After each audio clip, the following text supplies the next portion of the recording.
Greetings, adventurers! We're back from the holidays, and what better way to kick off the year than a special one-shot?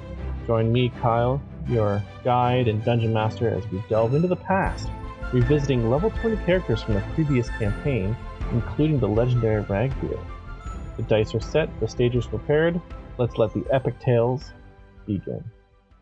Ragbeard and his crew had parted ways from Wildemount over to Tal'Dorei to continue on their ventures. Leavir, she headed north to Whitestone, where she had to deal with the loss of her warlock powers, having Saigon banished. Oathbow now missing from her armory, but with Fenris in hand, she returned to Vexalia to focus her training on becoming a fighter and a better archer, which, let's be real, she was already one of the best archers in, anywhere at this point, Exandria. Yeah. Ragbeard and Ludwig went back to Elon to set up a shop. They were the ones in charge of creating the clothing brand known as the Hard to Kill clothing brand. After a lengthy period of time, you three would get together quite often, in Port Damali, Zadash, or pretty much wherever you found yourselves missing one or Blade Garden being one of them, with Fenga and her daughter, who seems to be aging rather slowly. But gracefully.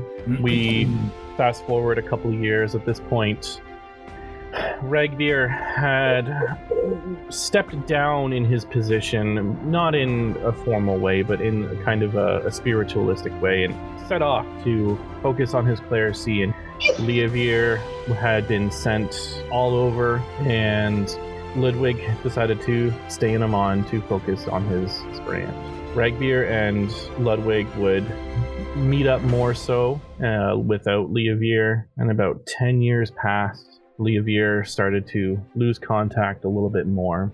The death of your fallen friend, Daemor, still looming over you, and the guilt of all of the atrocities that had taken place with Udvara and anything that had happened during that time. Ragbeard, you set off and you went back to Isilcross, where Daemor Skeeg's body stayed preserved in the snow rather well. You prayed to Avandra, and you took his staff, you said some more prayers. The staff disappeared back to wherever it had to go. You took Daemor's body, buried him, and you took his pendant, his Luxon pendant that turns necrotic energies into radiant and radiant into necrotic, and you traveled with it for some time.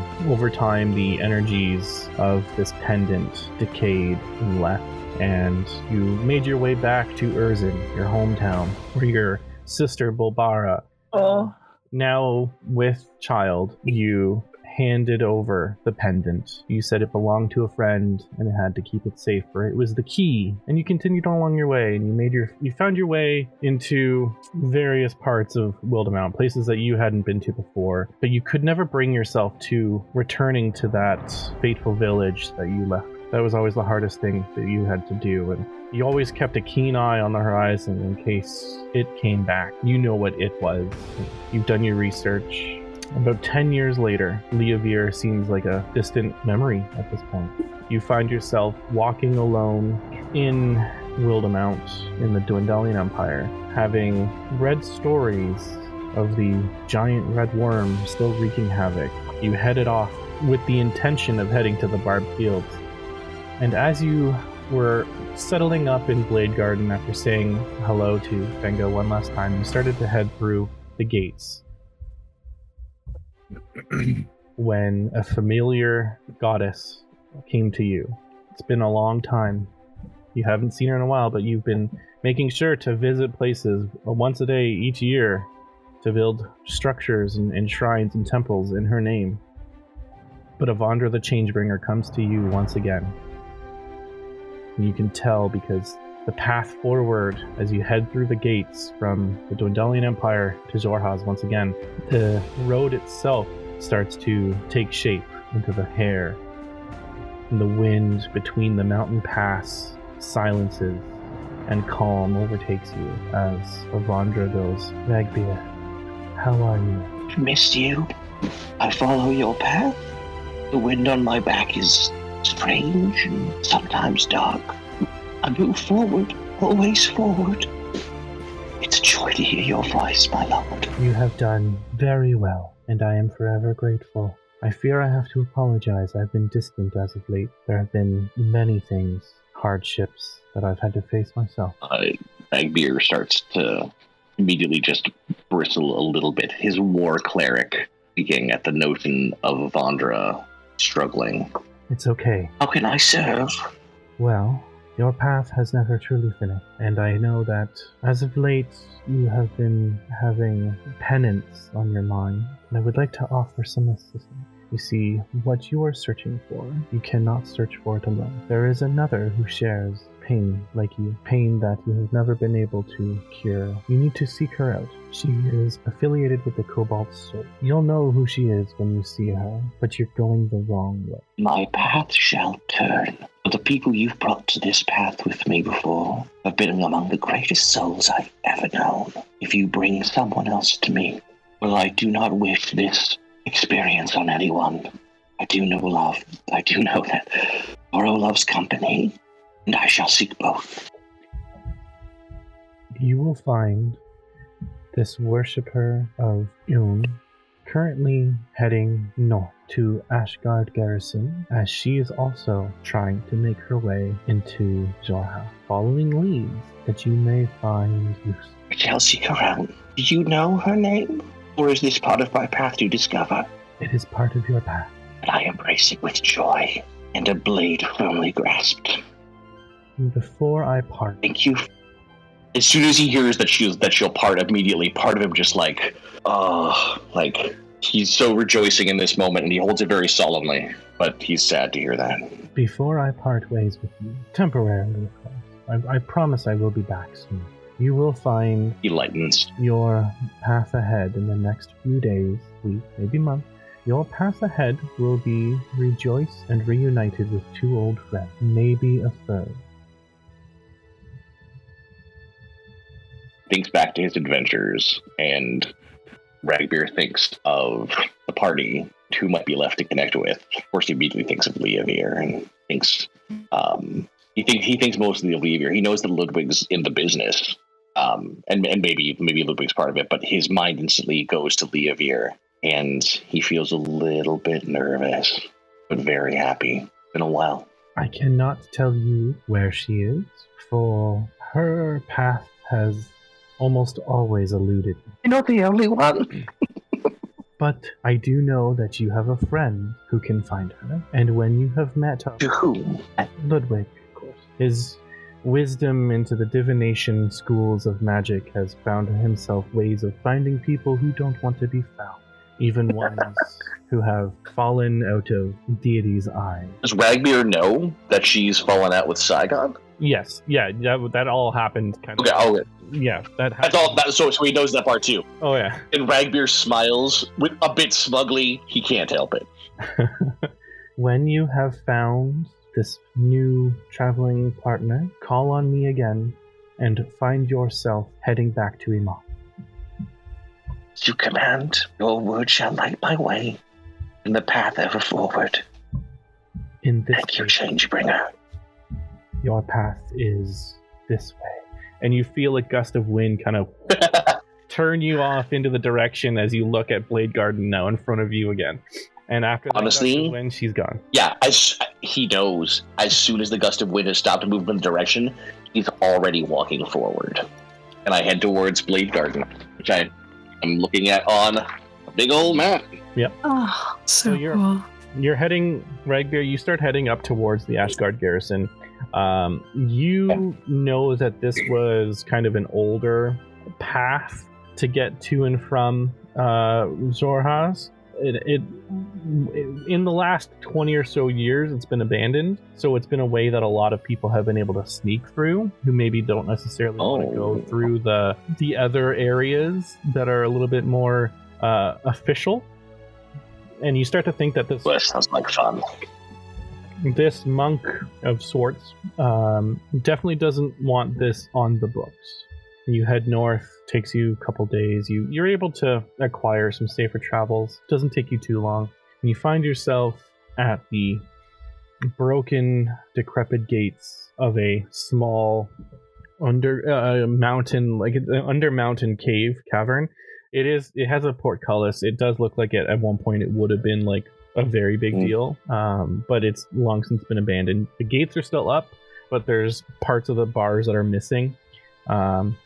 The guards that are there, they don't really seem to be paying too much attention, and at this point you just are able to walk down. As you head further down into the mountains and into the dark, you realize that this was a traveled road. It's seen many carriages over the years, mainly human and elven, not really anything else.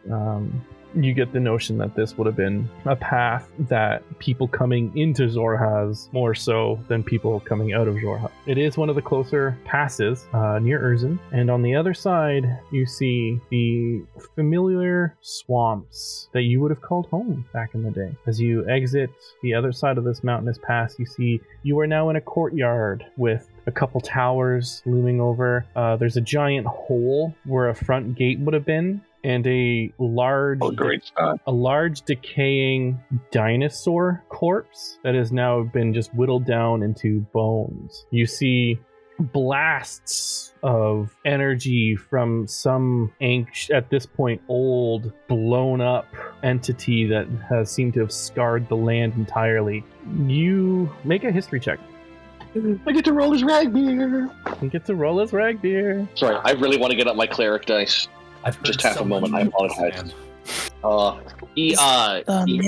what it's weird, and I wish Nal was here for it because he would care more about it. But Ragbeer sort of has two voices. He has an internal voice that Xandrin could hear because Xandrin was in his head, and he only uses with a Vondra. That is his sort of like his actual high-pitched gobbly voice. Everything else is the Ragbeer you've heard before, which is admittedly put on. But the cleric dice. Beautiful. Oh, shiny. Rolled a 15, and my history is a -1 because I'm dumb. Same, I just lowered my int. That's okay. No, raise my int. That's a 14. It's not hard to remember. This is you start thinking about it, and you know that Ashgard Garrison is where Leavier lost her friend Arbor, but they'd found Sestinoli in this area as well. The dinosaur corpse that you see in front of you is the T-Rex that a Tabaxi fighter had rode in on and was then proceeded to get swallowed for a time. So this is an area that was spoken both highly and unhighly of by Leavier and Xandrin and some of your other companions at that point. You also know that this is where your sister Golbara was held and captured for a time. Yeah.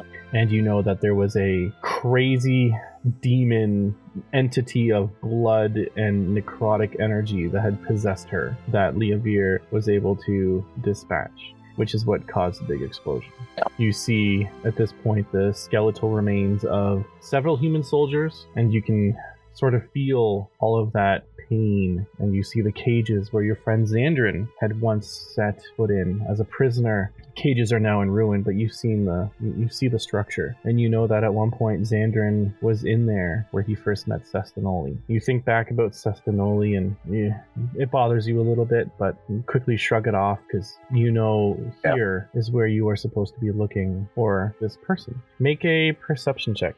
Investigation, because you're actually looking for something. Oh, dang. My perception is so good. And my investigation is not. Natural 1. No. Ragbeer's getting all nostalgic. It is not looking good. So. Natural freaking 1. Oh my god. In my shoe? Things have hidden my shoe before, right? Sometimes it happens. Sometimes they're in there. It's good to check. I'm checking my shoes. As you are casually checking your shoes, bending over, and thinking about Xandran and Leovir and your sister, who it's been a little bit for you since you've seen her. The last time you saw her was when you had to part ways with her at her funeral. You feel something hit the back of your head. It's pointy. Where did that come from? Behind you. I spin around. You spin around really quick, and you. I'm yet to I'm holding it in still. I'm not like popping out the spiritual wings and getting ready to lay down like a firestorm. But I'm not pleased. No, you probably wouldn't be.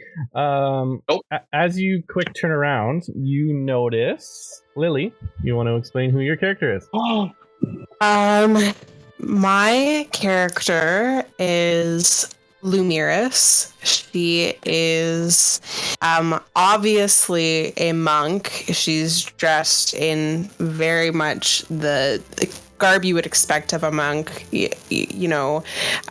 loose flowing clothing, wraps on her hands and her feet. She is very obviously descended from Fae. You can tell she has that sort of elven look to her, and her skin is blue, and she's got this deep dark blue hair that's like tucked behind her head in this like huge ponytail, and she has this spear that she has on her, and immediately you see that this is somebody who is standing so straight all the time, as if she has like a metal rod in her back. She's just very strict, very severe posture, and she has this very intense look in her eyes. You throw something at me. Yes. No, she's holding it. She's kind of like she's able to very quietly get up and like. Oh, it's the spear. It's the spear. Yeah. Oh, okay. Right. Wait. Typically, I prefer people say hello, but can I help you, or are you just looking for something to stab about this high off the ground? Are you looking for something? You know that I am. Does she know? What are you looking for? I might just be being a dick here. I just want to see if she like has a knowing look in her eye or not. Make a perception, insight check. Yes. That's a 17 plus 5 for a 22. So. Oh, no, sorry. Oh. Insight is plus 11 for a 28. Yeah, that sounds more like level 20. Yeah. You look at her and the way that she's positioned herself. She has a look of confusion on her face. She was expecting the Ashgard garrison to be abandoned. She didn't expect you to be here at all. So you weren't expecting anyone, but I am. I've been sent. And he holds his tongue a little bit. I've been sent to find someone for a very important journey. I wonder, you go around poking everyone in the back of the head with your spear. Are you looking for something too? I think you're looking for something. What you looking for? Hey, what you looking for? Mostly looking not to be bothered, but since that's going forward... You are out of luck on that one altogether. Also, you stabbed me in the back of the head with a spear just a little bit, so the whole no bothering me thing's out the fucking window. Lumiris is going to withdraw her spear, put it on her back. She's going to take a step backwards away from you. She's just going to kind of look you up and down. It's mostly down. It's mostly down. Look you down and down. Yeah. Down and downer, yeah. Do you normally... I was going to say, Lumiris, make a perception check. Actually, you sure. Probably don't need... Yeah, it's going to be a low DC. That is 25. Perfect. So as you take your step back, you see... it is nighttime. You guys both have dark vision, but it's grays. But as you take a step back a bit, you kind of take in Ragbeer in his full glory, so to speak. You see that he has he's a goblin first and foremost, which is that's why you had your spear. You just weren't sure. But you see that he is decked out in metal filigree. He's got a shield with the symbol of Avandra on it.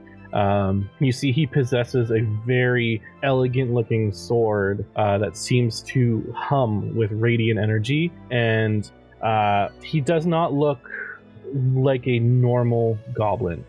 He definitely has this holy aura about him. You get the sense that he's definitely here on the premise of a good reason, as he is a genuinely good being. So he doesn't seem to mean you any harm, but you do see that there's a lot of power in him. Mm. You seem awfully important, and I would imagine that you are looking for something or someone important. Usually, I would say that I am. Here's my question. Unless you mean me harm, I don't see a need to be dishonest with you. I think you can tell that I do not mean you harm. You mean to hurt me. I wouldn't recommend it. I have been sent by the Changebringer, lighter of paths. And I essentially recount to her the basics of what was outlined to me.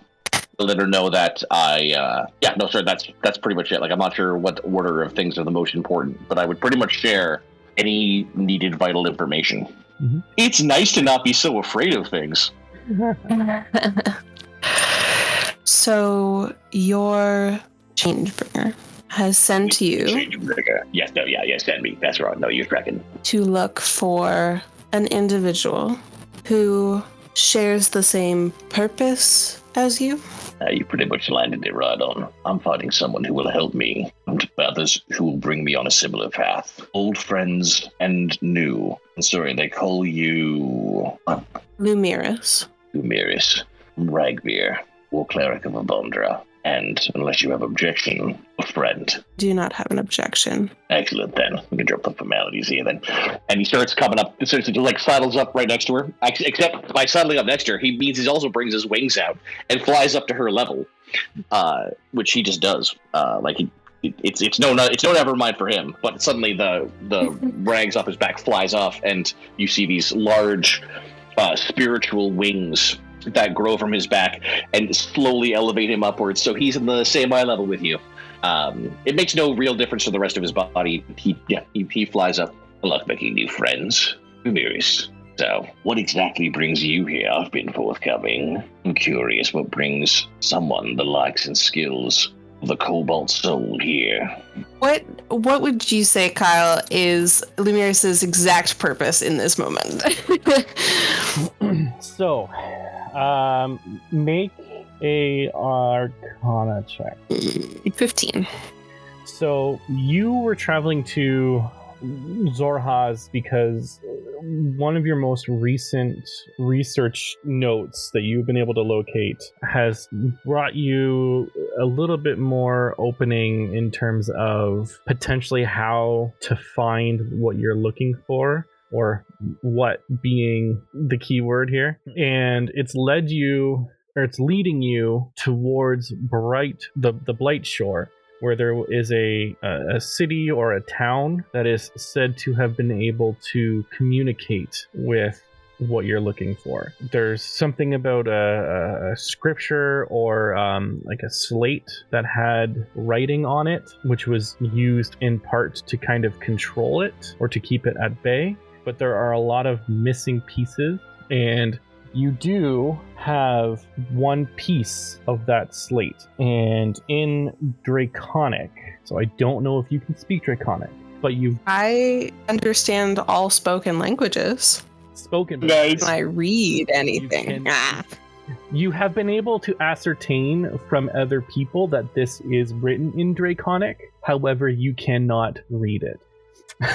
But there is a word that, despite all languages, seems to be understood. And that word is a name. It is the first word in what appears to be a sentence, and that word is Quajath. Quajath. Going Quajath killing? We going Quajath killing? Maybe. Guys, if we're going god hunting, this is the... I'm sorry. Shh. You may not have pulled your book out at this point, but you pull out your Cobalt journal, and there is a little piece of this slate. It's not large, because, but it is. You can see that there's pieces missing up above it and pieces missing below it.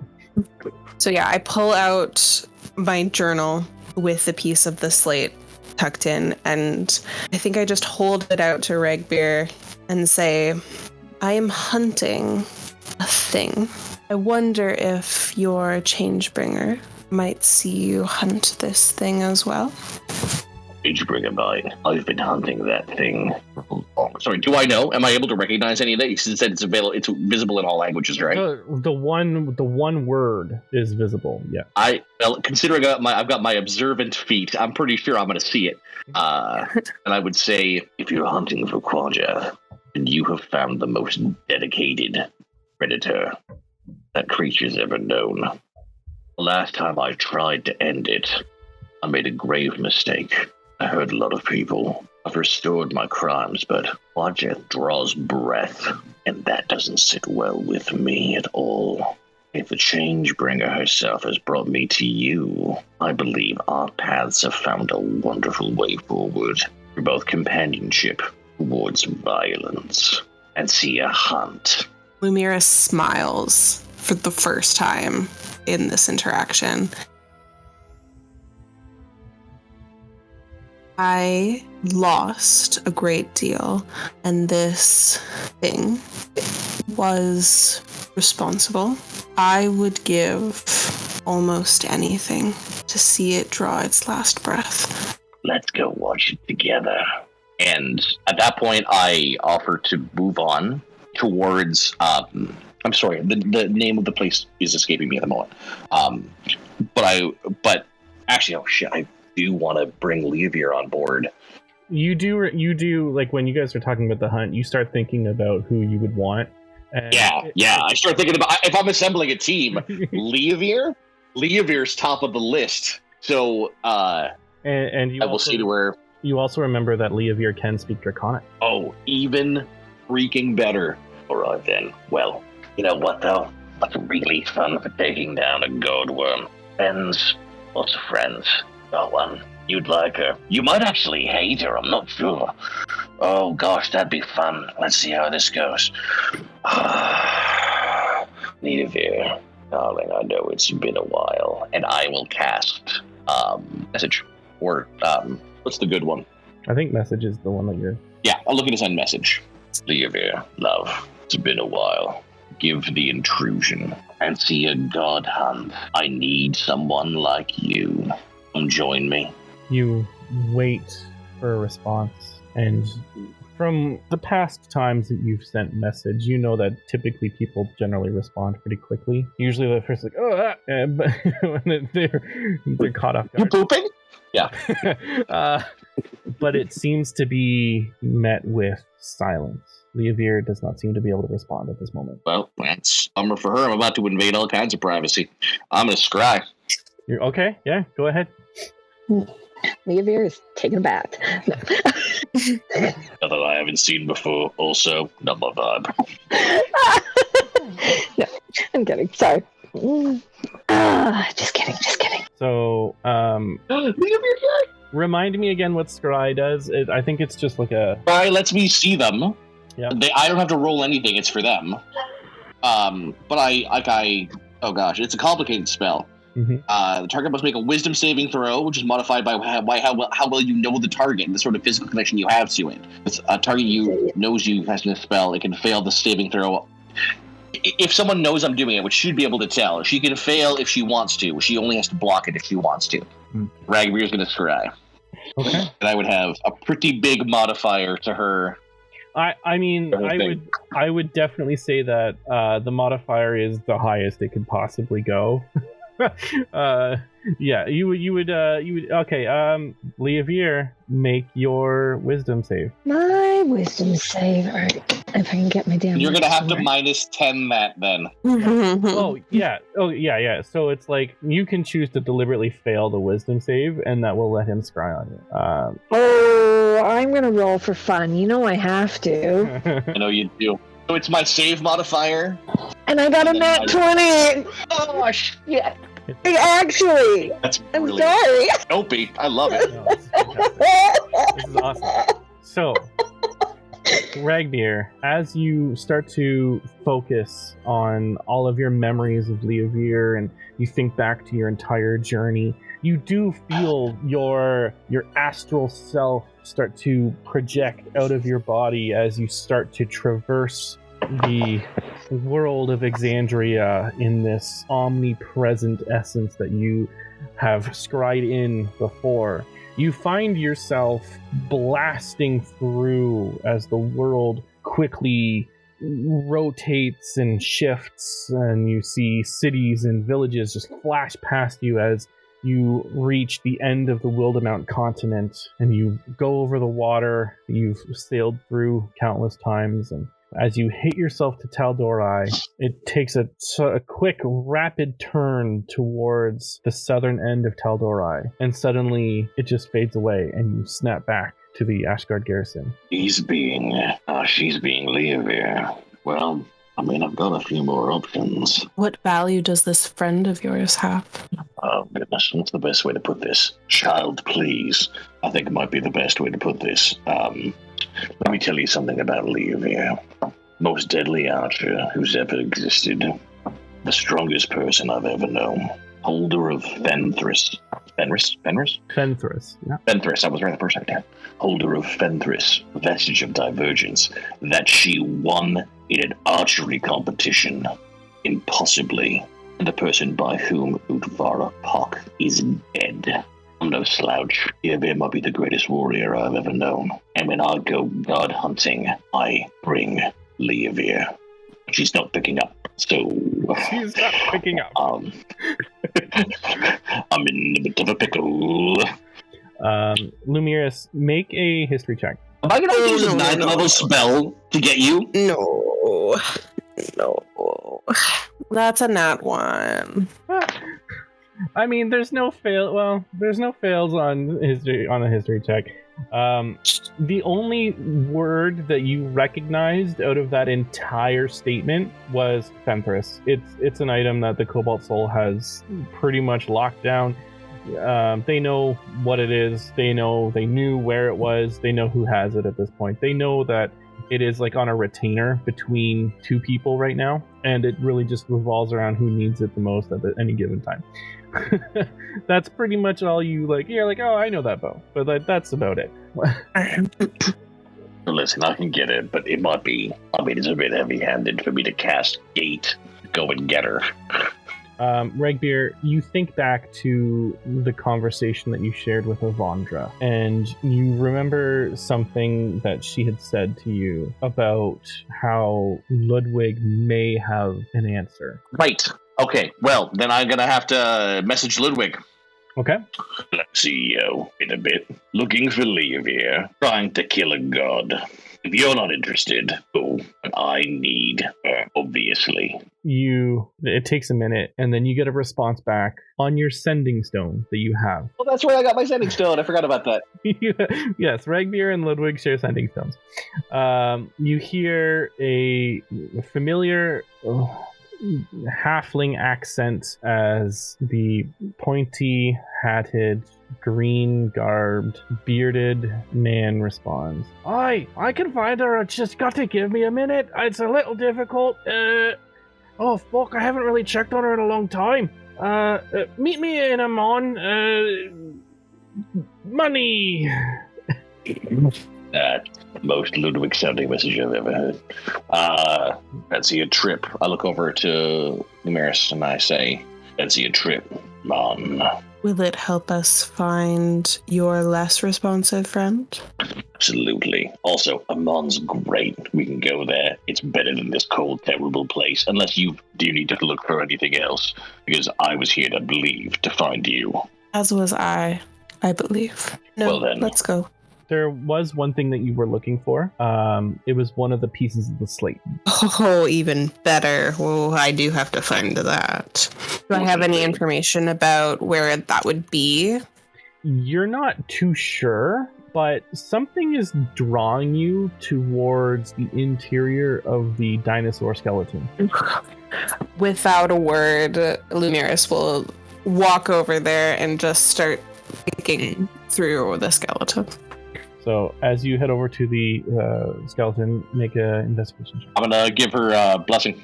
A guidance, you? Guidance, that's what I meant. Yeah, she's got guidance. I need it. What does that add Guidance at this level? Goodness, level 20 guidance. What does that even look like? Honestly, I think it is still just a D4. It is. It's just a D4. No way. I mean, it's a cantrip. That's fair. Okay. That brings it up to a 14. 14. Okay, it's actually not hard to find. You are looking specifically for it. You know what it looks like. You do start pilfering through like old, tattered, stomach acid remains of rags and armors at one point, and you start filtering through, and you do see a smaller skeleton that seems to have decayed a lot more, and in the rags of this skeleton you do find another piece of this slate. It doesn't seem to match anything that you have. It doesn't seem to fit in the top, doesn't seem to fit at the bottom. It seems that maybe there's another spot. But there is ultimately more writing in Draconic on it. And you take a look and you realize that the skeleton that you pulled it from, the skull, just from your time being in the Cobalt Soul, you recognize that this was a kobold skull, or a skeleton. Oh. Did I ever tell you guys about what Ragbeard did? You don't guys know that story? I accidentally, I'd had a couple beers, and I got real focused on killing Quadrath, and we found this group of kobolds that had a special weapon that they used to fend him off from their place. And I thought to myself, great, I want that. And so I used friends and languages and all sorts of things and essentially convinced them to give me this weapon. And then I left, and they all died. Mild to moderate genocide. Accidental. Didn't realize what happened. Yeah. That's bad.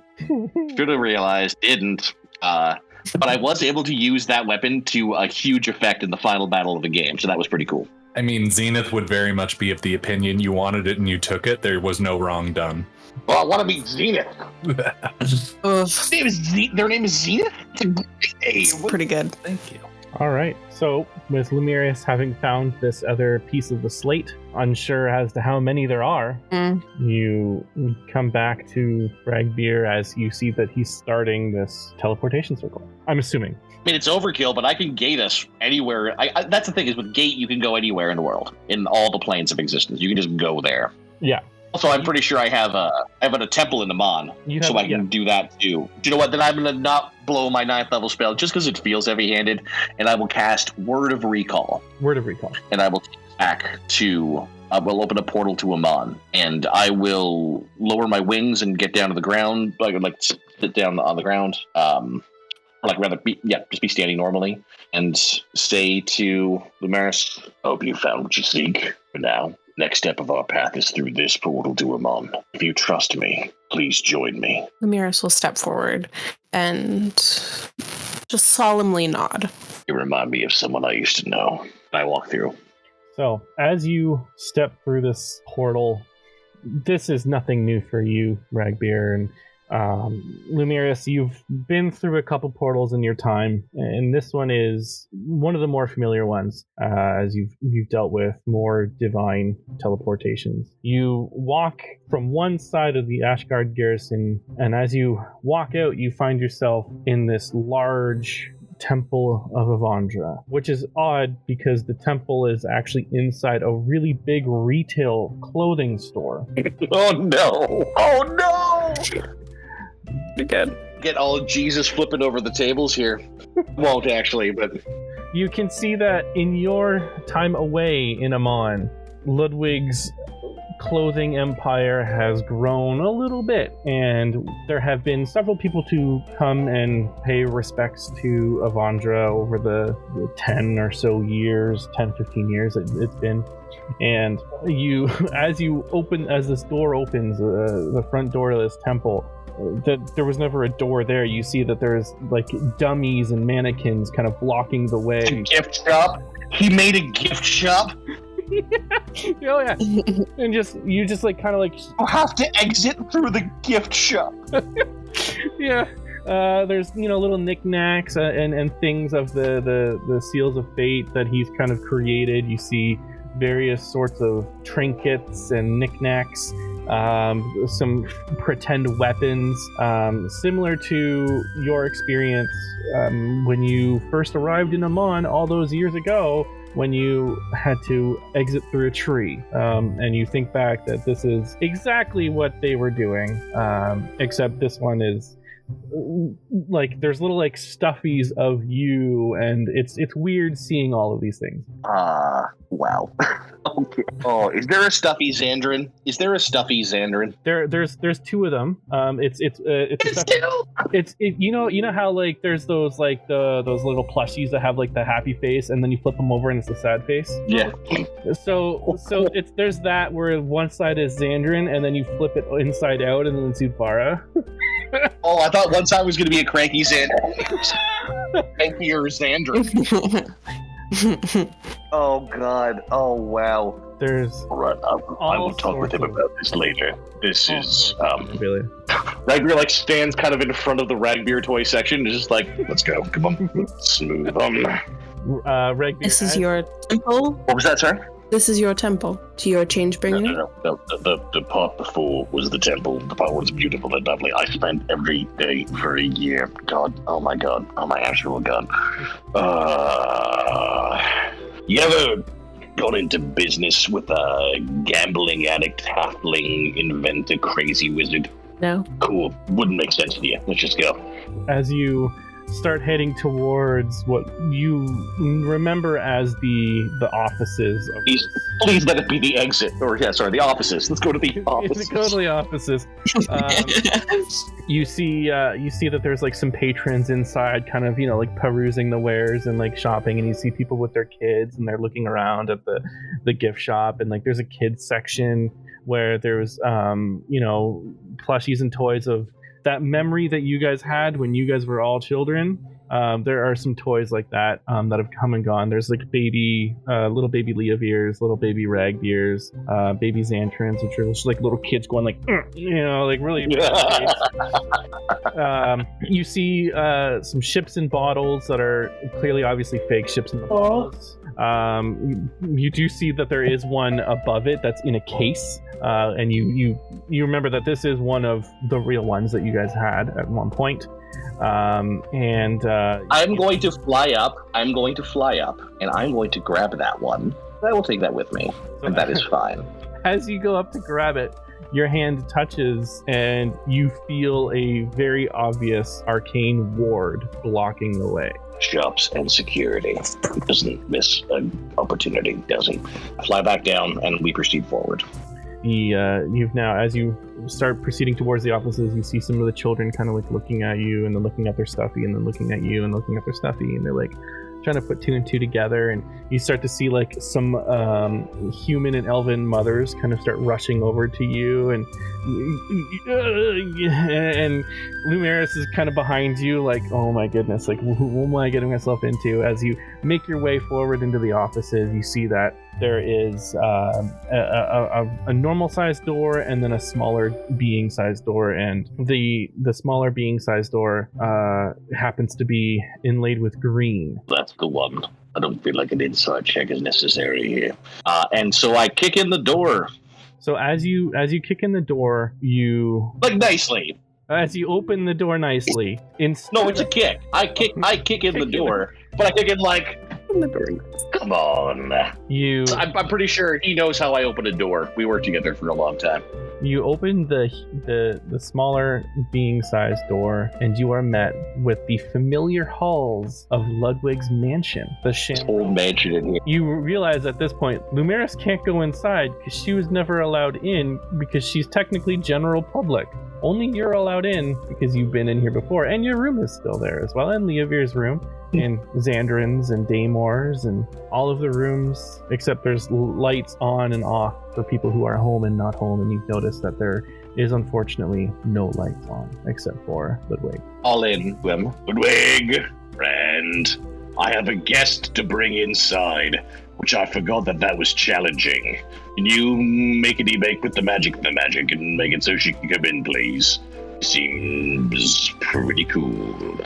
You see an owl flutter past, takes a quick look, and comes back inside, and you see Ludwig come out and goes, "Oh, right, yeah," and he snaps his fingers really quick, and the door expands to meet the size of Lumiris as a whole room creates itself in what he would have assumed Lumiris's design would have been. Just from one quick glance, he was able to create a room just for her. You guys walk in to the Shamrock, and you see Ludwig has already been timefully at work trying to create a ritual to find Leovir. I embrace him, which to him is generally like a little quick hug because he's already on to the next thing. Oh yeah. I introduce him to our new guest, admire the room, and say to him, "Looks like you've been bloody busy. We're looking to connect with Leovir and other allies. Do you feel like god hunting, or does the gift shop have you busy?" Okay, so here's the thing. Gift shop. A gift shop. We fought a god on a falling castle from the sky together, and you opened a gift shop. Well, did you see all the money coming in, though? I was able to open a whole new line of things. I am working on a very interesting new clothing line. I'm excited to bring it out. And actually, now that you're here, when we get Leovir, we'll be able to let her have the first one, and you can have another one. It's going to take a little bit of time, but we'll figure it out. Well, as excited as I am for your new wares, you never do disappoint. Let's hold business for a bit and get to the business of god killing. Yeah, all right. Well, I can't join you right now, but let's take a look for Leovir. And do you have any leads? Well, and I walk him through the scribe journey where I got cut off. I give him all that information. Mm-hmm. I share with him all the information that I have. So he thinks about it for a second. He pulls out his pipe and puffs on his pipe for a second. He goes, "Oh, it's gonna be a bit harder than I thought. 1 second." And you see he runs into his room, and you hear clinking and clanking as he shuffles around, and he comes back with a vial. And this is a familiar vial that you have seen him have from a long time ago. It is silvery with streaks of bioluminescent, almost like glitter. You remember this as the essence of Pandir that he took from such long time. Yeah. And he goes, "If she's self here, chances are they're probably behind that magical wall that we encountered. That's why you couldn't see her, because you don't have anything from there. I think we'll be able to get through with this." And he adds it to the ritual. Okay. And he opens up his spell book, the one that is at this point massive. It's huge. And he filters through, he pulls out the one that he's looking for, and he goes, "All right, I can get you there, but that's about it." Wait, this isn't a return trip service. Do you have anything that might make for expedient travel otherwise, where I don't have a temple that I could bring with me? Well, no. Wait, hold on. Let me, and he starts going through, and you see he's pulling out spell scrolls of spells that he's added to his book that he no longer needs anymore, and he's filtering through and looking, and he pulls out one and he hands it to you. It is a scroll of, let me just double check the naming of it. I just want to know how many people can go in it. A scroll of teleportation circle. Excellent. Okay, great. That's so good to have. Well, thank you for that, Ludwig. You really always do come into clinch. It's also, and he looks down at his shield and sees inside of his shield the picture that Ludwig drew before the final battle last time. Yep. Still folded up inside of his shield. He just looks at it and he smiles and doesn't tell him it's there. But you really always do come through, Ludwig. Well, that's what I do, and just know that this spell scroll cost me a lot of money. So I am gonna have to take it away from your yearly income. I hope you don't mind. It's only gonna be about 4,000 gold. It's fine. Well, considering you made a plushie out of me, we'll call it square. Oh, perfect. Okay. And then he looks around and he finds another vial. It's an empty one, and he with the essence of Pandir, he pours a little bit into the other vial. He closes the vial back up and casts another spell, and you see both of the vials rise up to be full vials. And he goes, I'm keeping this one. You can have that one. That should be good enough. You can get out without it, but you can't get in without it. So it is what it is. No, I'm savvy. I'm following along. Also, I'm just assuming you've abused that spell to an incredible degree and destabilized the local economy. No, I'm a good man. I'm a good man. Yes, you are, Ludwig. Can I give him a hug? And then I look over to Lumeris and say, I'm not sure how much you liked the first portal, but we're about to go on another ride. All right with it? Do you need to do anything in Amon before we go? No, this place seems rather excessive. We can go. It's the kindest way you could have described this place. I appreciate that. Let's go. You go into this area that he has set up as a ritual, and you add the silver Pandir. Got the Pandir, yeah. And it goes into the center, and you see that the sigils inside the teleportation circle kind of start to swirl, and they take on the coloration of the essence of Pandir.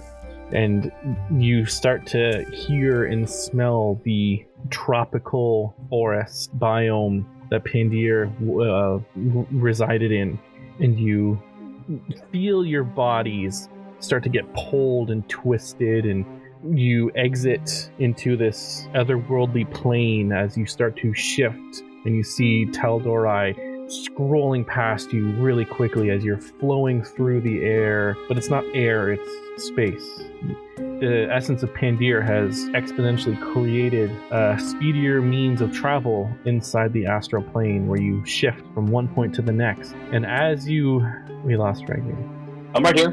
Oh, I'm not aware. My camera's off. What happened? Yeah. I'm right here. I haven't gone anywhere. As you are being pulled through the astral plane, you feel as though you're sort of being pulled out of this rift by some form of astral ship, this vessel, as it's flowing alongside the rift that you're traveling at immense speeds. And it slows down as it pulls you aboard. Lumeris is with you, so she gets pulled aboard as well. And you see standing in front of you is a figure that you've met before. You know who it is.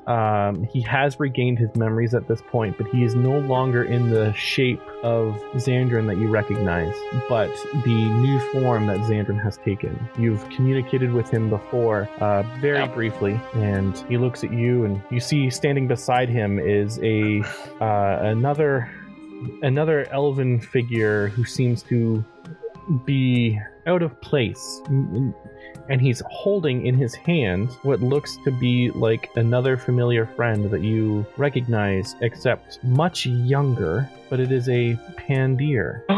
You hear the voice, and even though it's not the same voice that you've come to love as your friend Xandrin, you know that it's Xandrin, and he stops you as you're on board his astral ship, this dreadnought, as he's commanded the astral seas for so long at this point. And he looks at you and goes, "Hello, friend. What brings you to the astral sea?" "Wait, don't answer. I already know." You fucking do. "We have a problem." Yeah. "Well, that problem is this problem. I know where you're going, and I couldn't get there, but you can." You couldn't. Well, because I do have, I believe, a little something that can be handy in this. And I let out the vial. I'm playing with it with my fingers. Yes. Our friend here, that's Kazar. I found her. You go. Well, then I remember you being off on that there, Xandrin. You going by Xandrin still? Do you have a new name? Don't always keep... We don't care for names anymore. Not Captain it is. I will accept Captain, Commodore, whatever you want. Oh, I'm sure you'll accept it if I were to call you Supreme Potentate. You get it tattooed in your ass. Probably would. Yeah.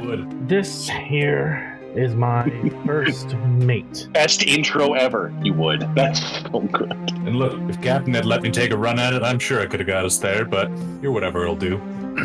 But my whatever is mine, and I share maybe with Zandrin, with the captain, but I haven't quite met you yet. Who might you be? Captain, and waiting till this one decides to die. Bide my time. Any day, Captain. Any day. It's not gonna happen. So, where's this story lot off to? It's a long story, but Give me the short version. the short version is that little pet that you found isn't a pet. She's actually a relatively good friend of ours. We were already trying to get there, but seems like Ragbeer is heading there for whatever reasons Ragbeer is headed there for. This is Ragbeer, by the way. Long story short, we can do some astral plane. You'll learn all about him. And he just sort of snaps his fingers, and you learn all about Ragbeer, all about Leaveer, all about himself. He's got all these memories of all these different people, and it just comes to you. In the astral sea, time does not work in the same way. And you, Well, I mean, I'm from the Astral Sea. yeah, and you. Yeah. And I could have sworn that you were just a Githyanki hatchling or something. Wow. The fanboying out is Josh. The in-character Ragbeer is just like looking cross, because by the way, Ragbeer used to be first mate. Yep. So already he's got a bit of a chip on his shoulder. Well, can be as soon as I kill the captain. Anyways, this is Kazra. She's a Pandir, and there was a moment I wasn't there for, unfortunately, but I've learned about it. It has happened, and it will happen again and again and again. But she was lost to time and space, and now she is a cubling and must be returned to her family, I guess. Oh, getting softer. No, Kidding. no. No, I know you're not. I know. I do not get Is- soft. A little bit, just a tiny little bit. I get wise. Of course. Anyways, I can't step foot on the material plane, but he can. I've charged him with taking care of the cub since I knew at some point he was the one who's gonna have to do it anyways. But now I have an in to Pandir, and it needs to happen before this rift closes, and it's gonna close quick. Always in a hurry, eh? Well, first off, you coming with us then. Quick thing, I'm Ragbeer, you are... Well, Captain says names don't really matter all that much here. I call him a fucking... No, we're leaving. So we're not going to be here much longer. And we're going to go to a place where everyone likes names. So hey, play ball. Well, I'll tell you when we land.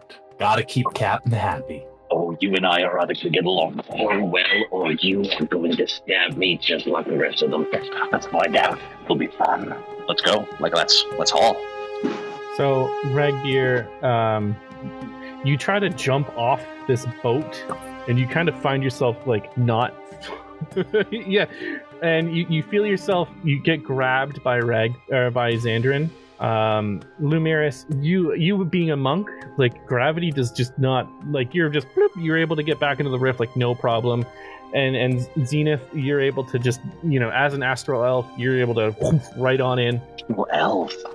And Zandrin takes one last look at you as he's holding you by the scruff as you're ugh, but you're accepting it. And he looks at you and he goes, oh, and one last thing, as he's holding you up. And he goes, at some point, I need you to find my son. And he chucks you into the rift. As you flow through the rift, you're just what the heck just happened? As you come crashing down into the mountain top where the portal exits in the realm of Pandir, where... Just before I get off the ship, I'll tell to the captain, Captain, keep my ship safe till I'm back. He didn't even acknowledge. He wouldn't have acknowledged it. God, he would have bet. And as you land all together, Ragbeer, you were not paying attention to what was going, and the two taller folk seem to land inside this mountainous crater as you come tumbling off the side, rolling down into the bottom of the crater. You remember this mountain very clearly as the place where you lost Zandrin and had found Daymore for the first time. this would be, Zenith, your first time pretty much being on the material plane, as you're holding this Pandir cub in one hand, gracefully, as you watch this other blue-skinned monk gracefully land, superhero landing like it was nothing. And then you see this goblin fellow going as he rolls down. I'll turn to the blue-skinned monk and say, what was your name? I didn't give it. Great. Can you hold this for me? I'll give her the Pandiran cub. Well, I have to say, material plane, don't care for it. So, how are you getting us through this portal? You're already in the portal. Oh. So basically where you guys are right now is there's a crater at the top of this mountain at the southern end of I will tell you what peaks they are, the mountains. At the southern end of, oh my gosh, I lost the map. I have it somewhere. I don't know. Hold on. Someone can beat me to it. That'd be great. But I don't think you guys have that. I need that. I'm gonna be honest. I have no idea where we are because I still have not seen Critical Role. Yeah, it's all good. Yes, I'm gonna pretend I know how to spell everything you're saying. At the bottom of the Storm Point Mountains, it's near the Riffin Mist Peninsula. It's pretty far down there, but it's just this very secluded, segregated area, and it is pretty high up, but you do see that there seems to be a pathway that comes out of the crater, which would then lead down the mountain on the exterior side. It's snow-capped and quiet. Looking further south and around the mountain, you do see the tops of trees that seem to be connected by the branches that seem to not necessarily touch each other, but they seem to be talking to each other.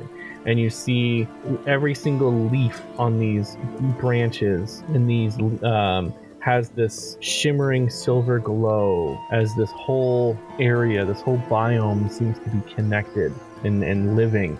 And you feel a sense of enlightenment. It's calming. As you get further down the mountain, you start to see an opening, and the actual village that Ragbeer you're familiar with. It has a central building, which is at the top of a waterfall. So it's built right into the crest of the waterfall. And yes, as you look further in, you see that the area in front of this waterfall is surrounded by these bamboo trees, and you see pathways that intertwine between them, and you see houses made out of wood, and you see the very Kashyyyk from Star Wars, Endor, very tree folk, living creature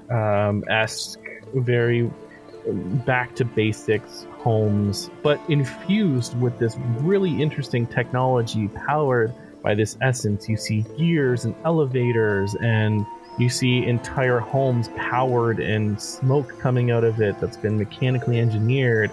You see these small creatures that are bipedal red panda creatures known as the Pandir.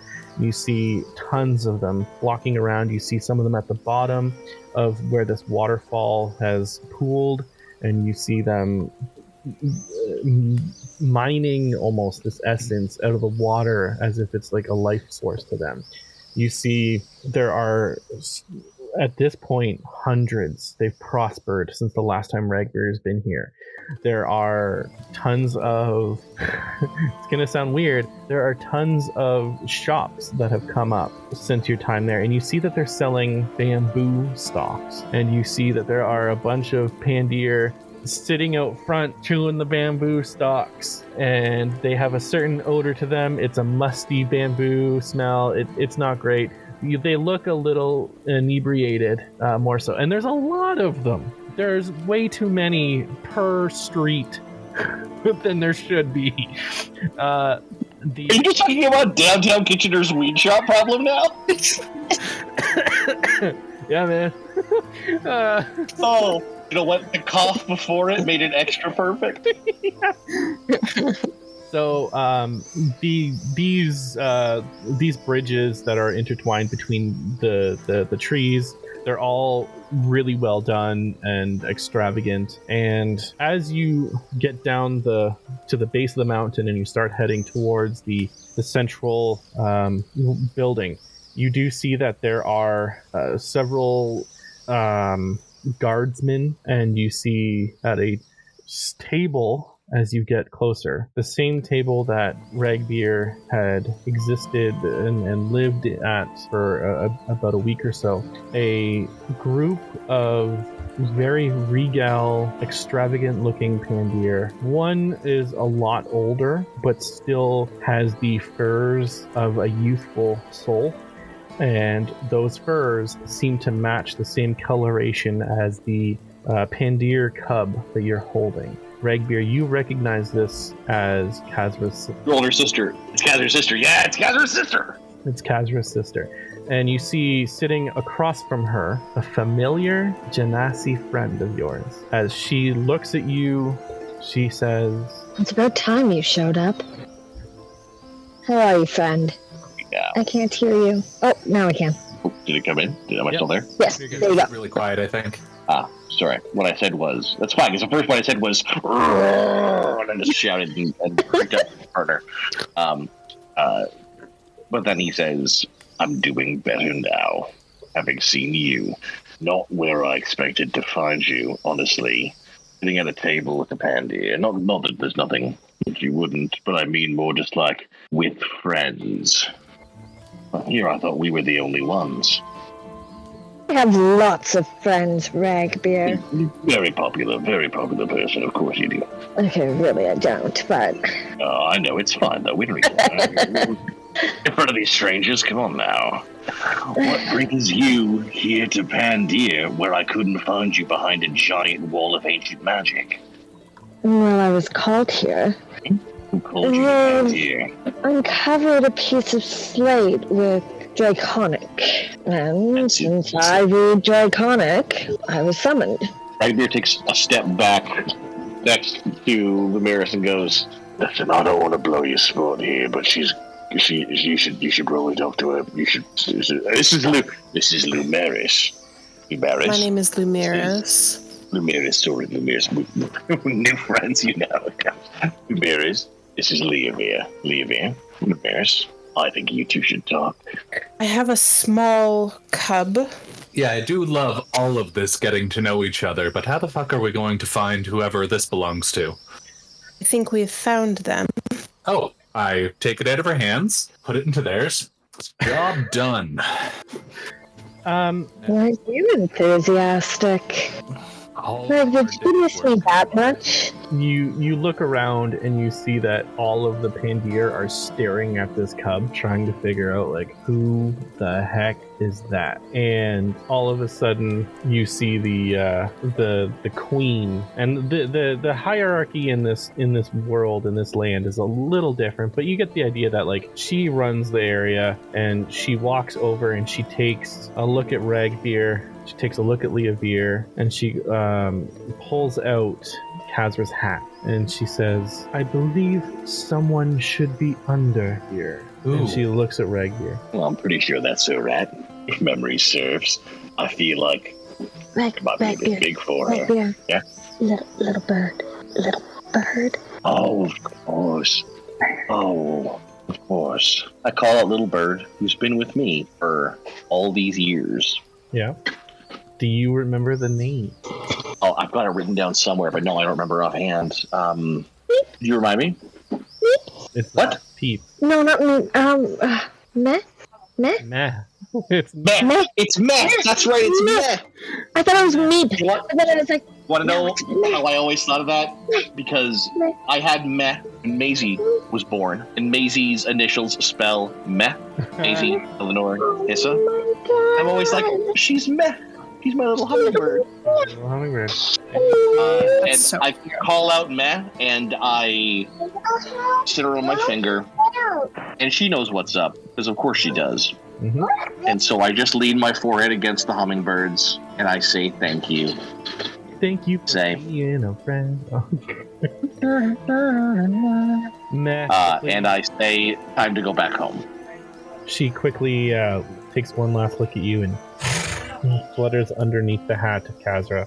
And as she does that, you see the essence of the hat that is hers, and you see a bunch of the other Pandir. You see a very old, kooky Pandirian fellow wearing all these different gears and clogs and cogs. And Leovir, you two have met this one before. He's old. You see that there's not really much left of him in terms of like what is a Pandir. He looks very like cybernetic, but in the arcano-crafted style of the Pandirian magic. And he kind of like clink, clink, clink, walks over. He takes the cub from whomever is holding it at this point. And he goes, "Oh, yes! Oh, Khazra, you're back, and it's good to have you, but you're small. Oh, goodness. We're gonna have to get to work on this." And he just kind of like pulls out a bottle of this Pandir essence and just it starts feeding Khazra. And he goes, "Oh, I haven't done this in many years." And he just walks away with Khazra. And the queen looks at the party that's now in front of her, and she says, "I have to say thank you for returning, my long-lost young sister. I'm sorry that we've brought you here. It is by chance and fate that you've all been summoned here together. I think all of you have your connection, and you just don't know it yet, aside from the obvious one between the two of you." Looks like you and Leovir. Now, the other two of you, I'm not sure. I've never met you before, but we are the Pandir. We have been keeping ourselves away from any and all outer Exandrian doing. We are reclusive. And for those of you that know of us, we have been trying to breach our Pandir wall and open ourselves up. But unfortunately, the only one who had any outside experience was my sister Khazra. We had to summon Leovir here because, as of recently, something had fallen from the sky. We're not quite sure what it was, but we knew there was only one person that we could call on that spoke Draconic. And some part of us knew that there would be another coming who possessed parts of this broken stone. Not really our thing. We deal in wood, and she breaks a bite of the bamboo. You see, we idol Pandir as all-encompassing. Everything is Pandir to us. We learn through dreams and hallucinations, and we learn through the essence of Pandir. What it tells us, what it feeds us, is how we learn. We've been able to utilize this essence to create extravagant arcano craftings and gizmos and gadgets, and you'll come to see that this area is not unlike the world that you come from. But we knew, the Pandir told us, that there would be another coming with more tablets, more scripture, or sculptures. Is that either of you? You are referring to me? Hello. And she's going to produce the slates pieces. And I'll just pat my pockets. Sorry, fresh out of stone stuff. With all that magic technology with your bamboo, have you managed to get a still up and running? Because I feel like I'm going to need a drink if this conversation goes on too much longer. And she snaps her fingers, and you see these two servants kind of come out to you. They're not servants in the same way that you would think of the traditional butler. They're people. They work. They're cherished just as much as the queen is cherished here. And you see that they come with a piece of bamboo, and she said, "This would be all that you need." All right, been to enough worlds. I'll try a stick of something. You're gonna take a bite of the bamboo? Yeah, why not? So it acts basically as a good berry, and it also gives you, it's like a free chewable cantrip of guidance. Cool. Bamboo rule. Gonna take a couple of them for the road. This stick's not bad. You know what? Material plane. Still pretty shit, to be honest, but I'm definitely going to take this with me when I go. Speaking fuck one thing up for the material plane at least. One. Am I still needed here? Get on my ship. If you got something that needs to get killed and you got currency for it, I'm your man. But I've done my babysitting and delivering. Zenith, I always thought that you might be the sort of person whose skills were wasted on babysitting. But I don't know if you're necessarily up to the task. Why don't I describe it for you quickly and you let me know if you need to run off home. Fucking Skyrender, and I have never lost a fight to man nor beast. Give me enough money, and I'll kill a fucking god. Tell me to kill the captain, I'll do it for free. Well, half price. Who's the I love the way you do economy. No, I mean, it's obviously you. Yeah, no, but well, you know what we're doing here, because I don't think you got my messages, did you? I don't like people in my head.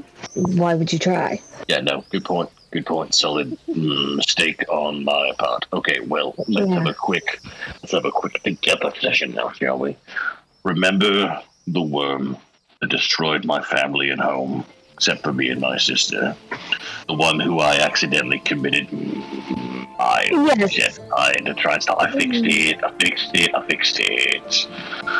But we have a chance, or at least Lajate shows up on these slates, and Avandra has called me forward with Gage Lajate again. So, Zenith, when you talk about killing a god, is that big talk? Well, can you back it up? Because we are killing a third of the biggest god trio that's ever existed, and if memory serves, they will back each other up. Can you just kill one god? Can you kill three? You know, never given it a try. But I've seen 1,000 skies, and frankly, what might be a big job for you might not take me as long. Oh, I want to not like him, but I do. Like him. I'm just finally here. Who does he remind you of, if not you? Come on. Well, one, I'm better. I have killed a god. In fact, we've killed 1, 2, I think 3 of them. Yeah, no, we're gonna call ourselves the God Killers, but I'm Eric felt iffy about it. Yeah. Maybe reminds me of a youthful, idiotic version of myself, but what more could you possibly benefit from than your guidance? Now, I want to kill a god. That's right, I do want to kill a god. Let's do it. Yeah, no, I mean, what's the best way to shake off rust than, with the blood of a god? Oh, sweetheart, I'm not rusty. I was just kidding. Of course you were. God, I've missed you so much. Mirris, you've got slaves, I've got vengeance, and friends bent on bleeding a god dry. And I can read those slates. So why don't you bring me over here, sweetheart, and let me have a gander. Don't call me sweetheart, and I will. They're gonna be friends. I said that to Zenith, by the way. I'm like, they're gonna be friends. Well, we call you whatever I feel like. Her back, it's so straight. Honestly, I haven't said anything about it, but I'm pretty sure, so everyone seems pretty straight back to me. By the way, killing a god, very exciting. We have not discussed my payment. We'll get it sorted out. I can create temples to gods out of the sky. I think we'll be fine. Great, create a temple to me. So, Leovir, you take the 2 pieces of slate from Lumiris, and you're able to read her 2 pieces. And the 1 piece that you had seems to fit right below. It was the bottom piece, and it seems to fit perfectly with one of the pieces that you were given. Your piece was a draconic pact, the knife's adore, and the piece that you read that matched right on top, in frozen woes, icy lore.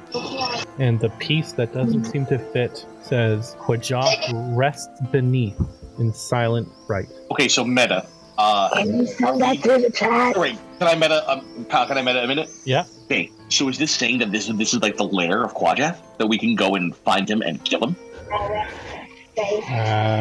Maybe. We know where to find him, but it's not like his killing fields. This seems to be some sort of different place. It's possible. Is he going to be stronger in his lair? or should we lure him out? I don't know. We could learn more about him. Oh my god, I want to kill him so bad. So the piece that you have... Well, we're missing a piece, right? You're missing a few pieces, yeah. Ah, come on. So this... It's going to have, like, important tips on it. It'll be like, Quajet lies down deep below.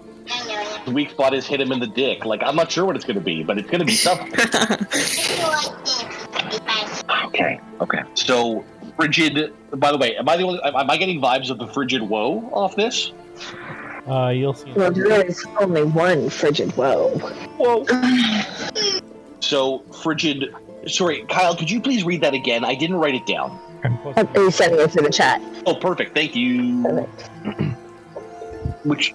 Quajet rests beneath a silent fright, break in frozen woes, icy lore, draconic past. The knife's a door. Now, hold on a second here. Oh, come on, man. Oh, guys, I think I figured it out, and it makes me feel real bad.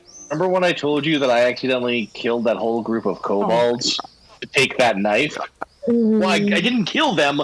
They died because I took the knife. Was it a nice knife? It was a great knife. It can shoot cone of cold. It's great. Everyone died from the same knife. I also spent like years bringing them all back and trying to handle it. Mm-hmm. And to be honest, I have a temple right there. I built a temple there. You built a lot of temples. Oh, but I built a temple there for this reason. We did it in the very last epilogue section of the game. I can word of recall us right there, I think, if memory serves. Unless there's been barriers or unless the temple's been damaged. I haven't been there in a while. Unless the temple's been wrecked or something. It's Quajet. Like, he's a giant... Oh my god, we're gonna die. Do you want to guess where he is, or do you want to go and find more slates? Well, honestly, from this, I believe I know pretty well where he is. Maybe where? We know that he doesn't like ice. It's not like ice at all. We could possibly learn more if we get more. Or we could go in there guns a-blazing like fools and lose everything. So I think I know how Leav is voting. Do we know where we could even find any more of these plates, or is this a dead end? Make a history... anyone who's interested, make a history check. Me. I know everything. Did you roll a 20? I did! Chewing bamboo. Yeah. Chewing bamboo. Flirting with the queen. What was Lumaris's? Oh, it was a 14, but I also wanted to roll an insight check on Zenith because Lumaris does not like his vibe. Okay. Go ahead. You know. Only an 18. Listen, I was also going to roll an insight check. Is it too late for me to hop on? I mean, if we're going to... No, do you know what? You do yours. No, you do yours. I'm going to save mine. So is this a persuasion or deception? Yeah. I love this rule. That is a 24. I seem like a real cool dude. I can tell you what you're old.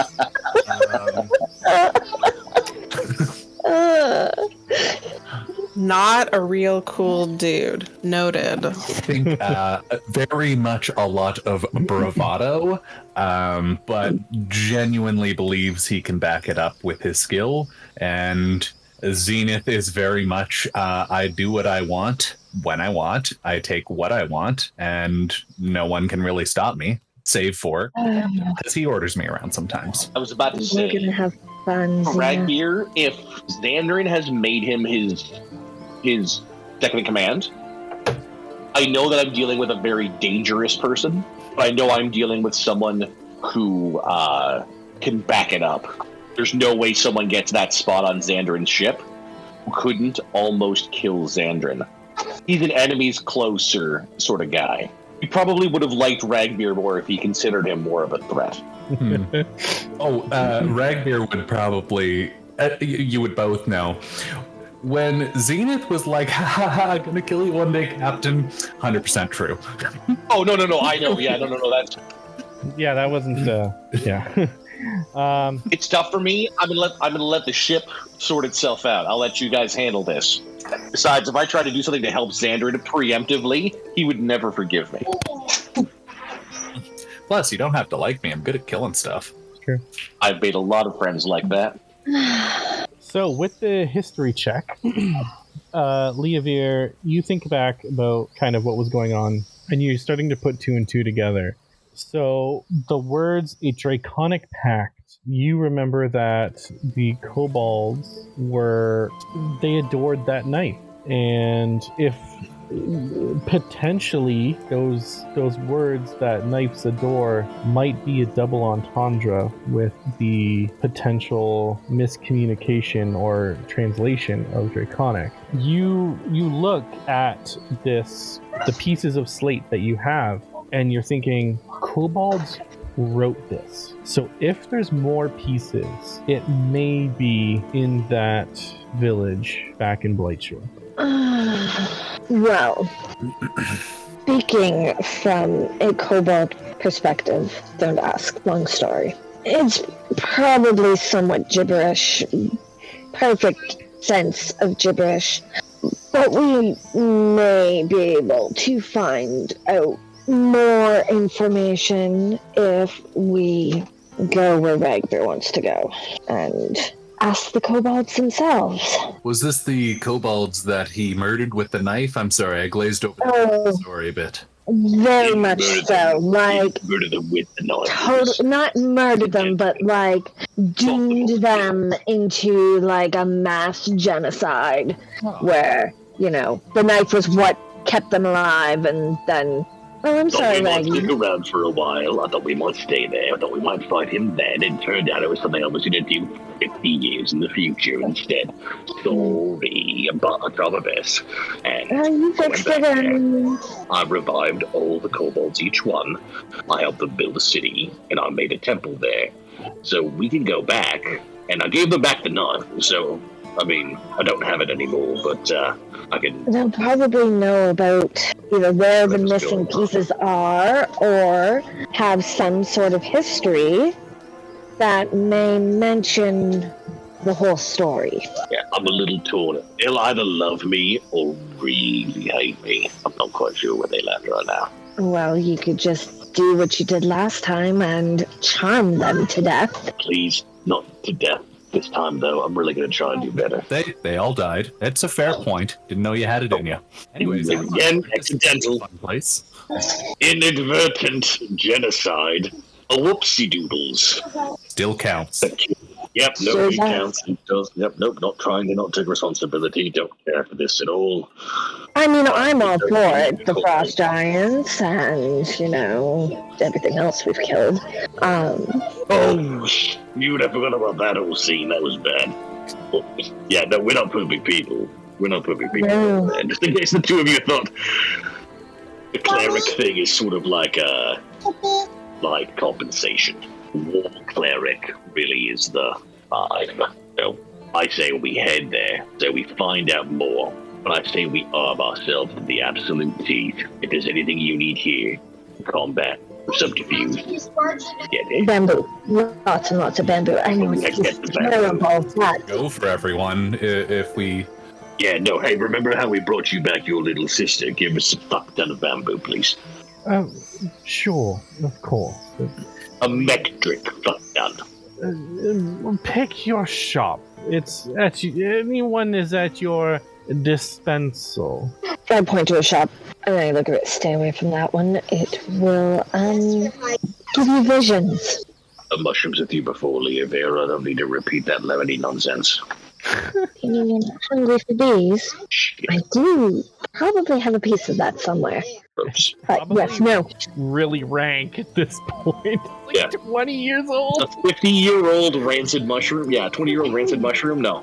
Come on. I don't think we have them anymore. No, probably not. By the way, when your DM gives you a wide array of magical mushrooms you can pick from and eat, don't. Just don't. I'm good. Yeah, you pass on them. Yeah, especially when they look like honey. Yeah, threw up lemons for a week. Anyways, you guys, it's not hard to pick out your favorite bamboo dispensary. There's a bunch of them, like I said.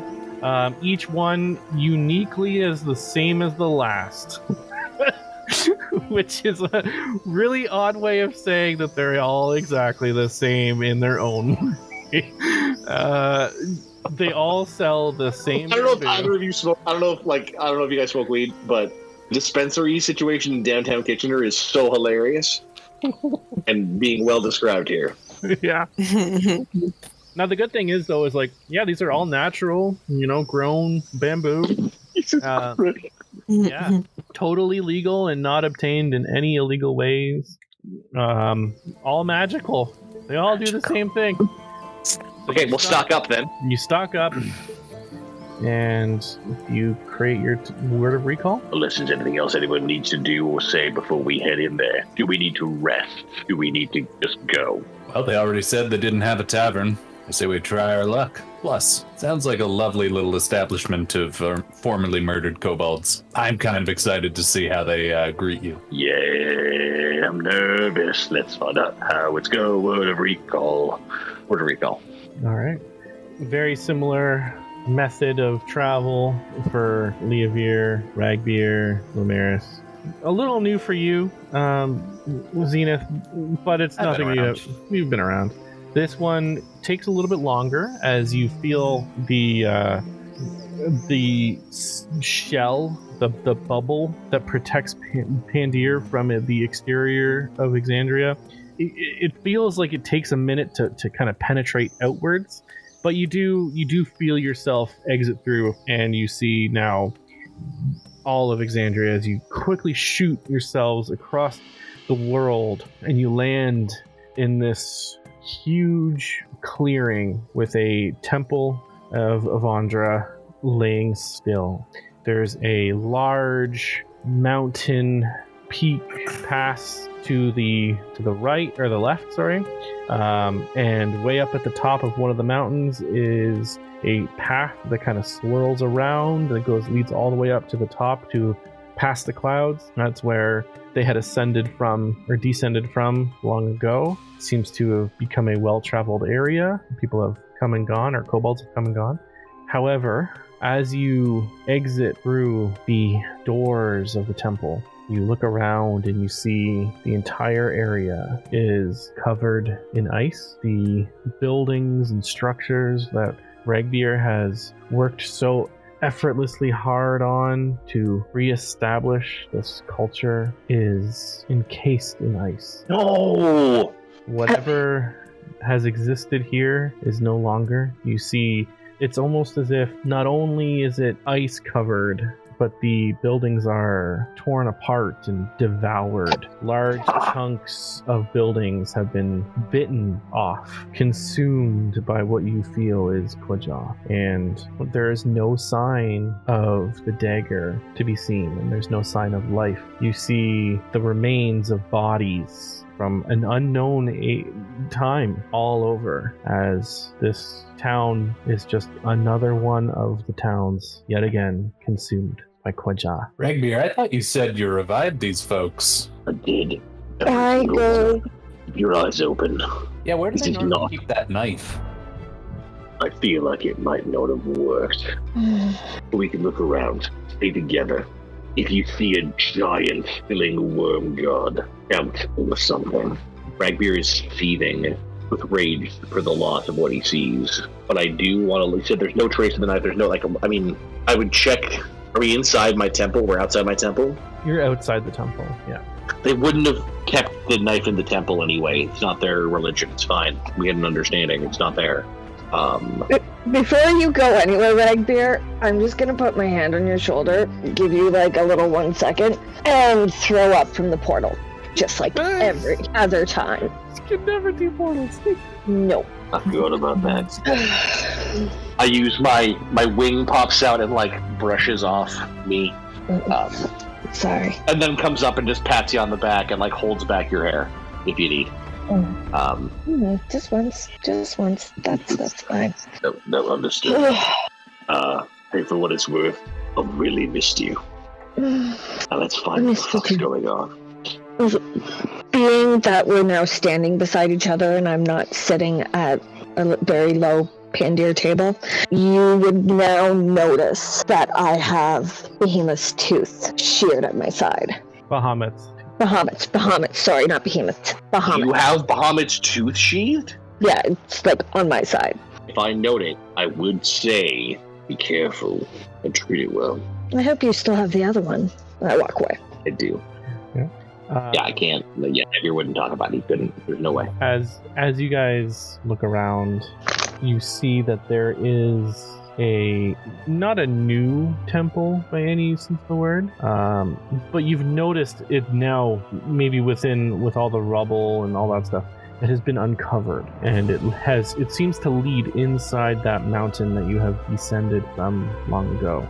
It is ice covered, but you do see, it looks like around the entranceway of the front door of this temple is a scaled worm. It seems to be wrapped around the entire entrance.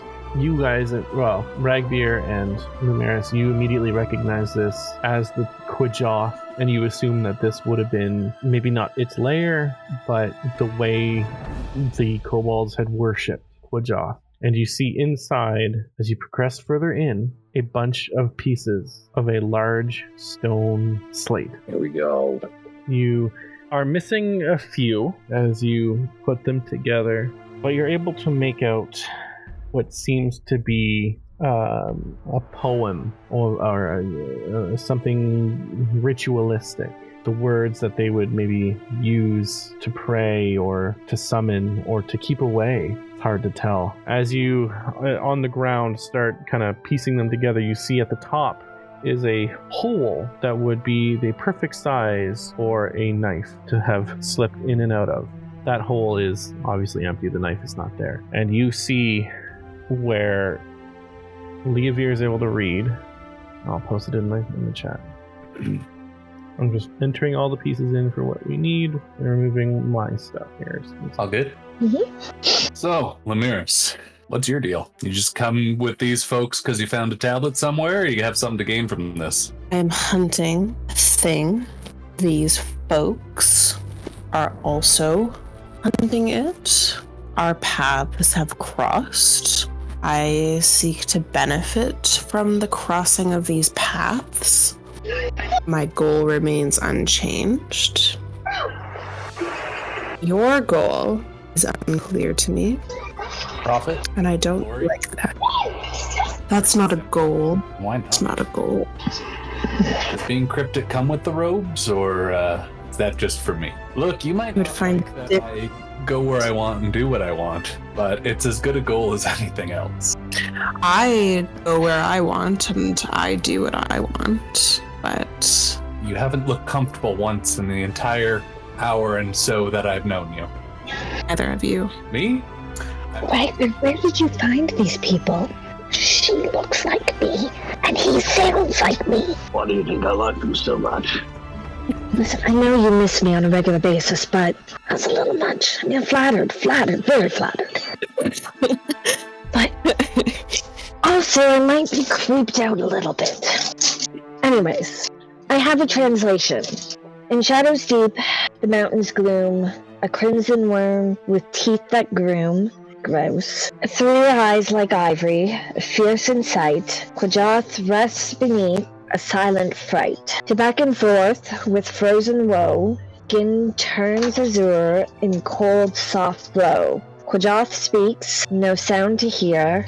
Under cragged peaks, shadows leer. Flesh regrows, devours stone. On this we etch this ancient tone.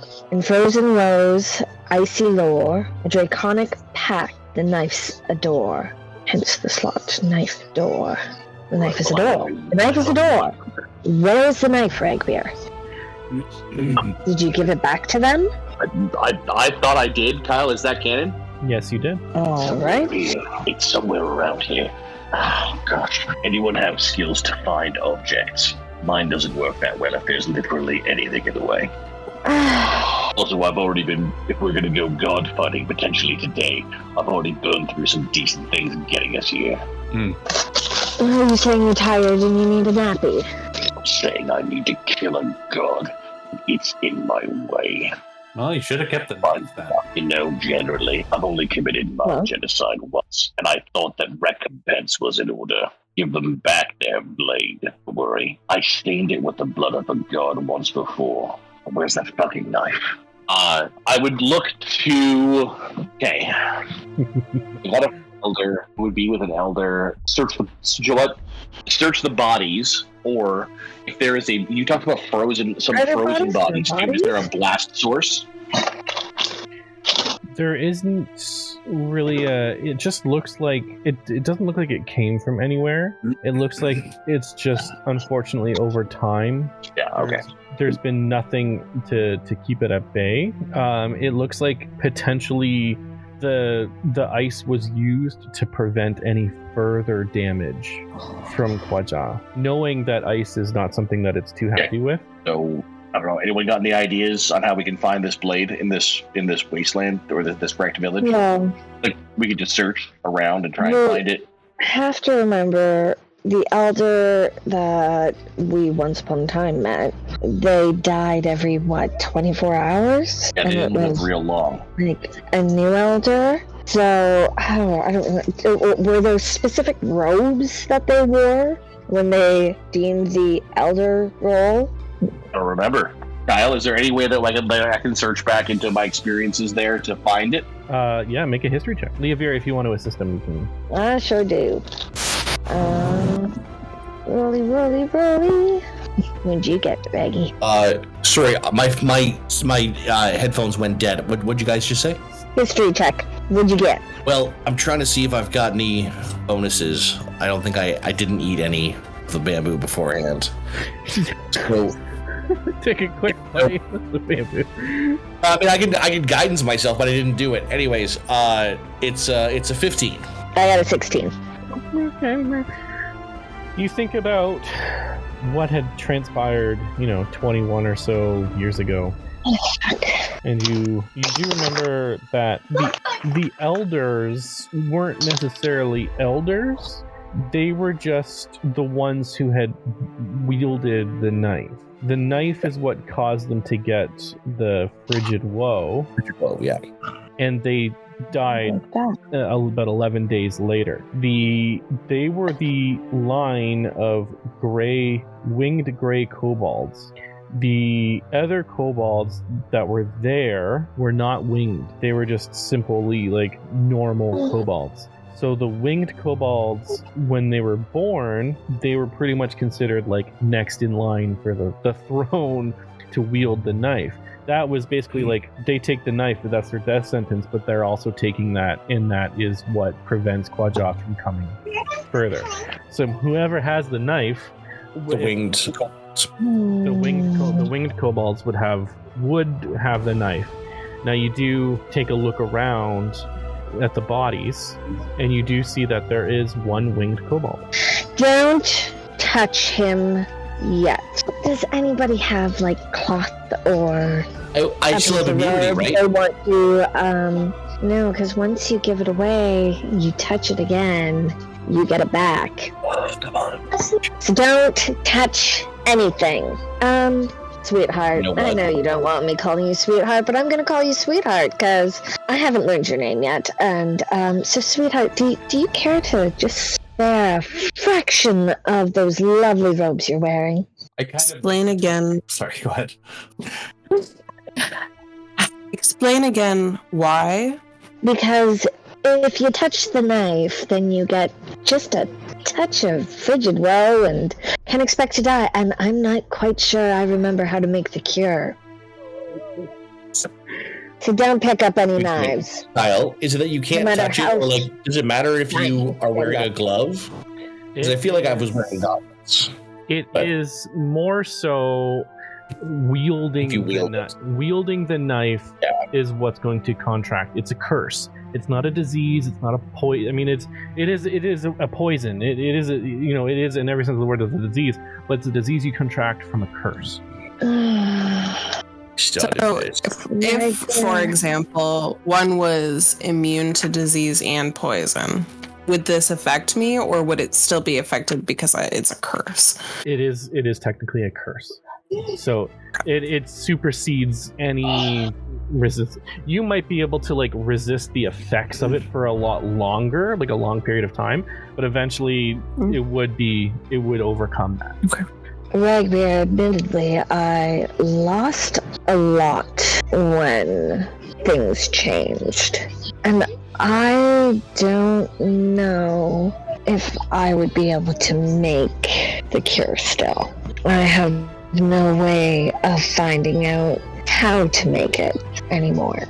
It would be pure memory I'd have to go from. Leavier and Ragbear, both of you make a medicine check. Just With that. Just general knowledge on your medicine. Oh, yep, that's a 4. I have struck out on my... That is an 18 with a plus 11 to 29. Okay. Ragbear's a healer.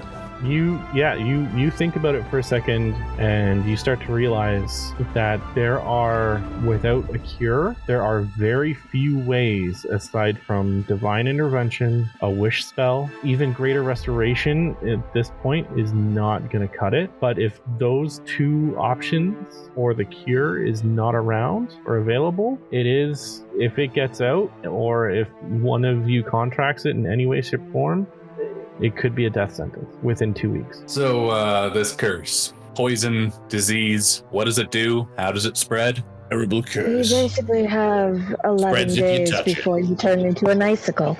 Yeah, plenty of time. So you walk over, roll over the body, and take the knife. Sleight of hand of... Oh, shit! 45, I think? So you roll the body over. 41 sleight of hand. You roll the body over, and you're like, oh, I know exactly what I'm looking for. And as you roll it over, you reveal its hands and grasp, and there is nothing in its grasp. But as soon as you roll the body over, its frozen maw, the mouth of this winged kobold, lets out a blast of cold air that has been trapped underneath it. No! And Zenith, you take a full blast of this breath. Reflex I need save? you gotta make a Constitution saving throw for me, please. Oh, con? Yeah. That is a 28. 28. Can I guidance him too, or is it too late? Is it all fast? It happened really quickly. So as Hold on. Oh, hold on. There's a thing I'm gonna do. Oh, there's a thing you're gonna do? Because I'm trying to save your ass. You don't want this, man. Oh my god. Okay, no, it won't. Wow, it won't work. It was a super high. Oh, okay, fine. I'm sorry. I got nothing. 28 doesn't make it. The check was a 30. Fair. No way. There's gotta be. He took this at full face right in front of him. I have been chewing bamboo though. You have guy. Oh, you got. Roll higher than a 2. 31. You roll, sorry, what? 30, 31? 31. Okay. That's outrageous. This breath, just as you're like doing it so fast, you're not even thinking about it. You're looking for a knife.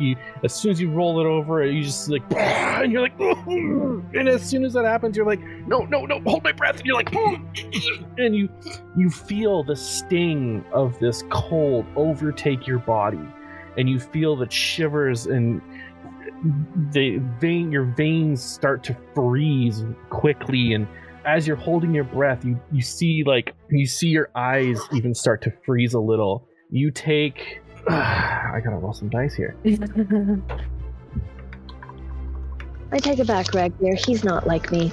I'm not an idiot. You take gonna do it. So because you saved, you take half damage. The total would have been 114 points of cold damage. That's doable. But you saved, so you take half. Was this an attack? And to confirm, it was a con save, not a dex save. It was a con save, yeah. It was a con save. So it would have been basically like a super high powered, very potent cone of cold, basically what it was. Okay. But it was literally the curse. It was so that you just felt this very crazy cold that you've never and you're used to being cold, being in the astral sea. You know what being cold feels like, and you've never felt cold like this before. and it shivered you right down to your bones throughout all of it. So was the 114 halved? It was, so half of 114. Okay. Are you done being an idiot? Well, told you gold wasn't going to kill me. Knife's not here, though. First off, everything here can kill you. Everything. So as much as you're a cavalier, base pirate, you may need to keep your ass alive a little bit longer to be of any use to anyone. I don't need to be of use to anyone but myself. I'm still alive. Either heal me or get off my back. My God. We're absolute best friends who almost always want to kill each other. Oh, no, you do almost want... Oh, no, it all makes sense now. I get it. Where did you find him? So you're down 70 points? No, only 57. Oh, sorry. Only 57. That's what, all of Parrish's health? Yes. Yeah. So at this point, as soon as whoa, you take this blast and they start calling you out, you hear the voice of a squeakly, draconic character as you all turn around and you see a gray cleric, or a gray kobold looking right at Ragbeer. Young, very young, and he says, "Are you looking for this?" And he holds up the Fang of the North as a frost drake drops down beside him. It's got my dagger. So, Ragbeer, you're the first to notice, obviously, that this is a gray kobold. You've not seen this guy before. Can I put two and two together and probably understand that he gets the story? Like, or do I assume that he doesn't know who I am? You can tell that he knows who you are, but you've never seen him before in your life. Ragbeer steps forward and with a small bow and his wings out but furled down, he says, "I'm Ragbeer, servant of Avondra. May I ask who you are, kobold warrior?" Well, I know who you are, but if you must know, not that it matters, I'm Morber. Morber? Morber. Morver.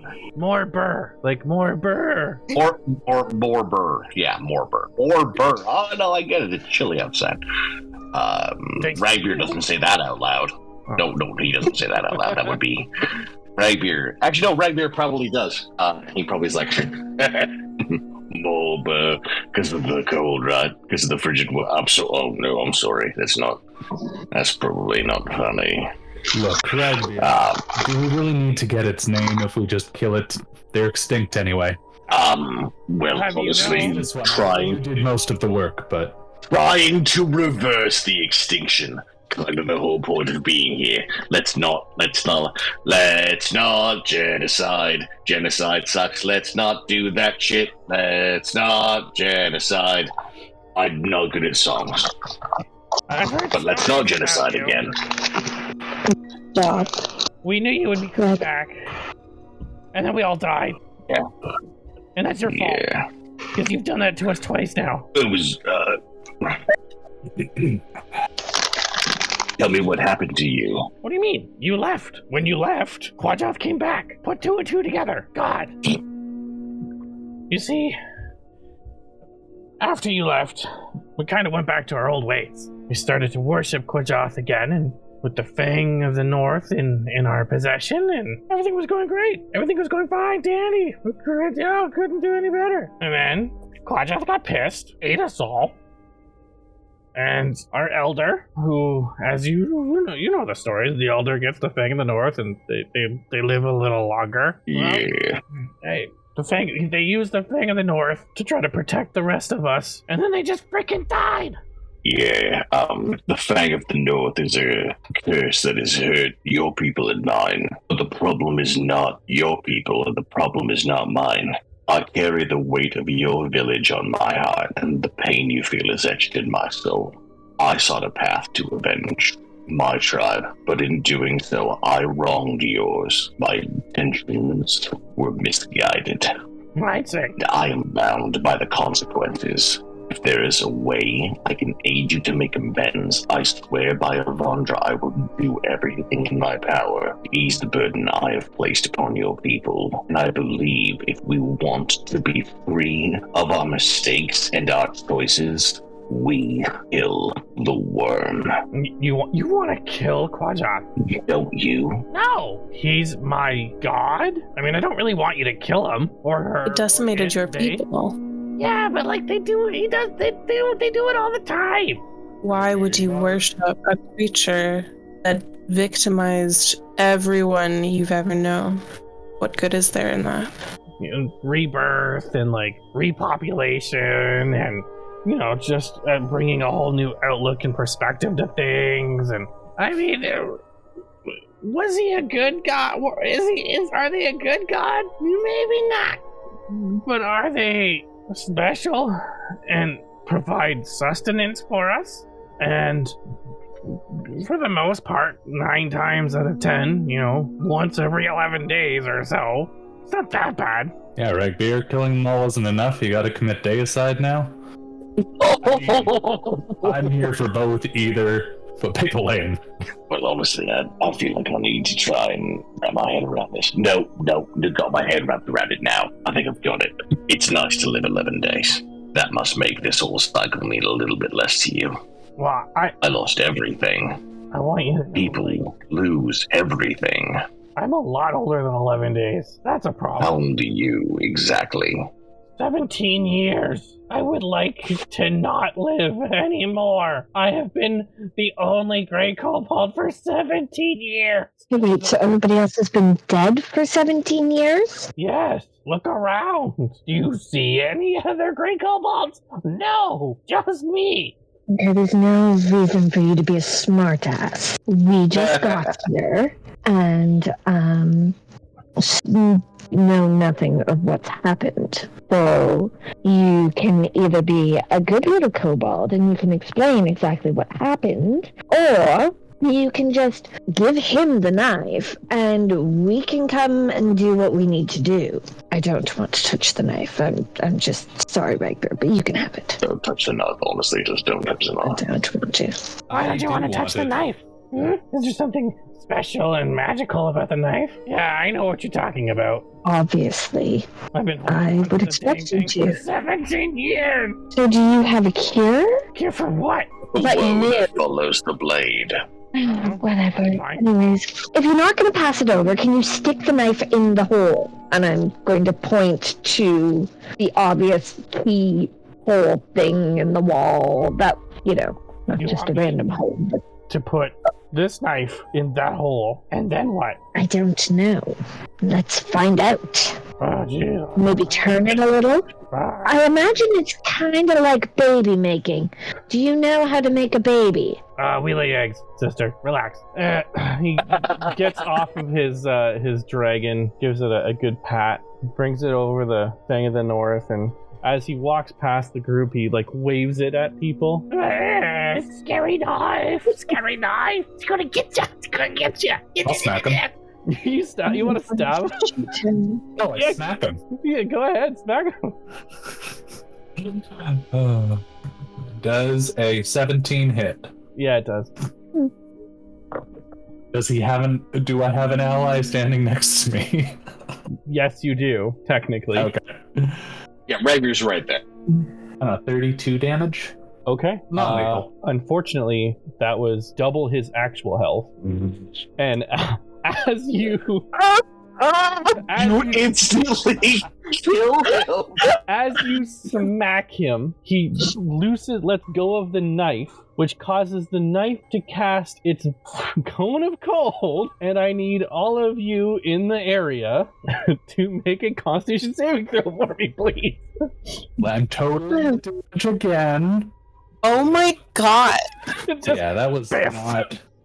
I thought he was a PC. Walking around with PC HP. I don't see no other character here. 26. This is so brilliant. This is so wonderful. I'm so nervous to roll this. Damage. Sorry, huh? What? 28. Non-lethal. No, I meant for the con save, though. Oh. Fuck you all. Damn it! It's a 28 for Lumiris. Nope. But you have the D4. That is not gonna help me. I will roll it anyways. On save 19. Okay. Is this a spell effect? It is technically a spell. Yeah. Okay. Do I have anything? Hold on. Okay, so for those of you that save, you're going to take half of 105 cold damage. For those of you that failed, What? 105 cold if you failed, and I will tell you what the fail is. The fail was a 15. Oh my god, wait. I take 52 damage? I would like to use a special. Yeah, okay. I have Indomitable, so I can re-roll a saving throw that I fail, Nice. but I must use the new roll. Go for it. Okay. Oh my god. There you go. Incredible. Nice. Oh. Okay. So Now, Kyle, I have a question. I have resistance to cold damage. Does that mean I take half of 52? you take half of 52. Thank you. And All right. saved with a high 20s roll. Still So all of you saved, which means you don't contract the frozen woe. Thank God. Yet. All right. And as this poor old man kobold just basically gets dusted, the dragon freaks out and starts flying off into parts unknown, leaving the dagger on the ground. All right, Ragbearer, are we going to help the annoying little scaly bastard, or do we leave him there? Look, in my defense, I've hit people hard before, but very rarely do they shatter. You see, Honestly, Anyway. I look over at him. Ragbear looks over at him and just says, honestly, that wasn't you. That hurt really badly, though. Ow. Now, if he was the last of the species, would it be okay if I said that I ended their line? I know you did most of the work. No, oh, I'm you really definitely happy ended you the did. line. That was all you. Yeah, no, that's on you. That's, yes. And Ragbear rests a lot easier, knowing that he doesn't have to put that on his resume for the rest of his life. I just love it. Guy messaged you and said, Zenith is going to feel really bad because he's going to claim he killed them all, but he knows you did most of the work. It's a team effort! At best. I can see Lily hating this character even more as the minutes go by. I can bring the creature back to life. So can I. Would you like me to bring the creature back to life? Well, I didn't mean to kill him. He was just annoying. I look over to Lumiris. I say, if he was felled by a slap, he's no use to us in what we do moving forward. We can revive him after, but if we expend our energy to bring back an ally who will do nothing but be fodder for a first wave, we've hurt ourselves. Think big picture. There's danger ahead. Let him be. So Zenith is going to pick up the knife and say, I found my payment. Okay, I need you to make a Constitution saving throw for me, please. Okay. Can I guidance him as I see him be like... I definitely ate one of those sweet, sweet herbs beforehand. There's also a D4 heal, right? Guide. It's guidance and goodberry mixed together, basically. Oh, good berry. Okay. Yeah. Not gonna do it. What'd you roll? That's... Oh, I didn't roll my D4. Oh. But it's still not gonna beat the 30. That is a 27. Oh, So, no. the difference between the Kona Cold con save and the Frigid Woe con save is they're very different con saves. Yep. As you grab this knife, which is actually coincidentally the same thing that Ragbear did all those years ago, and as Ragbear tries to stop you and Leovir looks and goes, ah!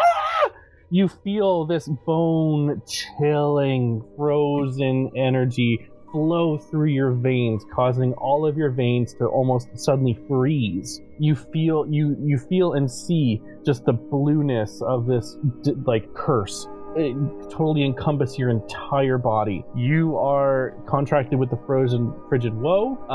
You're infected. It's not going to take hold. You have a certain amount of days, and I'm going to roll that now. Mm-hmm. So you have 4 days. That was the best roll you could have gotten. You have 4 days to become cured of the frigid woe, or bad things are going to happen.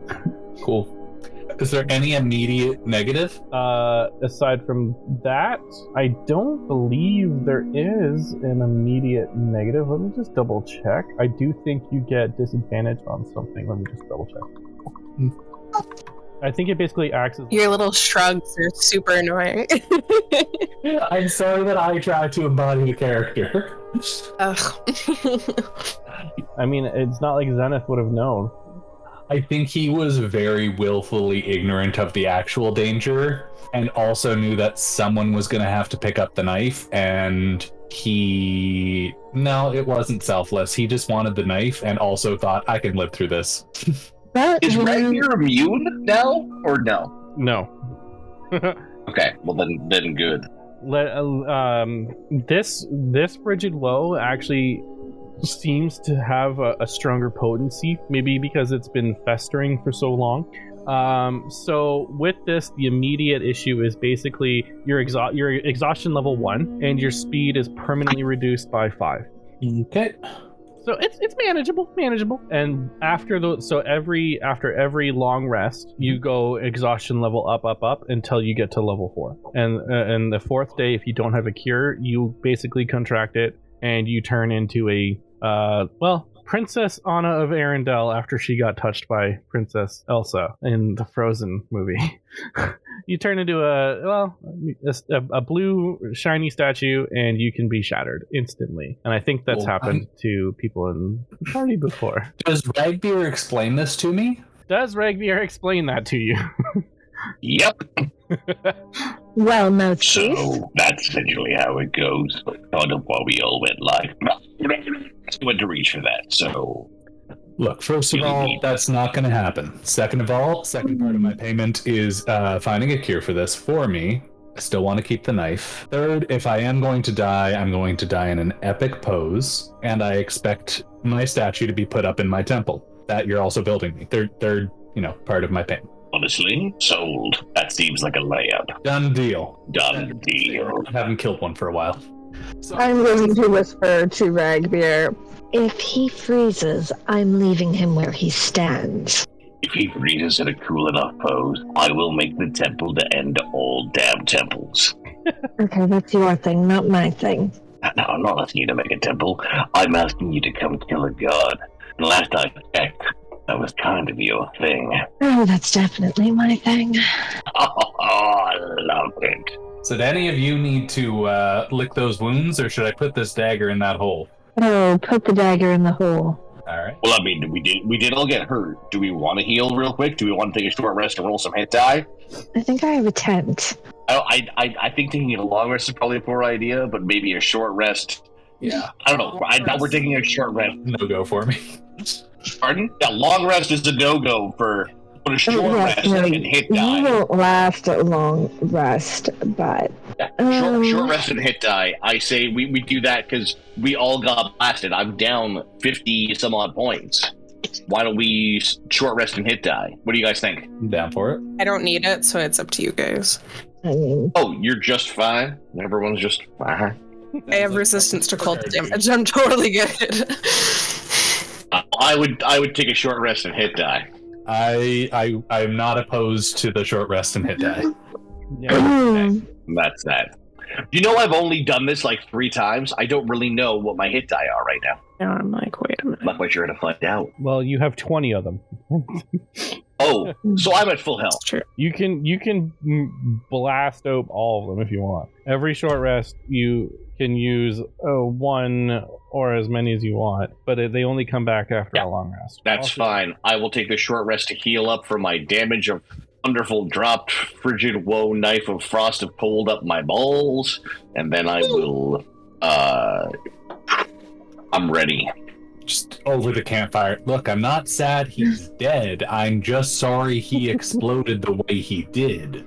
No, the explosion was magnificent, but gory. Honestly, those are the best kinds, so I'm not that sad. Listen, if I go, just make sure that it's, like, again, magnificent and gory. I can respect that. Yeah, you can. Hey, Lumiris, if things go really badly, any particular way you want to go? Quietly. Sorry, quietly? Peacefully. In a quiet place. Sounds like she wants to die like she's lived. I should stay on brand. Boring. That's what I said. And I look over at, sorry, not Lady Tatiana. I'm drawing a big blank here. Leavir. Look over at Leavir, and I say, well, we know you're not going to die anyway. I won't bother asking you. Just make sure that I go is awesome, all right? I know, of course. Warrior's death, don't worry. All right, I got you. And he holds out his hand, and he flutters up to be at her level with his wings. So I hold out my hand to Leavir. Shake it. Brilliant. So you guys... Even if you do get the frigid woe, I'll make sure you get a warrior's death. And I wink at you. So you guys, set out like a couple stools and you look around at this altar to Kwajoth, and you never really investigated the sides, but you do see that there are mounds of snow that have kind of blown into the back area. And with the quick campfire that you've created, the snow in this area started to melt a little bit. And you actually see a whole back row of kobold eggs. And look, he wasn't kidding. They do lay eggs. Finally, some good fucking food. Oh my god. That's the advanced genocide. Like, wow. I'll pass on the lizard, thank you.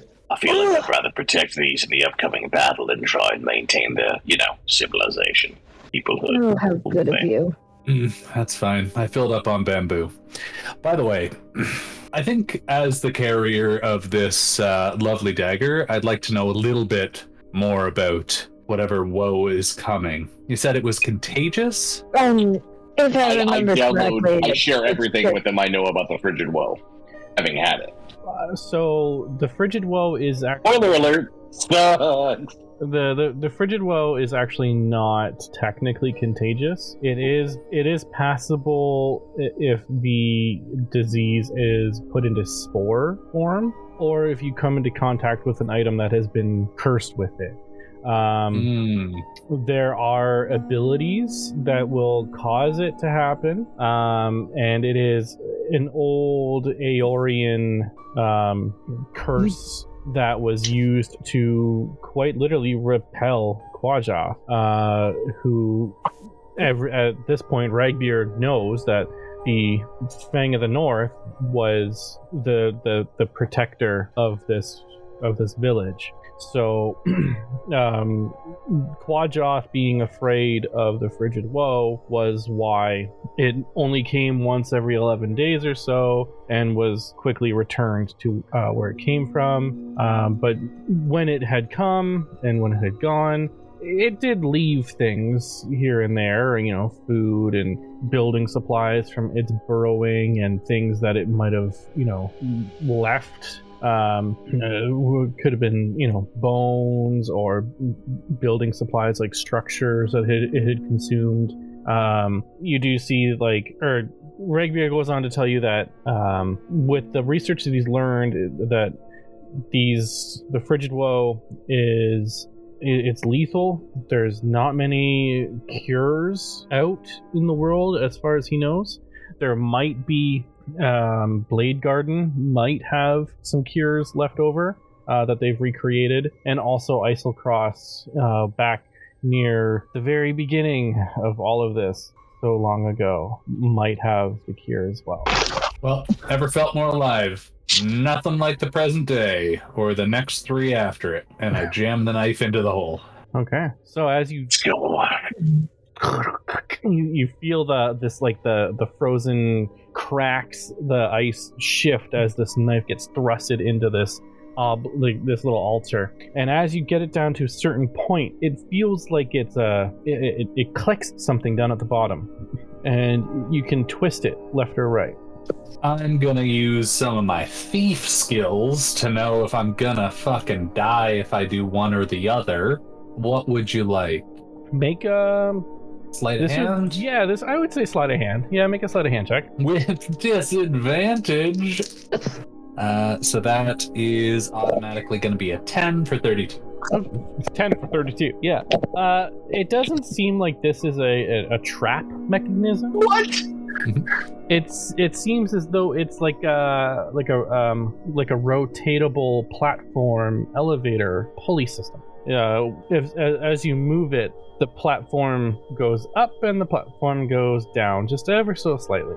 So it's not a door opening, it's a platform. Yeah. Cool. Well, everyone gather up. If we're going to be blasted with cold, fire, spikes, something else, we're going to do it together, because this seems like it's an elevator. As we gather all together, Fine. I would like to ready an action. Okay. If things get real bad as we head down, we get instantly nailed. The action I'm holding is casting Holy Aura. Okay. Which is an 8th level spell, and will give everyone around me. You do shed a dim light of a 5-foot radius, and you will have advantage on all saving throws, and other creatures have disadvantage on attack rolls against you. That's a great spell. So I'm holding that spell. Okay. And ideally, if things go terribly, I have a ready action to cast it. And if things don't go terribly, know that I've got that ready to cast for everybody. I can let that be my concentration spell. All right. So you guys all huddle close. And Zenith, you start twisting it. Just before I do, I turn to Lemiris and say, I know the thought of dying alongside me like this sickens you. It's honestly what's making it all worth it. And click. So as you click it, it goes...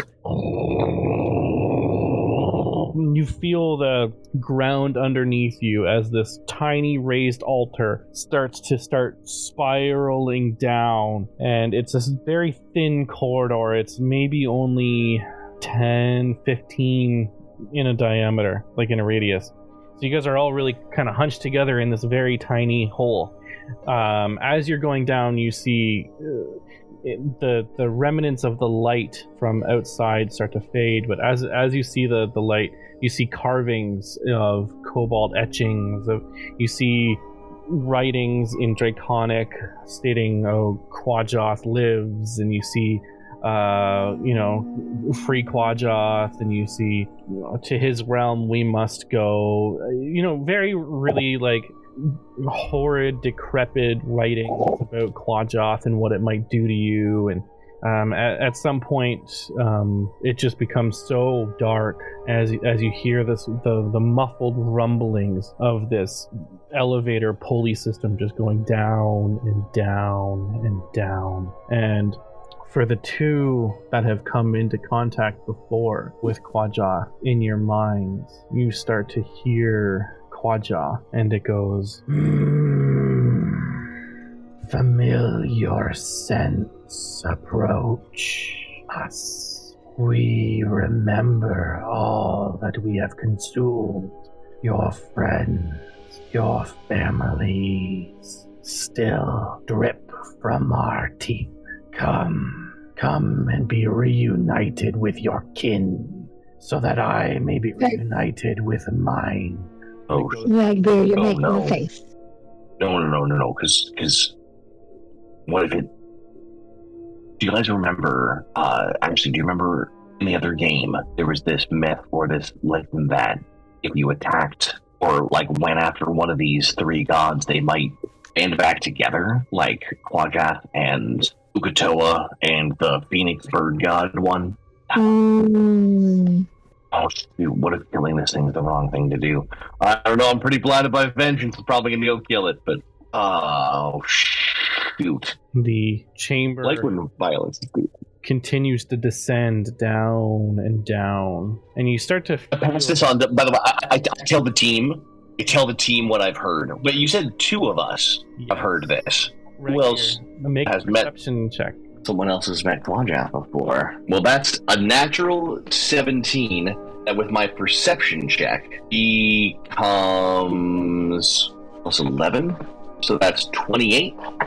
So with your high perception and your dark vision, you notice that Lumiris is also making a similar face.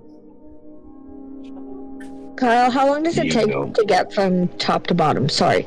You won't know. Is it long enough to tune to an item? No. No, it wouldn't be that long. So I look up at Lumiris, and I fly up to be on her eye level. So, you heard what I heard. Why is that? This thing took everything from me. So I'm going to take everything from it. First goddamn thing you've said that's made any sense at all. Alrighty. Sounds like we're all on board. What did it take from you? My monastery, the only family I've known for a lifetime, my dearest and most cherished friend. It took everything from you, Ragbeer. I thought it did.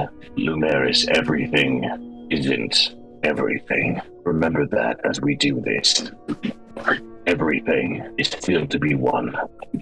I hope someday I can believe.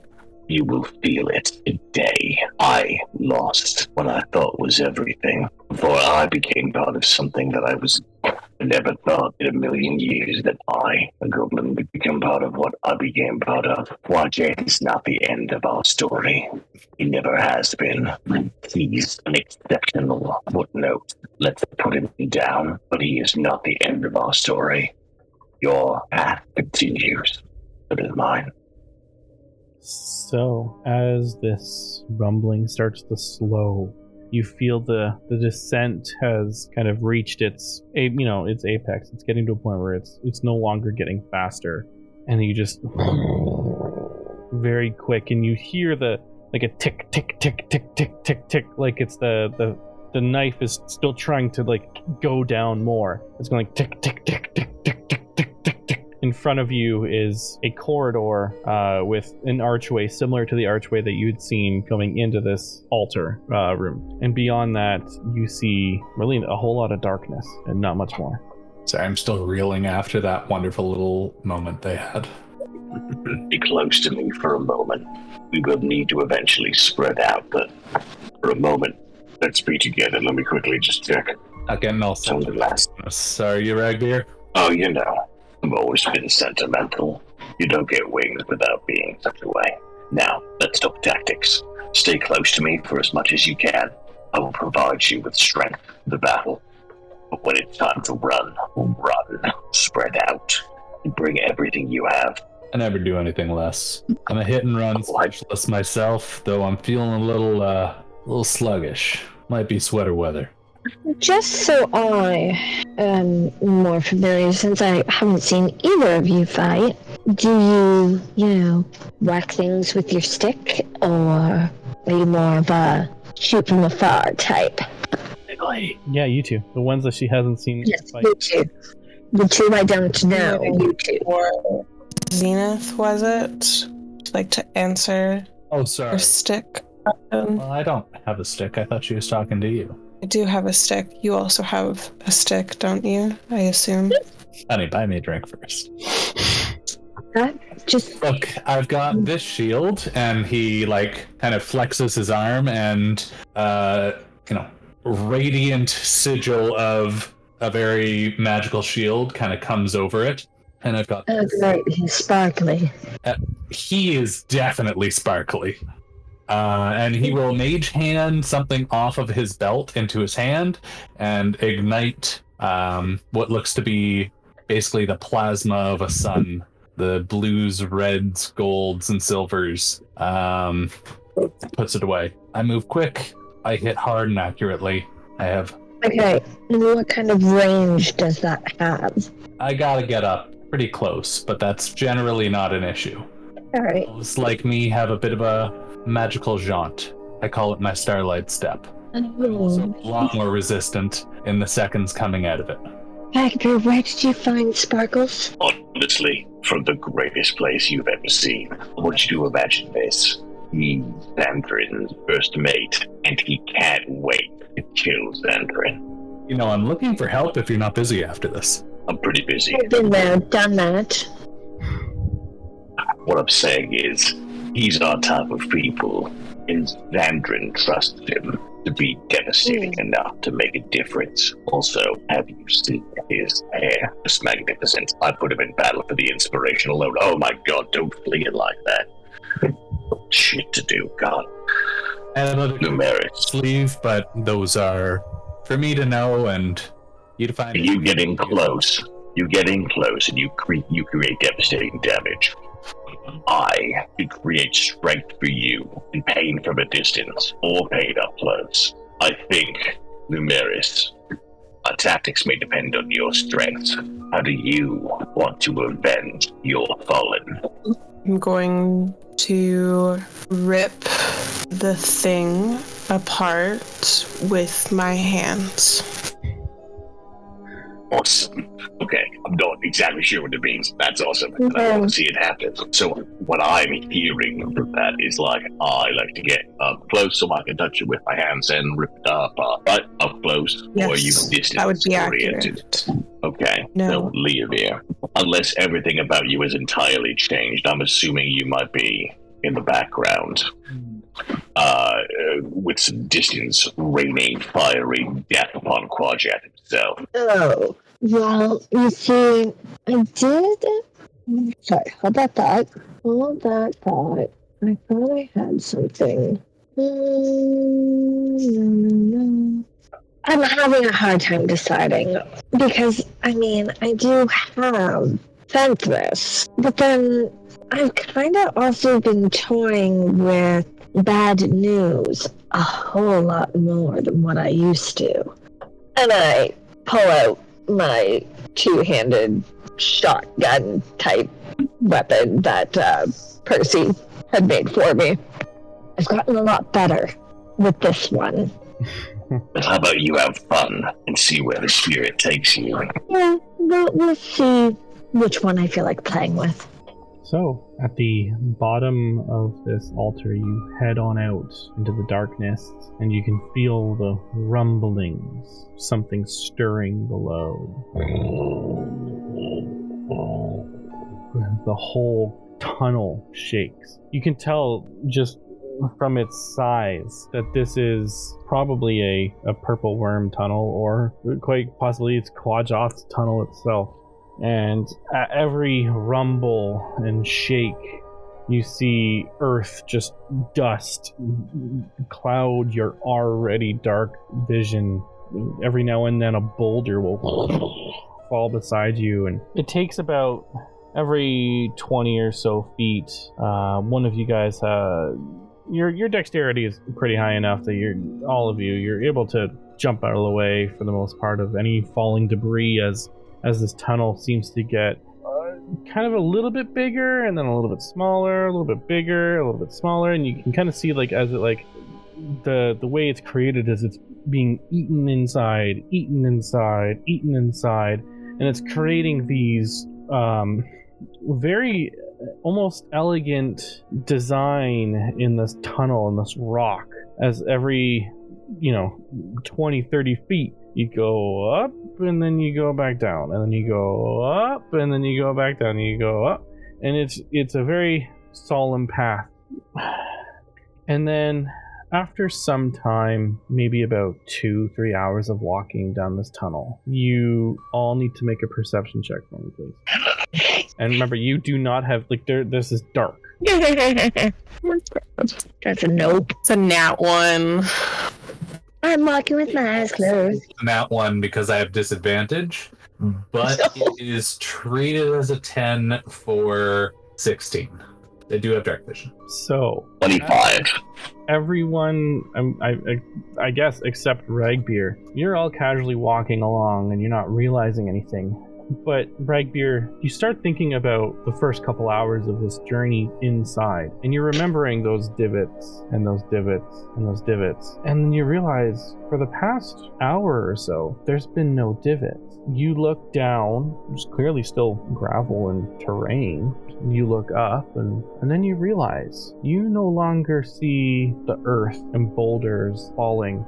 Instead, you start to see what looks to be like a pulsating in flesh tone almost, as you hear from somewhere off in the distance behind you. Ragbeer, you realize for the past hour you've been walking inside of something. As you start really focusing and trying as hard as you can to look around, you see now the walls. Yeah, the walls, they look like spines. There's something running along the sides. And you start to see, as you get further in, empty structures of what was once potentially a village that this has consumed. And inside this village area, you see off to the side what would have been maybe a lake or something. The water is of this acidic yellow goop. And you stop the party, who still at this point has been totally oblivious to it. And you hear in your voice, in your mind again, and to think, I didn't even have to try. I shout out to everyone, we're inside Quadjack. Oh. Could make killing it a bit easier. Big monsters, hard on the outside, squishy on the inside. You hear, as you stop, you now start to hear that rumbling again.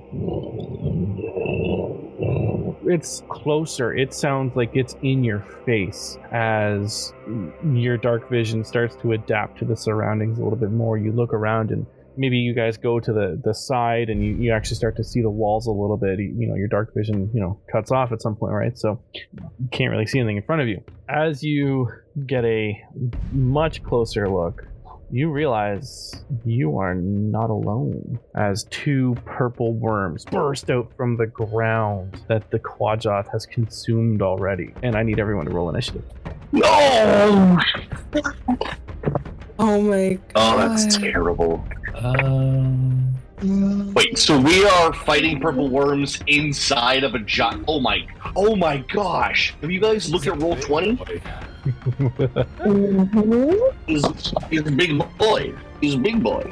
Really. Damn. There are so many things that I should have done prior to this. I should probably roll in the game. How do I thought I turned my initiative on, but I'm not sure if it's working on my new computer. Add a D8 to my initiative if that's cool. Kyle, I am using one of my magic items. I was stupid and rolled a regular dice instead of hitting the initiative button, but my initiative is +5, so I'm just going to add that to the 10 I rolled. Sure.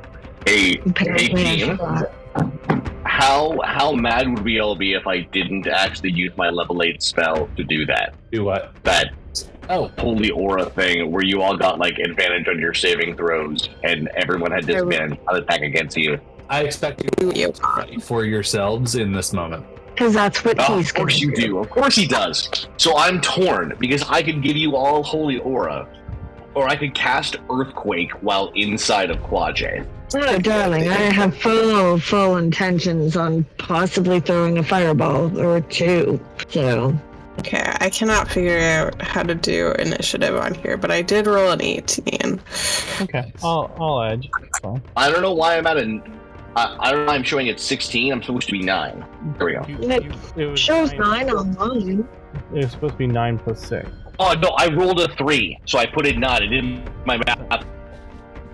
Alright. Sorry about that, my bad. All good, friend. It says that Lumiris has a big axe on her body. I know, I see that. I can't. I don't know why I did that when I fixed it. Got this. I'm just immediately killed. No! I'm gonna stop touching things. I gotta go back to my dice roll. I hate the chocolate because that was my treat. Oh no, I shouldn't cast Earthquake. It's gonna make this really shitty for all of us. Don't make it shitty. I shouldn't cast Earthquake. It's a bad idea. No, it's like every turn, everyone's got to cast a con saving throw. On the top shelf. Because it's an Earthquake. Love con saving throws. All right. I'm contemplating. Holy Aura feels more on brand right now. But I'm last in the initiative order, so we'll see what happens. Maybe I'll just Spirit Guardians this thing at a high level. Okay, so first up is Zenith. All right. The boots he's wearing kind of begin to trace up with gold lines throughout it as it spurs him to action supernaturally. And first thing I'm going to do is cast as my bonus action, not cast, but use Blessing of the Raven Queen and teleport 30 feet. All right. And I'm going to make an attack at this here purple worm as he ignites his blade. Do I have advantage for any reason? There's no reason to have advantage right now, no. Cool. I will reckless attack. Okay. Does a 25 hit? Yes. Very good. I'm going to cast Booming Blade. Mm-hmm. That's gonna be, excuse me while I roll my fucking massive pile of dice. Oh man, why didn't I Heroes Feast? That is a great question. We should have Heroes Feasted. Oh, absolutely. Well, we'd love to see that. Yeah, you guys probably weren't planning on being inside Quadjop. Nope. No, it wasn't, 10. Oh my gosh, we're inside it. 20, 30, 41, 44, 49 radiant damage. All right. And wow. Going to use the rest of my movement to stand in front of this here purple worm. Mm-hmm. Say. The purple worm. It does not get an attack of opportunity attack at me because of elegant maneuvers. Nope, because of I'm a swashbuckler, so I've attacked it melee. It can't take an attack at me. Perfect. All right. And I'm going to tell this fine fella, all right, you're dealing with me. All right. Up next is Lemire's. Okay. Oh, how close am I to this thing? I have to reload because it's not working, but I'll get there eventually.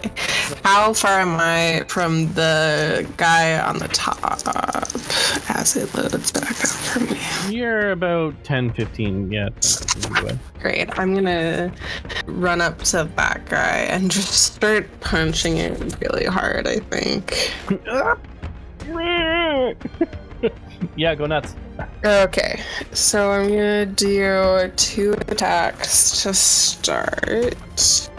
As a 17 hit. 17 actually does not hit. Okay, does a 33 hit. Yes, a 33 hits. Okay, so that'll be my first one. And then I'm gonna flurry of blows to do 2 more. Does 18 hit? 18 will just hit. Okay, so then so that's 3 hits on that one. And rolling damage. It's gonna be, oh my god, 10, 11, 19, 27, 35 damage for all of the attacks. Okay. And that's it for me. Okay, Leavir, you're up. Shoot it! Shoot it in the face, in the face. Shoot it in the face. Na, na, na, na, na, na, na. Shoot it in the face. I am going to shoot the one that, if my mouse wants to work. Come on. Oh, it's on the wrong screen. I'll be okay. I'm going to attack this one. Mm-hmm. I'm going to use Feathers. Does 27 hit? 27 will hit, yes. Wonderful. That plus a d6 of lightning. Okay, that's the first one. I'm gonna attack it again. What, no fireball in here? Right now, do you want to die? Howard. 25 hit? Yep, 25 hits. Perfect. And Kyle, correct me if I'm wrong. Is it only 2 charges per turn or 2 charges at all? Like through the entire thing? Each rest, I mean. For your fountain? For the lightning, yeah. Let me double check that. It may just always be that.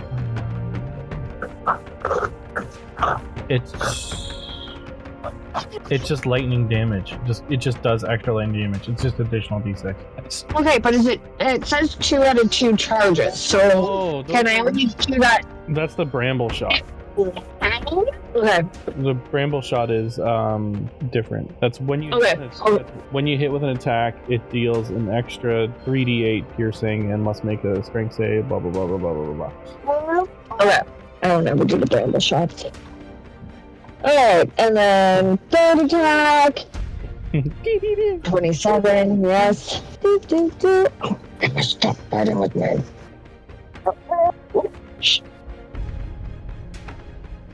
Oh, that didn't roll. No, it didn't roll. There we go. Voila.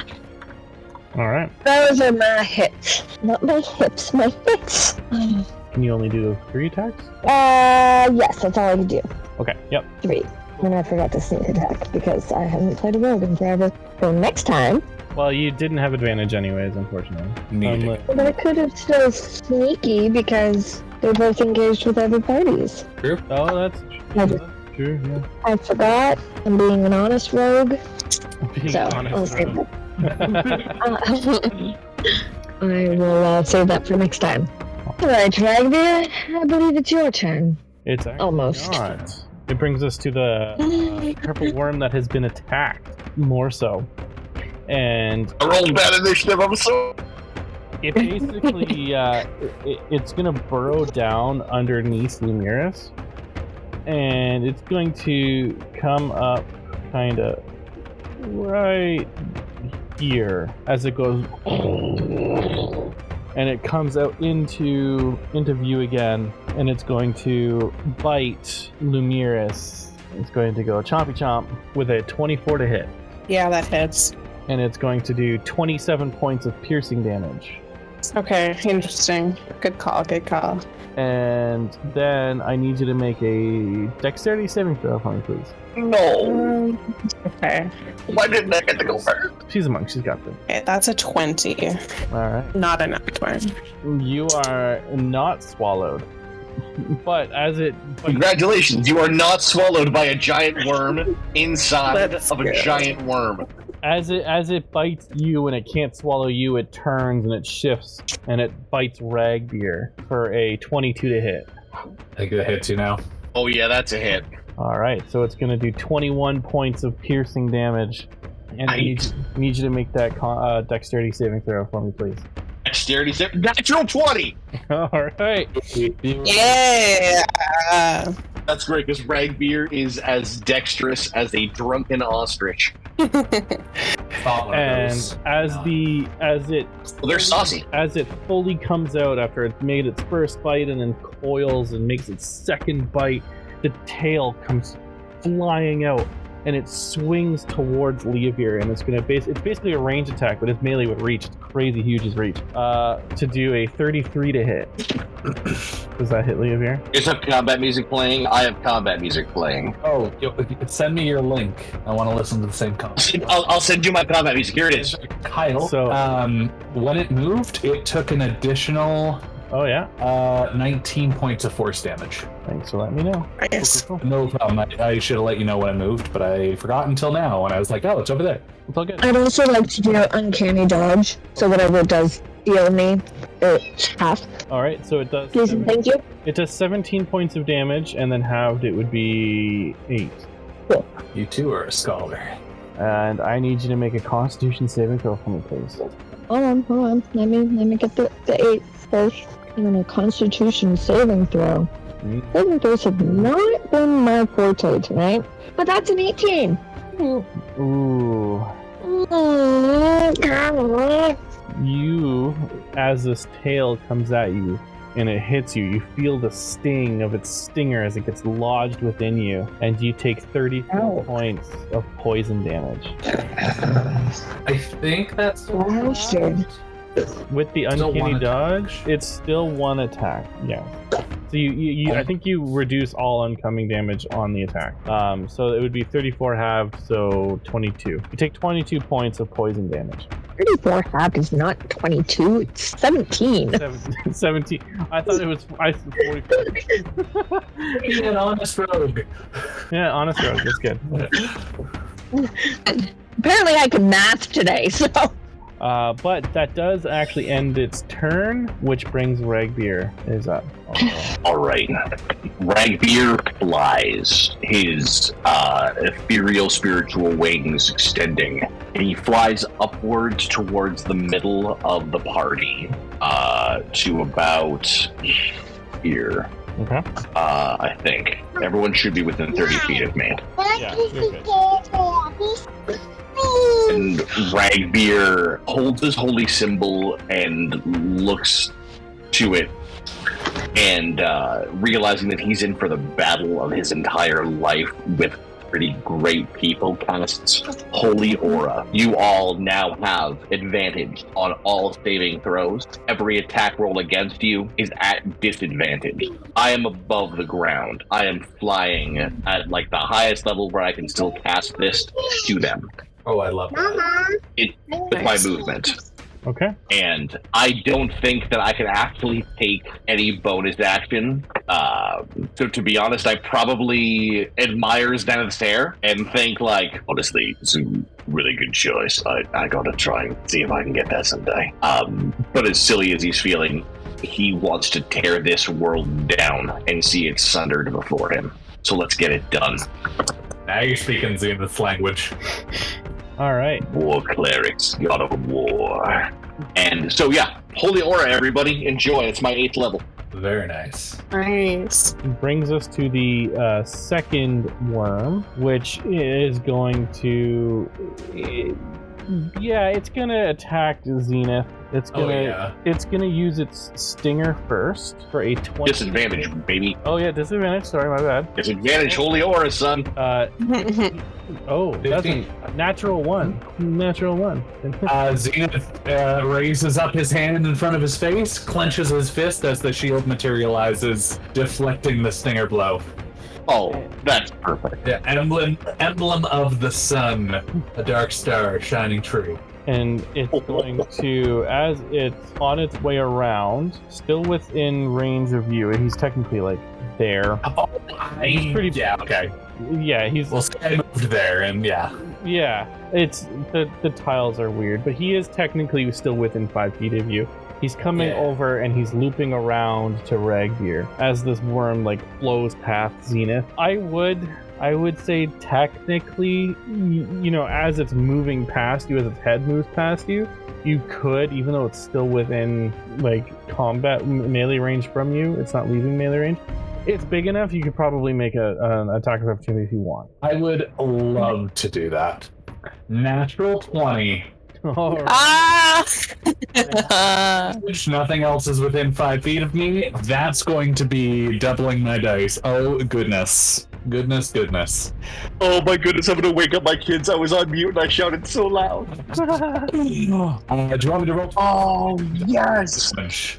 Sorry, how much is the damage? Well, it's going to be 1d8 plus 96. So would you like it rolled twice? No, just do the full amount of whatever it is, and then just do a roll. Okay. What? Yeah, like you do your full amount dice roll. Okay. And then you do your 96, and then you do another of the regular attack damage. No, rogues double their sneak attack die on a crit. All right, yeah, go ahead. Trust me. That's why assassins are good. I forgot that it was. This might be a record damage. It may strike. Big. 10, 20, 40, 50. That was a bunch of ones. 60, 70, 81, and 81 plus 7, 88 damage. Radiant damage. All right. I guess he just stabs into the thing, and as it's like slithering across by him, thinking it's too big for these small things, just going to open it up with this radiant dawn blade. You hear it go like as it's like being sliced open. Thank you for the advantage on that one. Feels good. And it is going to, with finishing its turn, it's going to attack twice, 2 bites to Regbeer, for a 20 and a 24. Wait, let's just check. They're both going to hit with this, even with, does a 20 hit? Regbeer? I'm sorry, pardon? Does a 20 hit Regbeer? It does, yes. I'm sorry, I apologize. I was, never actually talking to me. Okay, We're yeah. looking at Zeke's flowing locks. I get it. Pardon? Both gonna hit. So the first hit is 20. Oh, yeah, 7. The first hit, 26 points of damage. Second hit, 17 points of damage. Oh my gosh. And that would be ending its turn. And at the top of the round, everybody involved, including the worms, needs to make a dexterity saving throw for me, please. With advantage, everyone, you all have advantage in your saving throws. Yeah. Another nat 20 on that. I kid you not, I also just rolled another nat 20. Oh Why am I wasting them all on God. saving throws and not attacks? Who do you worship right here? They can have an that's temple. That's a Navandra. You guys will hang out and be the best of friends. No, I think Okay, I you got also got a nat 20 on that saving throw. Oh my God. You're kidding me! Incredible. I got 2 7s. So that brings us up to an 18 for me. Did anybody get less than 25 total? Lily. But I can re-roll failed. I can re-roll fails. So I'm gonna do that.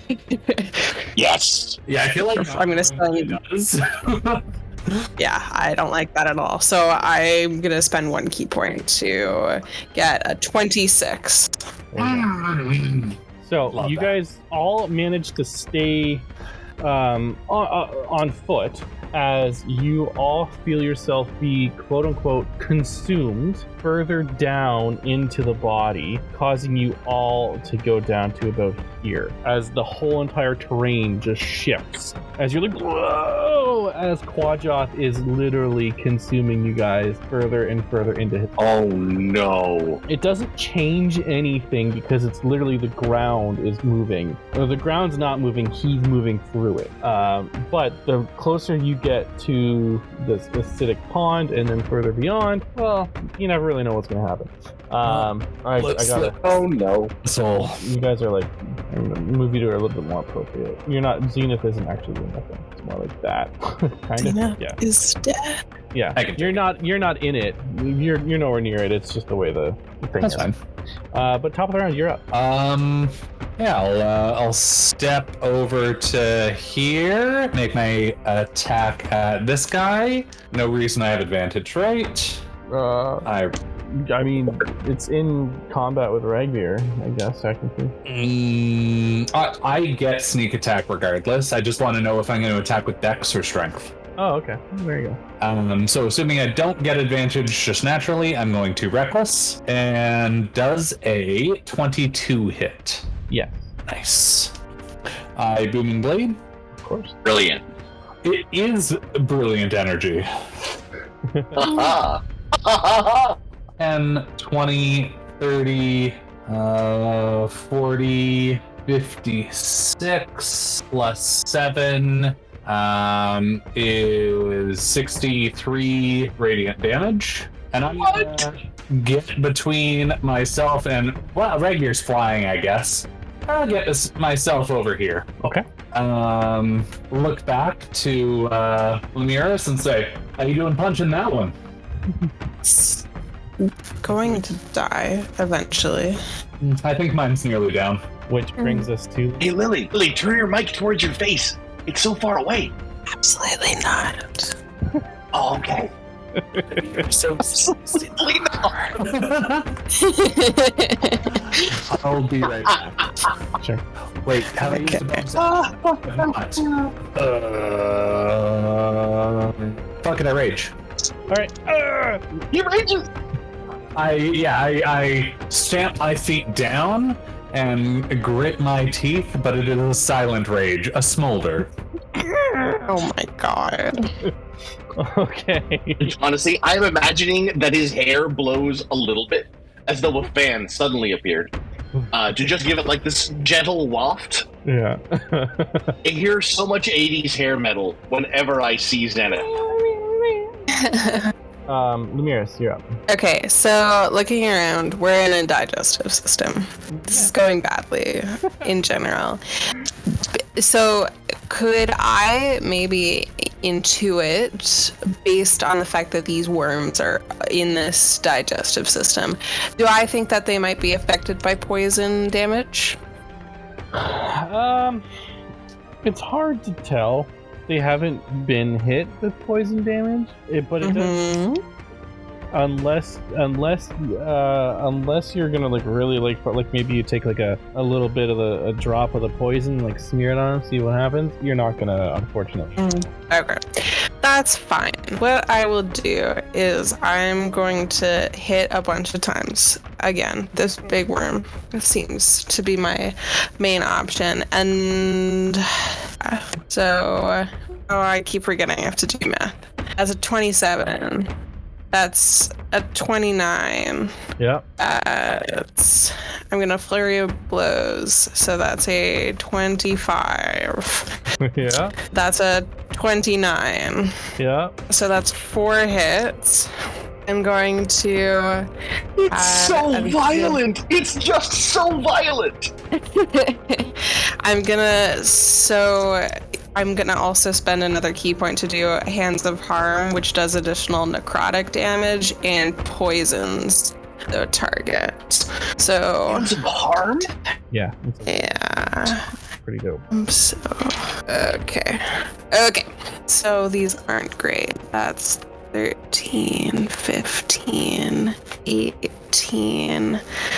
Oh my goodness, 18 plus 32 equals 50. So that's 50 bludgeoning damage and 9 necrotic damage.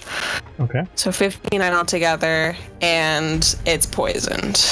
So you do notice that unfortunately it does not seem to take the poison. Is it affected by the necrotic damage? It seems to be affected by the necrotic damage, absolutely. Okay, good. Okay, perfect. Works for me. And that's ending your turn, or do you have anything else you can do? That's 2 attacks. That's bonus action for flurry of blows. Yeah, that's all I can do. Leavir, you're up. Okay, so I am going to sneak attack this one down here now. This is 29. Yeah. Okay, so on my first action, this is going to be a lot here. I'm going to do that. Sorry, 1d6 for the lightning, 3d6 for the sneak. And then, would you say the other worm is within 30 feet of the other worm? Yeah, pretty close. Alright, so then I'm going to do Wails from the Grave. Immediately after dealing my sneak attack damage, oh god, I must stop. Sorry, I can't read all of it. It's got stuff. I can target a second creature that I can see within 30 feet of the first creature, and it takes 2d6 necrotic damage. Okay. Oh, and I also deal this necrotic damage to the first creature, apparently. Oh, yes, yeah, you do. So, they both get 2d6. Oh my goodness. So that's 8 necrotic damage. And then I'm going to attack it again. Oh, of course, as you should. 33. That'll hit. I don't know what that is. There we go. The d6 for lightning. Oh god. 1 lightning damage. And then I'm going to attack it one more time. 17. Does a 17 hit? 17 misses. Okay. And that ends my turn. Alright. Brings us to Regbeer. Okay. Ragbeer is in a decent position. I'm going to fly to a slightly better spot. Just sort of maintaining an in-between here. But I will, as a bonus action, I hold my Sword of Avandra in front of me and I create a projection of it as my spiritual weapon. And I cast it at 6th level, which means it's powerful as shit. It's gonna hurt somebody. And I'm gonna put it to back up. Oh man, the hair is so distracting. It's probably gonna back up Zenith. So yeah, goodness. Do you see the hair flip? God. So the sword is going to go next to Zenith, but it's still in between the two creatures, so that it can easily move between the two as needed. But it will attack this time with 3d8. Mm-hmm. Nice. At 6th level. It's going to do some business here. At 6 plus 6 plus 1. That's 13 points. It still has to roll to hit. Don't forget. Oh, it does have to roll to hit. That's right. Yeah, it still has I to forget how it has to roll. It's my spell modifier. Yeah. D20 plus 3 mod. That's pretty good. My spell attack is plus 16. So that's a 17 plus 16 to hit. Yeah, that'll hit. And okay. And so then that was 13 points of damage for that. And then for my action, I'm going to cast Sacred Flame against it, which is oh shoot, sorry, it's been a minute here. Must succeed a Dexterity saving throw, or take 4d8 radiant damage. And it has so saving throw, you giant worm. And it has disadvantage on the save, right? Sure does. Oh no, does it? What the yeah. No. Oh, you get. No, Holy Aura gives our players advantage on saving throws. And enemies disadvantage on attacks, but it doesn't impact their saving throws. It doesn't matter. You got a 3. You got a 3. Yeah, no, it's all kinds of hurt. They're not that nerd. All right, so that is 4d8. 6 plus 3, 9. Plus 2 is 11. Plus 7 is 18. Yep. And that's another 18 points of damage, and because it has Sacred Flame on it now, never mind. It just doesn't benefit. It doesn't matter from the attack. No. It doesn't benefit. Never mind. So I heard it a bit. I've got my spiritual weapon out. Things are about to get violent. Okay. That's it for Ragbeer's turn, as he takes a moment to just smile at the worms, knowing what's coming. Okay. So the second worm is... I don't know what happened. My worms keep getting cut out of the initiative order. It's weird. They don't deserve to be there. I know. It's okay. I know when it is. You suck. It's going to attack with the tail stinger again to Zenith. 23. Oh, disadvantage. Sorry, thank you for reminding myself. 19 to hit. Misses. It's a miss. It's gonna just full splits. Literally 0 effort. It's like, this is my natural state. Okay, with a it's gonna bite you again. Even with disadvantage, it got higher than it got a 20. It got 220. It got 220, so 34 is the lowest to hit. That hits. All right, and it was a crit. Oh no! Oh, it was a crit. Oh, yeah. Oh, that's bad. Quit looking so happy, Lily. That's so terrible. Oh, what are we gonna do about that? Oh, I guess I don't have anything. 40 points of piercing damage for the first attack. Because of rage, halved again because I'm going to use my uncanny dodge. Okay. As I just slip out as I grab one of the tooths as it's about to go into my shoulder, and I'll take 11. All right. And then you're probably going to pass, but make a dexterity saving throw. Okay. I'm gonna say I passed. 29. Yeah, you did. It's going to attack again, and even with disadvantage, it's a 25 to hit. That will hit. Okay, it's going to smack you to attack it again. 24 points of piercing damage. Down to 12. And another dex save. With advantage. 24. You're good. Alrighty. Sorry, how much damage? 12? 24 and then down to 12? Yeah. Perfect. No eatings for the U. Alright, that ends its turn, which brings us to the top of the round again. Everyone needs to make that dex save. Loving this aura, by the way. Yeah, it's handy. Takes a second to just bask in the glow. Hi. Dex save. Dexterity save, yep. 17. Remember, you have advantage on all this, everybody. Yep. That is a 4 and a 5 for old Zenith, so that's Oh no! it's only a 17 for me. Wait, you rolled a 4 and a 5, and your dex save is a 17? I rolled a 16, and my dex save is a 17. Anyone higher than 25? Nobody higher than 25. As you guys are being quote unquote consumed, you are all knocked prone. Wait, I'm in the sky. Oh, I'm not on the ground. there you go. Okay, you already have advantage on it. I'm saying I'm flying though. I'm not on the ground. Yeah. This is a ground effect or a floor effect. I feel I'm like feeling pretty immune. Yeah, I'll allow it. Yeah, you won't get knocked prone. You'll still move with them because it's like the whole. Oh, totally, yeah. Like the whole structural movement. I'm down for that for sure. Yeah. But yeah, so Zenith, Lumiris, and Leavir, you guys should actually be like there at this point. There you go. You are all knocked prone. Zenith, you are extremely close to this poison lava pit. Yeah. And you can feel the heat coming off of it as like the stomach acids are digesting everything around it. Do the worms look affected? The worms do not seem to have any effect. In fact, they seem to be like enjoying it. They should know. That. So, Zenith, you're up. Oh, it is my turn. It's your turn. I'm gonna take my attack at this worm. Okay. Do I have high ground because it is in the acid pit and I'm not?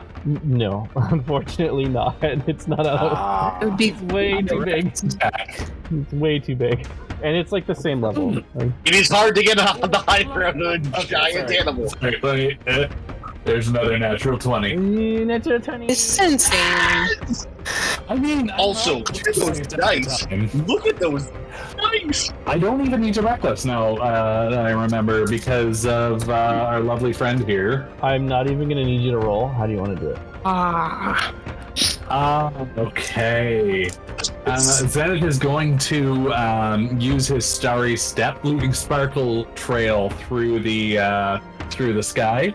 Is going to turn off his blade, put it against it, and turn it on as he runs down it, and does another Starry Step over here, the only one that actually counts, and booming blades it. And so when it turns its big head towards it, suddenly the energy kind of radiating through it just ignites out of it in sort of a solar burst as it coats the sides of this insides. All right. Awesome. As it kind of bursts open, some of that poison goes everywhere. Anyone who is within 15 feet of it, I gotta do the measurement here. Does it fit so well with the character of Zenith that you all seem to get caught in the collateral damage of his actions? Because they're not intentional by me, but like, I'm sorry as the player, Zenith is like, it happens. No, it's cool. It's literally so cool that this is fine with me.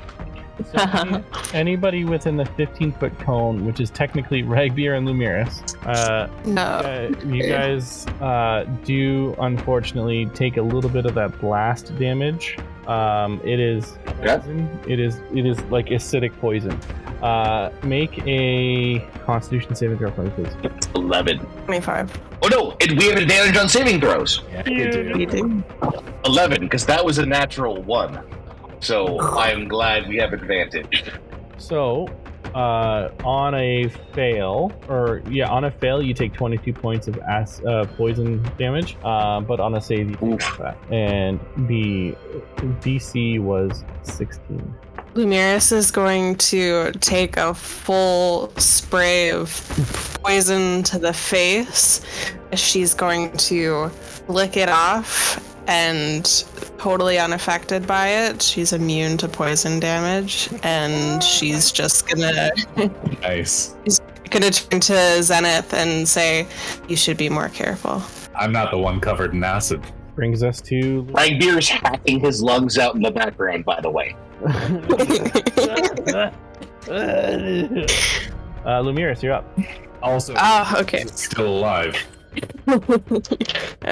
Well, not for much longer, hopefully. So I'm gonna hit it a bunch of times again. I think I have to.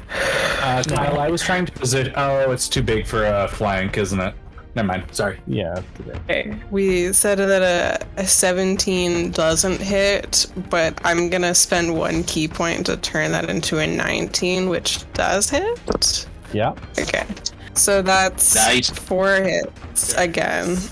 And then I'm going to spend another key point to do more necrotic damage. Okay. So that's 4d10 plus a d10 of necrotic. That's it. Okay. So that's 8, 9, 17, 22 plus 32 is 54 damage. Ow!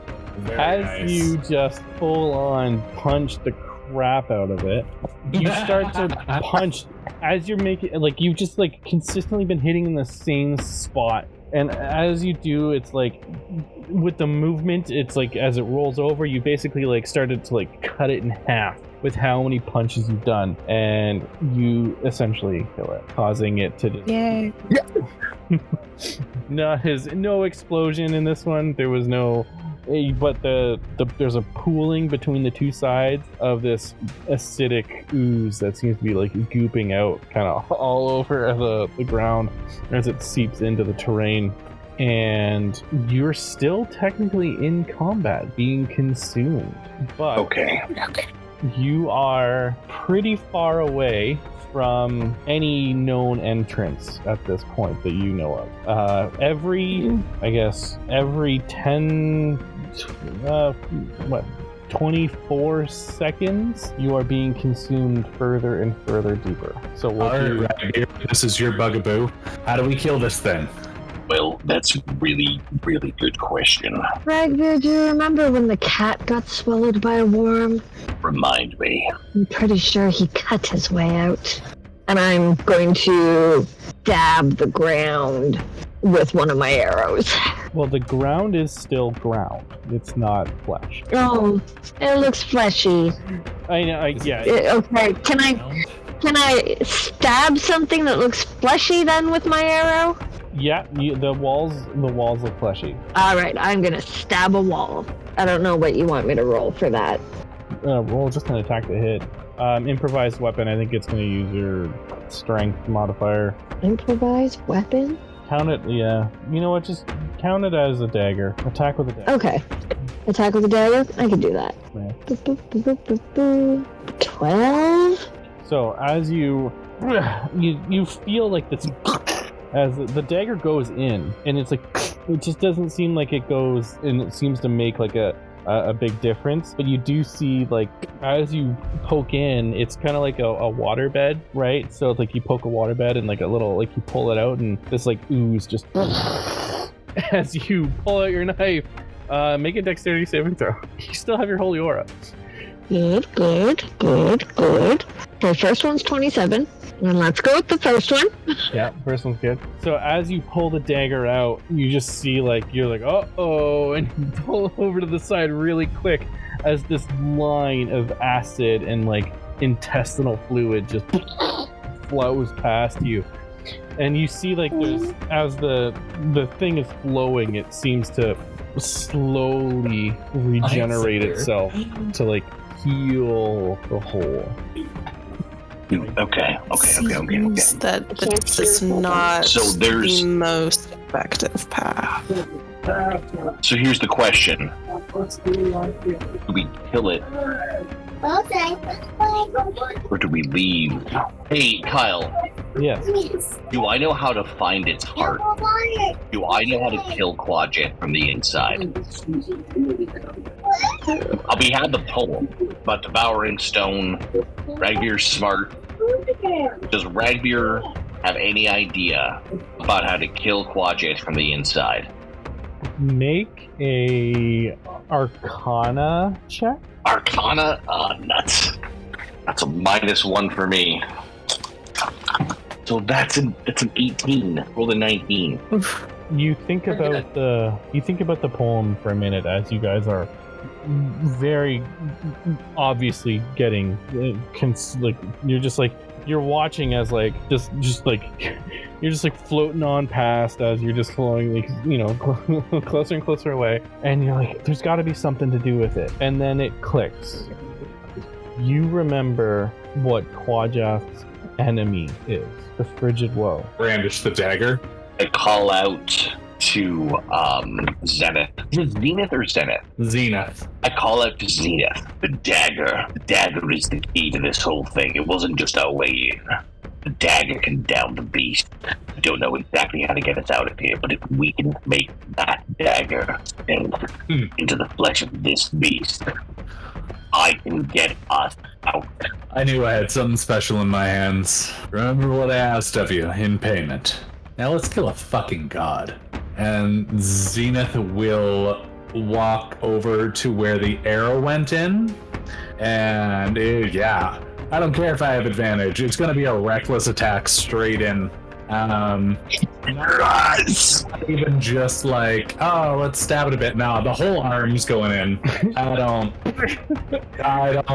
Sorry, is acid coming out? No, it's time to do damage. Yeah, go to roll. I give him guidance. Well, this is an attack roll. I don't think it's gonna make guidance. Okay, turning over a body requires fucking saves here, so It's true. I'm going to step the Raven Queen, or Blessing of the Raven Queen, over and attack 17 to hit. 17 plus 12, 29 to hit. So, do you have advantage? Yes. And that was 29 to hit. Mm-hmm. Okay. As you lunge... I gave him guidance. Well, the guidance, again, it's not going to make a difference to the attack roll, but as you punch it in, you feel it go in. Because I have advantage, I can attack with dexterity instead of strength, meaning that elven accuracy takes effect, and I can reroll one of the d20.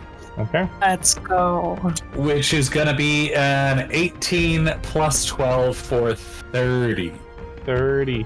As you punch in, you feel this, the fluids and the goop and all of, these, tissues inside, it's like sticking your finger inside your mouth. It's a really weird feeling. And you feel the burning sensation of all of this acid as your arm goes in, and the dagger hits a point. You feel you're pretty far in, and you feel a stringy bit, and you clip it right at the very end. Nice. And you just immediately feel this burning sensation turn very cold very quickly as the hole that you've created instantly freezes over, and you pull back out. No acid or poison comes out, but you see that the hole isn't big enough to get out of, but you've definitely prevented it from regenerating. So using the dagger is definitely going to do the trick, and you see that dangling thing look like a blood vessel of some sort. Yes. I don't know worm anatomy, but I think I'd like to stab this thing a few more times. Why don't we, I don't know, anyone here healer? Ragbear? Know what a blood vessel looks like in a giant fucking worm? Because I want to clip a few. Certainly do. So I will work alongside him to help him surgically rip this thing apart. Now, there's two options here. There's a surgical approach. where we identify blood vessels. We rip it apart. I could also just like cast Firestorm and then like rip through. Actually, no, that wouldn't work as well within one direction. No, we need to just half a moment. Do what I do? I think this will work considering we have the physical capacity to cut through. I'm going to cast Find the Path. Okay. And I will ask Avandra, holding my blade to my chest, my shield in close, hide my shield. It's still the picture that Ludwig drew me, knowing that if it was the last thing I saw, it would be okay. And I say, I don't want to die here. I want to still follow your path. Help me find my way out. So I cast Find the Path. As you do that, this, your whole body just glows this radiant energy, brighting up the room, and you feel your vision, the path, it weaves, and it swirls around the Fang of the North that's in Xena's hand, and instead of it going into the wall, it looks like it shoots upwards, and it goes to the ceiling, and you realize that the ceiling, it kind of peaks up a little bit. And at the very tip top of the peak, it looks like there's this flagellum of some sort, like one of those things in your blood vessels that, Yeah. Danglies. The danglies. And you see that there's a whole bunch of them at the top. And you get the feeling that these are a lot more delicate as the vision brings you up over to the danglies, and then it disappears, and you go back into your normal regular view. Hey Xena, see those? Why don't you get on board? I'll fly you up there. I look over to Leovir. I say, there's a few of them. Feel free to shoot. But now I think if we cut through with this, if you're going up, go ahead. If you're going up, why don't one of you use this? And out of my hefty sack, I pull out a sky sail. What's that? It is... The description is bat-like wings affixed to a pole that are constricted of either bone and leather or wooden cloth. It's basically a flying surfboard. It's a parasail. Yeah. Like a wing, hang glider, basically. And I actually still have the one that Ludwig gave me as well, and I pull out another one. And I'm gonna hand it to Lumir, and I don't know how to pronounce it. Zenith. Okay. Why don't you guys have fun, and I'll just levitate a little. Just a little, just as a treat. Just a little. I look up to where the path showed me, and I look to Leovir, and I look to Lumira, and I look to Xena, and I say, the path that brought us together leads us out of here. You're an incredible group of warriors. I hope this isn't the last time we kill a god together. And I zoom up, holding up my blade, right heading up to where those sensitive danglies are, to start hacking. Using the paths you showed to me by Find the Path. Okay. So you go up there. It's about 100 feet. Inviting everyone else to come with me. I'm hoping that we're all kind of like going in town together, essentially. Hope you're all flying together. Yeah. Wherever he's cutting, I'm also using the Blade of Woe to kind of sever wherever I can. So the Blade of Woe really is the key. Not get ourselves here. The Blade of Woe is the... The Fang of the North, yeah. You start slashing at these dangly bits, and I'm not going to make you roll an attack for it. You do notice that it's like, as you're slashing, it's freezing, and you see them like kind of retract a little bit and go up into its body, and back down, and then up into its body, and it starts to shrivel, and they start to curl, and then you see this chain reaction as the Fang of the North is creating this frozen chain, and these danglies start to curl and crisp up into the system, and you see it expand down the length of the body, and within about 5 minutes you start to hear this, and it starts making this hacking noise as you see this rushing usher of poison being solidified, this acid as it's flowing towards you from the bowels of this beast. And it gets to a point where it's like creating a blockage in this 100-foot area as it's pushing out this ice block, and the acid is burning the ice as it's going along, and you guys are like just there, and boom, you guys get smacked by this ice block as it's pushing you guys out, up, and you're just feeling this bile right on this, like, churning. And you see like decrepit, rotted bodies like hitting the top of this ice block that you have as it's pushing out, and you're just basically you're gonna get projectile vomited out of Clawjath's mouth as you're being pushed and pushed and pushed. Just from the natural inherent force, if there's resistances, it's fine. You all take you take a little bit of damage just from the force of how much you got hit first, which is 18 points of force damage. When you take the initial boom, like there's nothing you can do about it. If you have resistance to force damage or whatever, like that's fine, you can get your resistances, but it's 18 base. And as you're just getting blasted forward and forward and forward, it seems to take forever. You feel like, if you've ever been on thin ice before, you feel things like hitting the other side of the ice, and you every so often you see like a little bit of that acid kind of spit out a little bit. It gets to a point where it's really close, and then you start to see not daylight but exterior, and you see these huge mandibles as it's going like, and everyone needs you guys are you're calling all in the middle, so you were never really in the front. And within seconds of seeing this jaw, you just go poof as this ice puck, this 100-foot wide ice puck, just gets pushed out into this underground cavernous area as Clawjath spews vomit all over. And the terrain that it had been consuming, and the structures and the bodies and just everything around is just you guys are all technically, being blasted with this ice block. I need you all to make a Constitution saving throw. Do we still have advantage? If I still have my concentration, you do. You would have to, yeah. It's been how long? Do I have to roll for concentration? It lasts for 10 minutes. It would have gone away. It would have gone away just over time. Yeah. Okay, then y'all are on your own, son. Like, you guys were pushed out for a lot longer than that. It's a con save? It's a con save.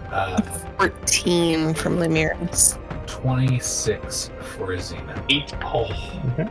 I was waiting for the team.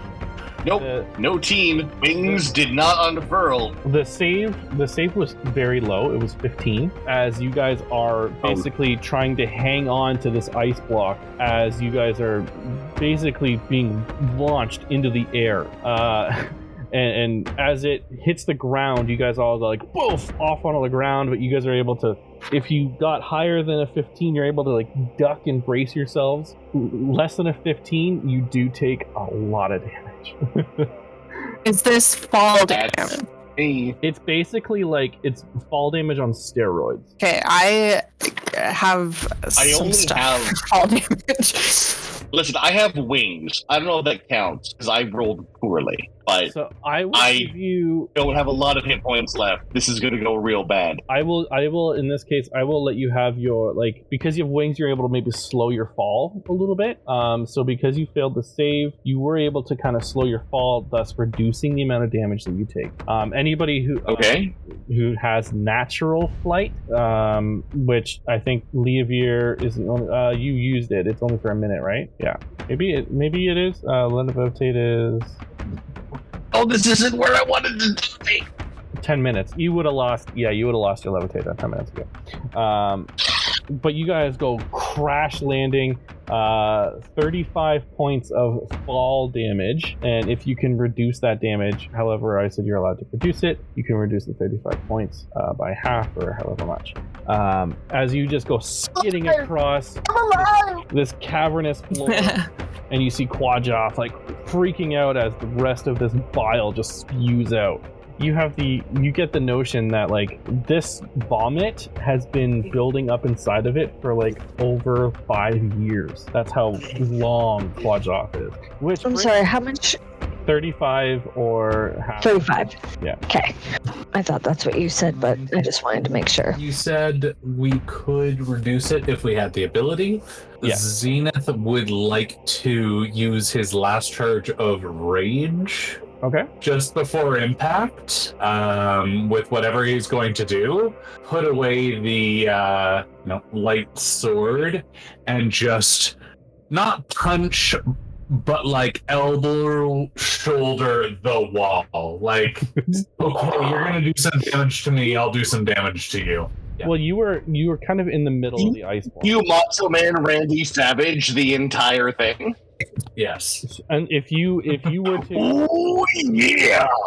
if you like, what I'm trying to figure out, like, what you're like, are you trying to attack the terrain or Quajoth as you're being expelled? I'm just burning if I see damage coming, I'm using rage, but I also did make my save. Okay. So.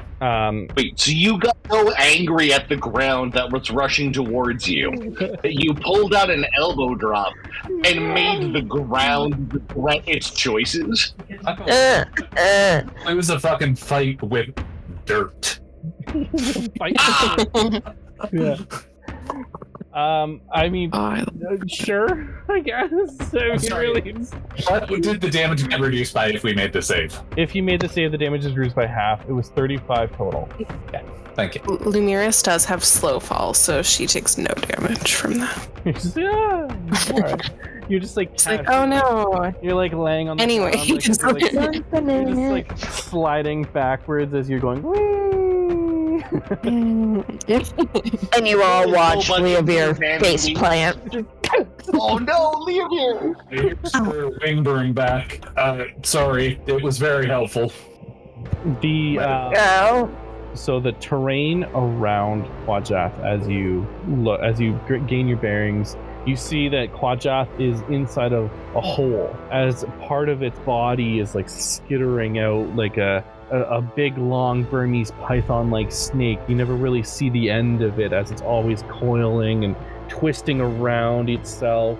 And you see this 100-foot wide giant beast. Ragbir and Lumiris, you've seen this before. You've never seen it as large as you've seen it. You see these claws kind of like creeping out as it's crawling out, and the eyes, where the tongue would be, 3 eyes. You notice that it's blind on the outside, and these large teeth and spikes all the way down on the exterior for those who have not seen it before. You see around it is the pile of bile and poison and acid that it has just bucketed out. Everything around it, technically, I'll put a thing so you guys can see it. We'll make it puke green, so everything in a 20-foot radius. Anything in that 20-foot radius is basically a lake of poison.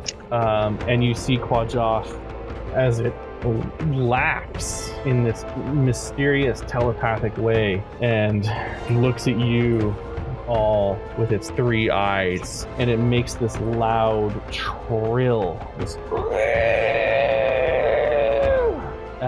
Everyone within 60 feet has to make a wisdom saving throw. I believe that's everyone. It is everyone. The save to beat is a 21. 18. No. You're dumb as shit. On the dot. Wait. Do we have advantage still? Do I still have advantage from Holy? Do we still have advantage from Holy Aura? No. No, that ran out. And what kind of saving throw was it? Wisdom. Wisdom. Oh, that's my plus 11. Very nice. So that's 18 plus 11. That's 29. Okay. Yeah. No. So anybody who got less than a 20 sees and hears this haunting cry that Quadzak has emitted. You are stunned for 1 minute. Minute? No. Ragbeer, you remember this way too much, and you're like, this is not happening to me again. Unfortunately, Lumeris, I think you failed to save. Am I correct? I got a 21. Oh, so with the same idea, you're just like, nope, I've seen this happen before. Don't be afraid of this. This is just the beginning. And this is how shit hits the fan. And that trill, that intense cry, I need you guys to roll. Do you want to keep your initiative, or do you want to roll initiative again? Let's roll initiative. All right, let me clear the initiative for you. Yeah, roll initiative. Roll initiative for the attack against Quadzak. Proper. Actively choosing not to get my D8 bonus. I rolled a natural 1. That's very fitting. Ragbeer does seem to want to bide his time and go last in combat. I don't. It's better because I can buff people if I go earlier. Oh, like, 1 is. Oh no. That's a 21 for Lumeris. I don't know how to do it. Why is that? There we go. That is a 22 for Zenith. Sorry, what was okay. Lumeris's again? 21. And Ragbeer? 1. I rolled a natural 1. Natural. But you have a +6 to your initiative. +6, so that's 7. Yeah. Thank you. Top of the round, you are now technically in its lair. Hold on, give me a second. Lair actions. Lair? Inside of its lair? Yeah, you were in it while it was in its lair. It's different. Okay, so as you guys are in the area within 100 feet, it's technically difficult terrain as the worm itself is tunneling underneath you at all times. Wow. So you're feeling the ground shake constantly. So at the start of the top of the round, everyone needs to make a dexterity saving throw. Including this round? I'm not going to include this round because you guys are already kind of just getting up anyways. So Zenith, you are getting up now. You're feeling this rumbling underneath. You're looking around. You're seeing shards of rock falling from the ceiling every which way, and you just see this giant red beast staring you down. So I'm going to take my movement to here, just leap into the pool, and then teleport 30 more feet onto it, and just get right in one of its eyes and tell it, look at me. You're going back in its mouth. I'm going to kill you. I'm going to... It can understand me, yes? Probably. Oh, yeah. Yep. I give vibes. And I'm going to use the thing that it has to make panache. Persuasion check, contested by its insight check. On a success, it has disadvantage on all attack rolls against targets other than me, and it cannot make opportunity attacks against targets other than me for 1 minute. Okay, I'm trying to find its insight check. Let's see, intelligence? Insight. How good is this worm's insight? How good does this worm know people? Is it a charm effect? No. Okay. Oh, no. If it wasn't hostile, it would be our charm effect. But for this, oh yeah, it's hostile. Let's get the smoke, friend. So I'm gonna just go with it's obviously not proficient in entirely, so there's no way for me to tell. I'm gonna go off of its intelligence, so that is a 26. DC was a 28. Ooh. On my roll. Okay, so that means so it has disadvantage on like a whole bunch of stuff. Oh, sorry, I had disadvantage because of the level of fatigue. Oh, okay. Cross your fingers for me. DC was a 27. It still passed. Like you still did it. Oh my god. I got a 26. That's why. That's crazy. Not even like it was a saving throw. That's crazy. All right. So you tell me what it does again, and I'll put it in the chat. Yeah, thank you. Because that's crazy. All right. All right. Okay. Cool. I was giving him the eyes. It was look, you're fighting me. I'm gonna kill my first god today. Yes. All right. That's fine. And that's all you can do as an action. Bonus action. That was an action. Bonus action was to teleport up because I couldn't make it on the run. Gotcha. Lumiris, you're up. Yep. Okay. I'm going to stride up to Leovir, and I'm going to use my hands of healing for 1 key point. And I'm going to heal her for... Okay. Wait for it. 11 hit points, and I'm going to end the stunned condition. Nice. And then I'm going to, I guess, for my bonus action, I'm going to take a deep breath and disappear in a flurry of snow and magically teleport 30 feet right to the edge of Quadrath's body here. And it has to make a wisdom save or be frightened of me. As I come back and the snow dissipates around me. Whoa. That is so awesome. In an unfortunate turn of events, it is. I knew it. To being frightened. I knew it. But in my soul, you're like, yeah. In my soul, it's like, yeah, that was so cool. Okay. It's about it though. Crazy. No one's actually hit it yet. All right, it brings it to its turn, which it means that it only has disadvantage against targets and can't make it against targets other than you. So does that mean it's disadvantage on all targets or just things against you? It has disadvantage against everything other than me. And it can't take opportunity attacks against anything other than me. Okay, and so it's all other than you, right? Yeah, I just wanted to read that properly so I wasn't doing it wrong. All right, cool. It's going to make its melee attack. You are already in its mouth. I'm at its eye. Its eyes is where its tongue is. So where its tongue is its eyes. Sorry, I just have to turn off a fan really quick for my partner so she can... So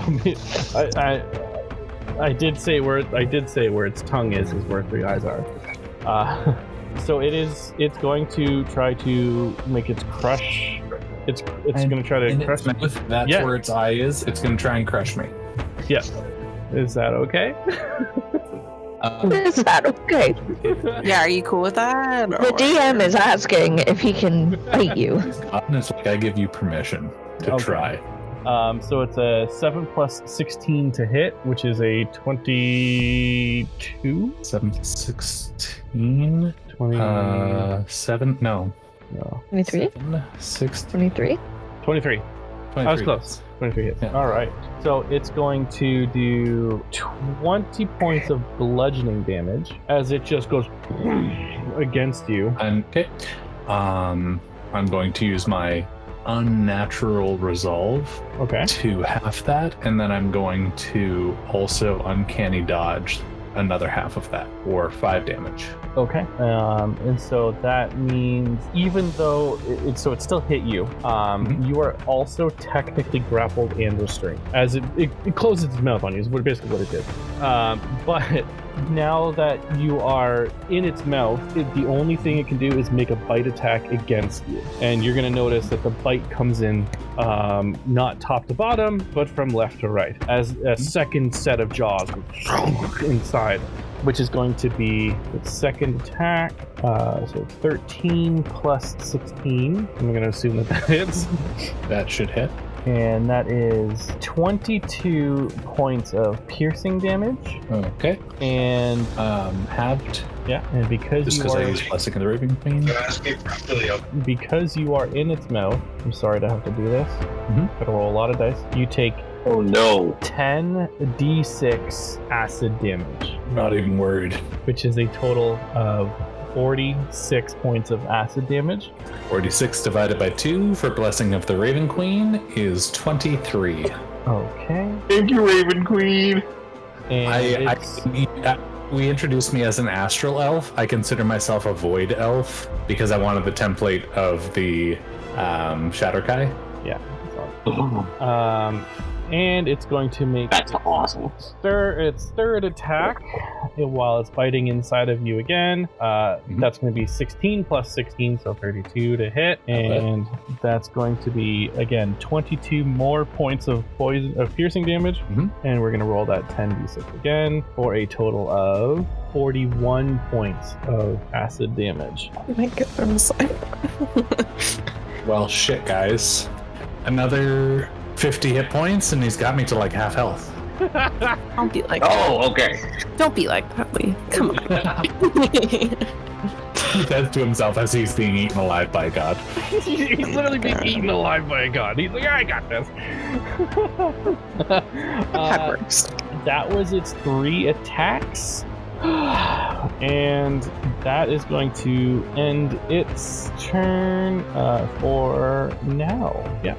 And there's no other things that it can do right now. Ending its turn brings us to Leovir. You're up. You did. There you go. Alright, well, while it's, distracted with its snack,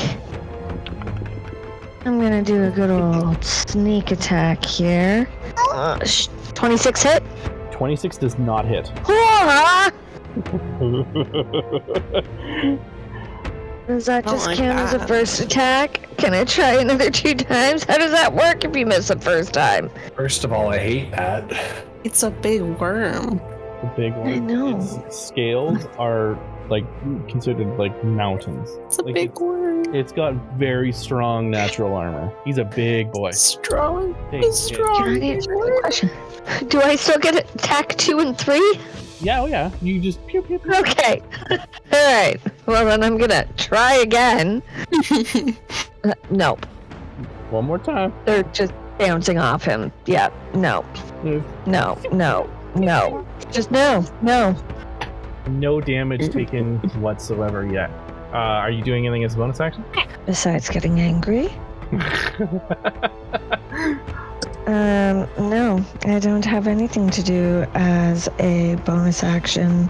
Okay, ending your... I'm just gonna be a grumpy little air genocide and, maybe look at my spell list. Alright. Reggear, you're up. You have choices. How tall is he up in the air? There's no... You're inside a large mountainous cavern where, it's almost like it looks like it's been a hollowed out mountain. And you see several holes leading off towards the exterior of the mountain. You can't really see a top. And it's large enough that... I would say tall-wise, with all the coiling that's going on, it's probably, it's probably about 100 feet tall. But the head is probably much lower. So I would say the head at its peak from where it is probably only about 50 feet off the ground. Like the very tip of it. It's still a massive, huge head, but it's about 50 feet off the ground. Do I still have my sword out, my spiritual weapon? No, did it come with us? That would have gone. You never had a chance to move it, so it would have stayed back. It's in his body somewhere. Well, I hope wherever it is, it's stabbing him in the tummy. It's not. I'm sorry. No, that's fine. Hey, Kyle. Hey, Josh. If I conjure a celestial, does it get to go next? It will go right underneath you. I'll put it under the turn order, yeah. Ragbeer holds his shield in close and calls out and conjures Koan and brings about a spirit dragon in the sky. 5. Ears what it is. I know what a quaddle is. I just don't know how to spell it. Almost there. It's like Wordle, man. Oh my gosh. Couatl. There we go. Quaddle. All right, I got it stat block. So you just tell me what you want it to do and where you want me to put it. So, you can innately cast with verbal components. Mm-hmm. I'm under the impression that I'm not sure if it's an action or not, but it seems to have innate spellcasting outside of actions, and it will bless the entire party. If it can bless, yeah, that's its action. Is that what you wanted to do? Sorry, I froze for a second, so I don't know what happened there. You can absolutely that would be its action, right? Like Great. Well, then it casts bless. Yep. And moves to a safe position to start doing some damage next time. You are all blessed, and we have a dragon friend. We love that. We love dragon. Amazing. Dragon friend. How do you evoke this being? Honestly, if you're going to be honest, you can move it around. Oh shoot, what's our leprechaun's friend's name? Drawn a blank. Ludwig. Leave here. Ludwig, thank you. Ludwig had this sort of golden dragon motif going on throughout a lot of his stuff, and it's on the picture he drew me, so it makes sense, and it's sort of aligned with an old friend. All right. It casts bless, and then you wanted to... And moves to a generally safe position. Okay, well, we can move it. It's like yours now. So it blesses the whole party. Yeah, up to 3 creatures. And for my bonus action, I will cast myself to make sure I'm flying, and I will essentially move upwards and back a little tiny bit. That's it for me. Okay, which brings us to its turn, which it's going to cast. It's doing its bless, so it can bless up to 3. It can't. I'm going to say that Leovir, Lumeris, and Ragbeer are the ones that it can bless. Yeah, that's fair. No line of sight on me. It has no idea. But bless is great. We like. No, probably not. That makes sense. We'll just add like a 2. So, sorry, Holmes, in the worm's jaw. Wouldn't want the help anyway. Okay. There. By the way, new cardigan my partner got me for our anniversary, and I love it. Dude, I wore it for the it's a nice cardigan. Took it off. Oh, I've been thinking that all the time. Most of the game. Like, oh, that looks so soft. It looks so nice. I'll keep that in. So, top of the round, everyone who's on land, so Lumeris and Leovir, I think you said Ragbeer's flying. Everyone who's on land has to make a dex saving throw for me, please. You got blessing. You got blessed. Blessing is what? Do I add to that? His blessing is a D4. Yeah, just D4. Oh my god, I rolled so bad. Oh, but that's dex. Okay, that's really bad. 15. 18. All right. The save to beat. Uh-oh. No, I can reroll. You guys have... With the bless, that's a plus D4 on everything. It is a bless. If this is bad, I'm gonna re-roll my save and for 1 key point. It's a different dice. That's the same number. Oh my god. I rolled 2 3s. Welcome to the free. What a waste of a key point. The two of you, Leovir, after just getting up, and Lumeris in the acid, you're like, oh, yeah, this is better than nothing. You fall right back down. Fine. It's fine. I don't need to be standing to do what I'm gonna do. It's fine. As that happens, the boulders from the top of the ceiling are continually falling. Those of you that are in the air, you can get affected by this.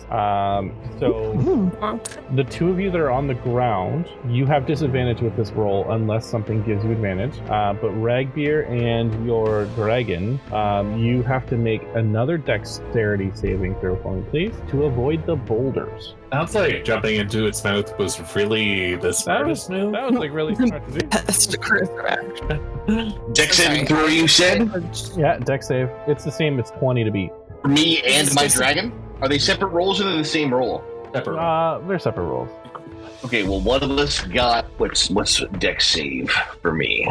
Dex save, so that's a 14 for me, and for the dragon, it is a what's your Dex save plus 5? That is a 23. Okay, so anything higher than a 20 is a save. You still take damage, but you take half. Okay, so I take damage. I'm sorry, I missed this. Are Leavir and I also making this save? You're also making this. You're making it with disadvantage. You're prone. What save is this? I'm sorry. Fucking 3. You do have your plus D4. Yeah, don't forget your plus. Oh wait, I didn't do my plus D4. I've got a little green D4. We're all blessed. I like that. It's green. What am I rolling? No, that's still less than 20. Never mind. I didn't match. You all have a D4. Don't forget about it.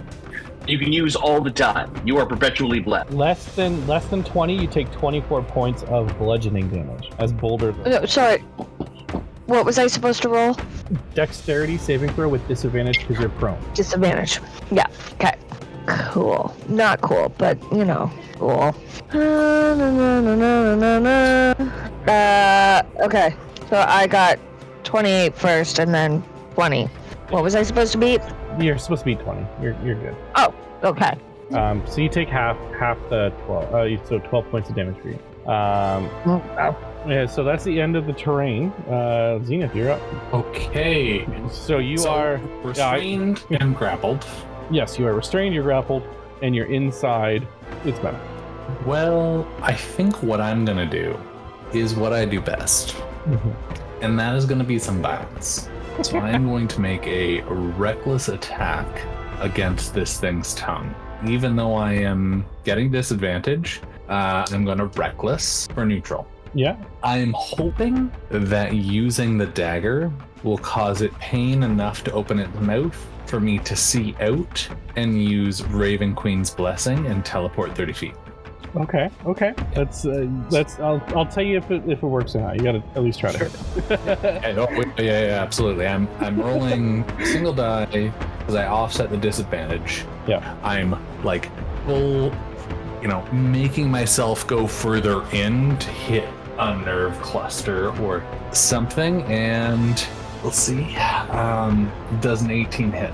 An 18 does not hit. Then I am going to use my once per encounter ability, which is gonna be my where are you? Feature Master Duelist. Once per short rest, if you miss with an attack roll, you can roll it again with advantage.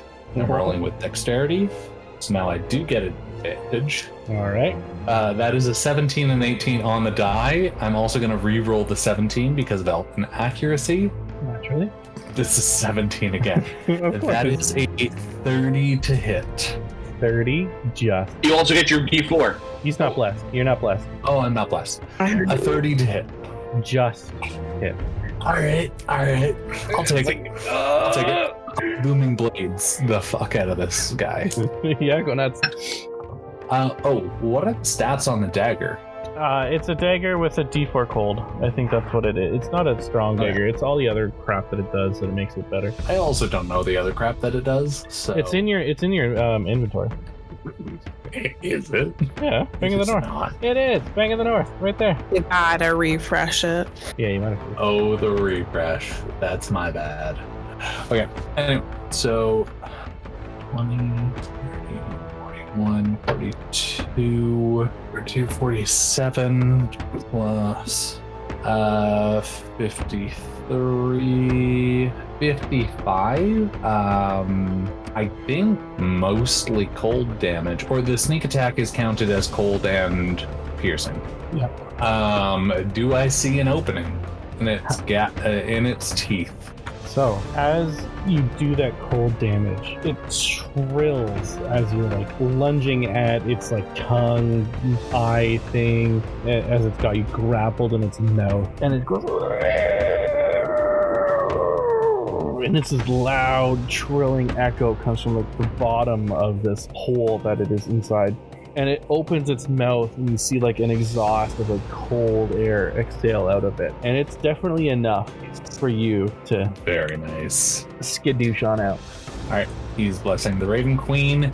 Get out 30 feet, and I'm going directly up. Like, yeah, I don't need to run back at it. Gravity's going to do the work for me, because that's my next round. Okay. That is my turn. Also, it no longer has disadvantage on everyone else, because I think they've all acted. They've all, yeah. Okay, so you just teleported straight up. Yep. Okay. It's going to, now that it's opened its eye, it's able to see again. It does see that there's 3 people in a line, and it's going to, as a legendary action, lunge forward as it goes, and it's going to slam the upper part of its body on top of Lumiris, Leovir, and Ragbeer. There's a pulse of energy out of its head as it does that, and takes 14 force damage. That's nothing to him. doesn't even seem to phase it at all. So it's going to do its earth. It's basically an earth tremor again, except it's going to knock anyone flying onto the ground if it hits you. So dexterity saving throw, guys. I'm already on the ground. So you fail the saving throw. Just naturally, you're going to fail it. Oh no. 14. 14. Is there any? You're blessed. Is there anything that you can do? Thank Lord. 18. 18's still not going to cut it. You just, as this whole body just comes up out of the hole and just slams you down. Ragbeer, you see this giant massive like claw thing coming flying down at you. You're just like, ah! So those of you that are on the ground already, they're already prone. You are going to take the full damage, and Ragbeer, you're going to take the damage plus additional damage for fall damage. I'm going to be dead, and I'm assuming my concentration is broken. So it's 24 points of bludgeoning damage for the people that are on the ground. And then Ragbeer, how high up did you fly? High enough to not be on the ground. Yeah. I'll say I'm a foot off the ground. No. I'll say you were 20 feet. I'll make it nice. I'll give you a little bit. So 30 points of bludgeoning damage as you get forced down onto the ground, knocked prone. And then what? And then it retracts. Is that it? And it looks at you, and then it's Lumiris' turn. Now, that was the most intimidating and it looks at you that I've ever heard. And it just looks. Oh my god. I don't like him. Ragbeer, you will have to roll for concentration on the.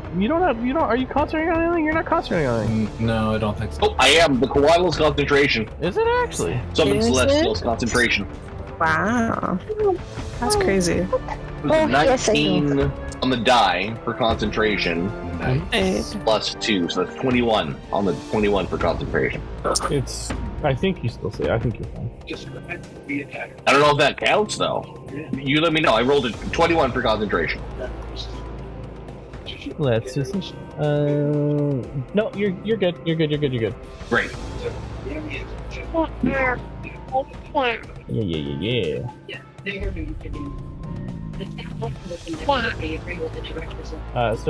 Lumiris, you're up. Okay.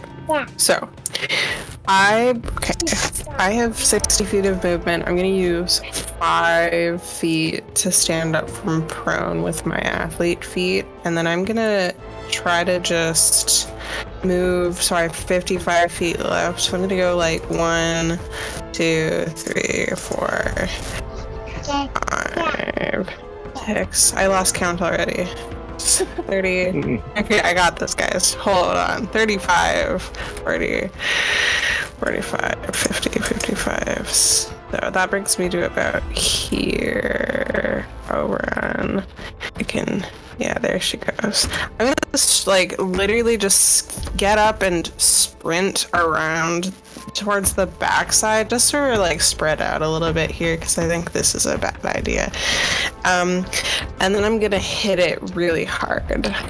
I think is gonna be my plan for this turn. I think she's just gonna like her eyes glass over, like this is the moment she's been waiting for, and she's just gonna start hacking at it with her bare hands, like looking for any like little claws to pull on, any spines to rip out, any scales to pry apart. Like she's just going a little bit feral here.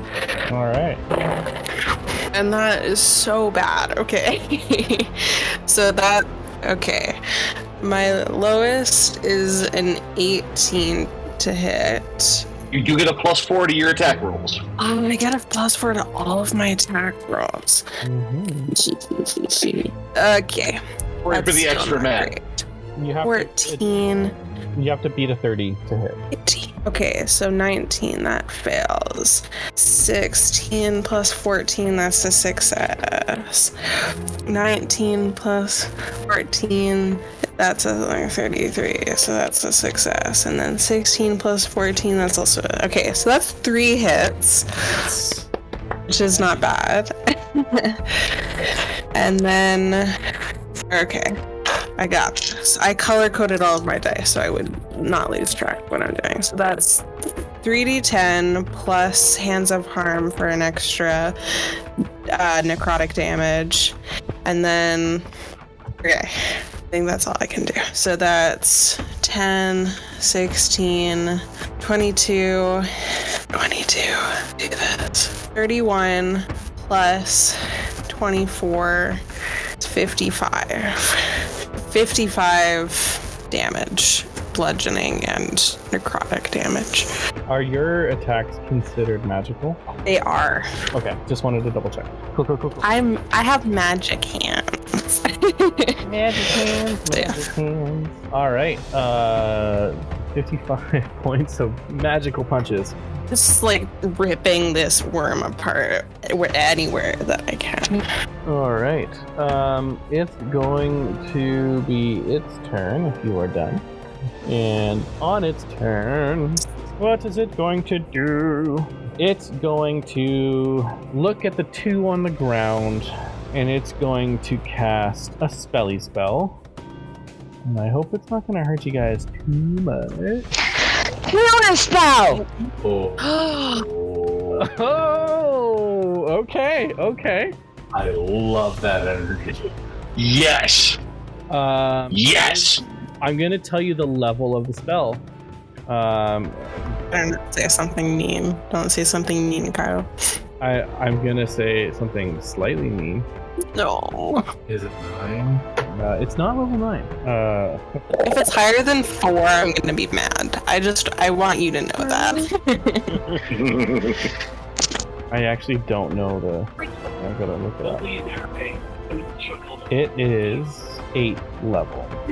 Oh, God. I'm like extra mad.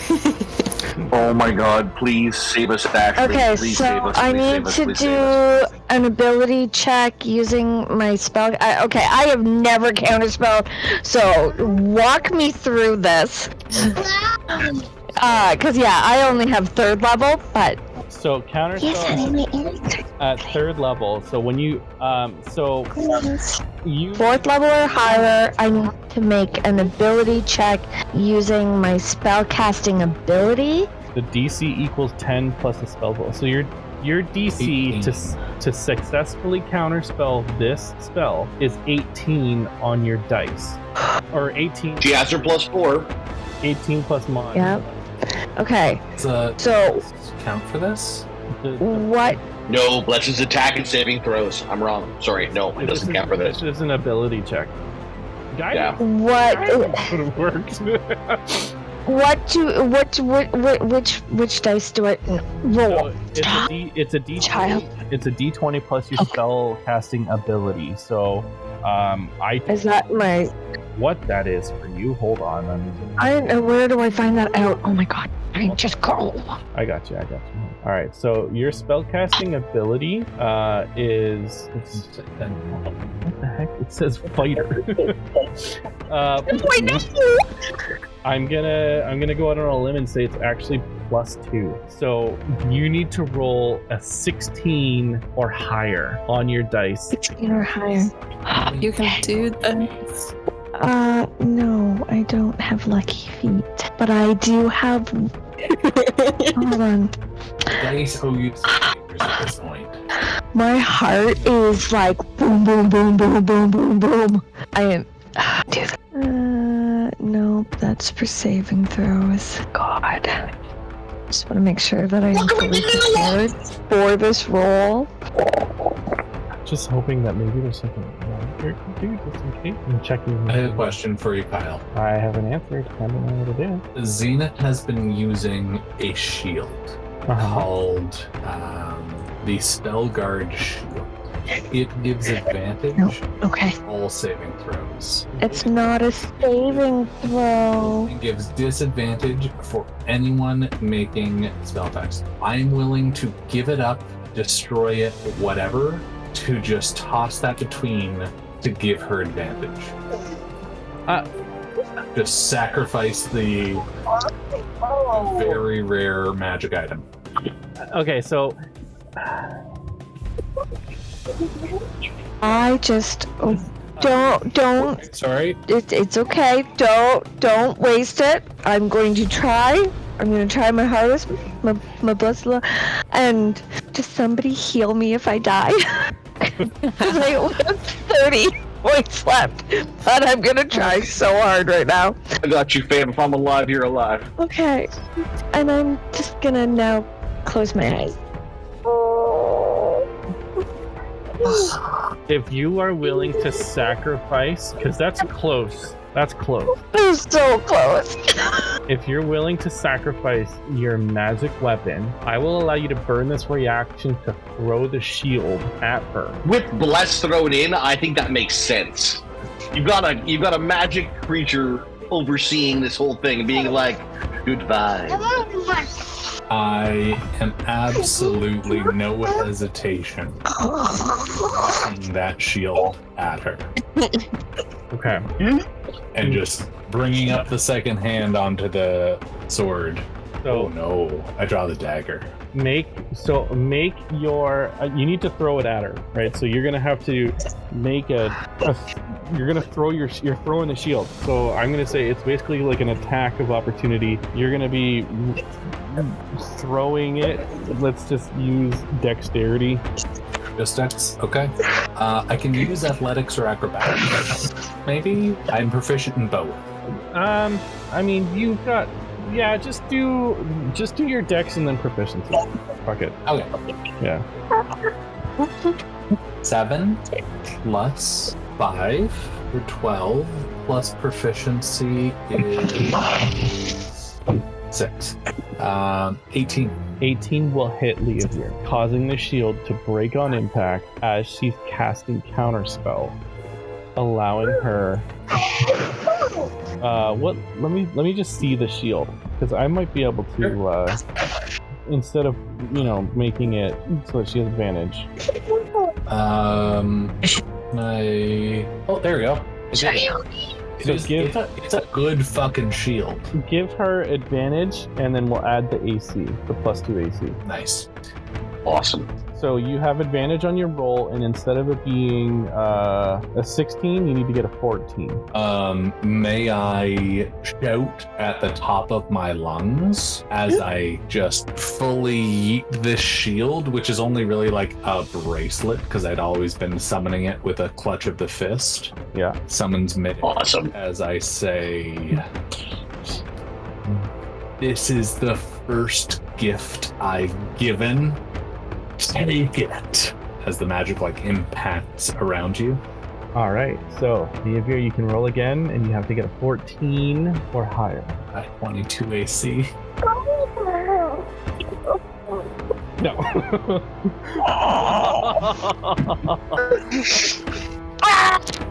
Yep, I tried. I tried, guys. I'm sorry. We tried so hard. Oh, this hurts. So far. That would have been so freaking epic, though. I honestly, I tried so hard to make it, as fair as possible without breaking the game. I'm just happy we got a chance. And when you're fighting a god, sometimes it do be like that. There's Sometimes it do be like that. So, it casts Earthquake on the 2 prone dudes. And since you are already prone, you take, well, it's a lot. A total of 1d6. Oh, God. I'm trying to read the math here. I should have read it earlier. Oh, I'm gonna die. So, You're gonna die. I've got 30 health. Come on. you guys are going to take 50 points of bludgeoning damage. You're dead. Goodbye. You're not dead. You're unconscious.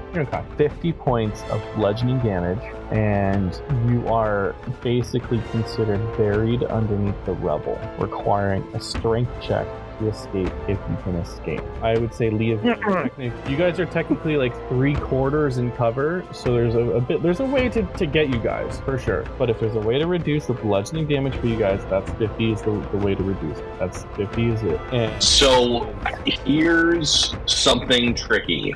Okay. Oh no. Does Ragbeer still have the armor of Avandra at this point? You mean or does he not have it anymore? The Dawnfather. Dawnfather armor. Let's see. I feel like you may still have it. If I still have it, then it pops me back up. If I go to 0 health, it pops me back up. I don't know if Ragbeer still has it at this point, though.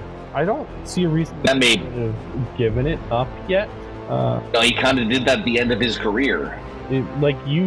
This would still be during your career. You would not have. Yeah. I don't think. So then I think I have 1 HP. I will totally allow you to have it. Absolutely. Why don't you tell us? I have what it does. As Ragbeer gets slammed into the ground, a light starts to glow from his armor, and Avandra's visage sort of appears before him. He can kind of see it, and her hair swirls through his armor and through the joists and creates space outside of it and picks him up from under his back and under his legs and brings him back up to his feet.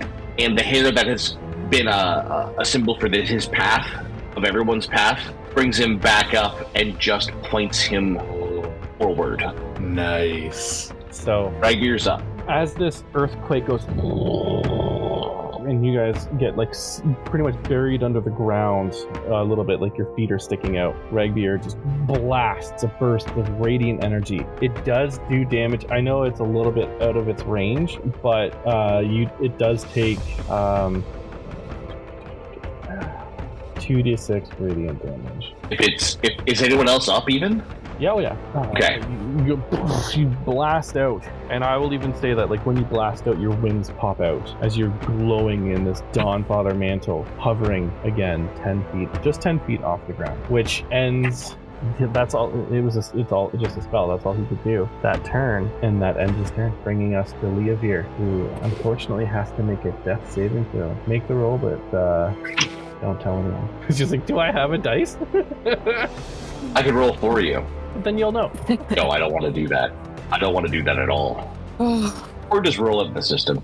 Either works. Yeah, you know what? Just give it a roll. It's fine. You can actually, if you do the roll, the dice roller in D20, you can do a GM roll, and that will only roll to me. Okay, so right. Okay, so I select that, hit down, DM. Didn't work, but I love it anyway. Wait, what happened? I can't see it. Absolutely. No one can see it but me. Beautiful. No one can see it but me. Hopping. I can see it. Oh, you can see it? We can all see it? We can all see it. It literally says 2DM, and I can still see it. Only because it's the most beautiful thing in the whole world. You know what? With 1 HP. Leavir, you rolled a natural 20 on your death save. Somehow buried under the rubble, you're just it's not my time yet. I have rolled. Okay, so I've gone down 3 times. 3. Every time, being Leavir, I have gone down. I have managed to roll a nat 20 for every fucking death save. It's true. Every single one. Incredible. She's got some hardcore plot armor. So I don't know what. Leavir doesn't even need a cleric. Oh my gosh, that is so crazy. All right, Leavir, She pulled the rebel off herself. You dust yourself off with your 1 hit point. She is a bit Air Genasi Moses is part of her backstory. Apparently. I will say that would pretty much be your full turn. Oh yeah. Yeah. All right. How do I get rid of this death? All right, Regbeer, you also. Oh, hey, no, I didn't mean to do that. I'm sorry. For some reason that. I'm just trying to get rid of the Just heal. The dead man on my screen. I tried that. Oh. There you go. Stop, child. Regbeer, So, what are you gonna do? Regbeer, having sat up from the power of Avandra, holds his sword and shield close, and I will cast Divine Intervention. A guarantee at level 20. Oh Okay. What do you want to say or do? Your paths carve the future. This beast stops all paths. Carve through him. Slice into ribbons. And I want to see the hair paths of Avandra strike down like lightning hellfire. Okay. Divine Intervention, It's good. everything I can throw at Quajaith from the power of Avandra herself, I want to rip it apart. Okay. So as you sit there and pray to Avandra, you can feel that she's listening. She's there with you, and you see your Kuatl start to glow, and all of the feathers and the filigree on it start to slow down as it takes the shape of Avandra's hair, and it flies up into the air to a point where it disappears, and you see a bright, radiant light hit the peak, illuminating the entire cavern as this Kuatl jets down with the velocity of a peregrine falcon, stunning its prey. You see it go as Quajaith opens its mouth. You see the 3 eyes, the pupils, they dilate as your Kuatl basically kamikaze bombs and goes straight inside as Quajaith thinks it, made its attack as it consumes your Kuatl. You see nothing, and from below, the rumbling seems to stop. And as soon as you look down to Leavir and you see herself, dusting herself, getting herself back up, you look to Quajaith again as Zenith is in the process of now falling. As Quajaith explodes with bright, radiant light. And as it explodes, it freezes and it shatters. You see a snow. It's basically like a snowfall as these ice shards fall down into the hole, and the aura just surrounding this area. The acid pool starts to kind of freeze and sinks into the hole, clearing all the way the acid, and this radiant energy seems to subside. As it subsides, you see the hole is no longer there as Zenith hits the ground. Doesn't seem to take any damage. It's okay. I was gonna say I wanted to cast Featherfall on him to Oh, I mean you could. Yes. You totally can. There's other. I should have used it on myself instead of my faceplant earlier, but I forgot I had it. Because I want to say I did this myself. You just. And I want a superhero landing and just ruin these knees. Oh my god.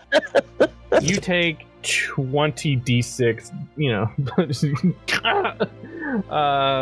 Oh, it's fine. You look around at this cavern, which is finally dimming from that illuminated blast, and you look and you see it's like snowing of all of this basically Quajaith ash and shards, litters the ground, and you feel just the the energy of all of those who were consumed by Quajoth surrounding you, thanking you, and you see images of gray kobolds and like the snow melting up in the Blight Shore. And you look behind you and you see that the altar to Quajoth is right there. Avandra, finally at this point, you feel her presence disappear for a time being. And the Dawn Father's mantle starts to kind of shimmer and fade a bit as it seems to go back to where it needed to be. Leavier, you see yourself with your 1 hit point, trying to figure out what the heck just happened. Lumiris, you were like, did I do that? I was doing some good punches. But Quajoth is, as you know, or as Quajoth appears to be, as much as Quajoth can be, no more.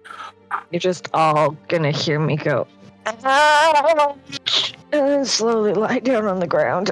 I cast mass heal instantly. I cast mass heal. All right. And I pick up Leavier and I hug her really tight. It still hurts. He's okay with it.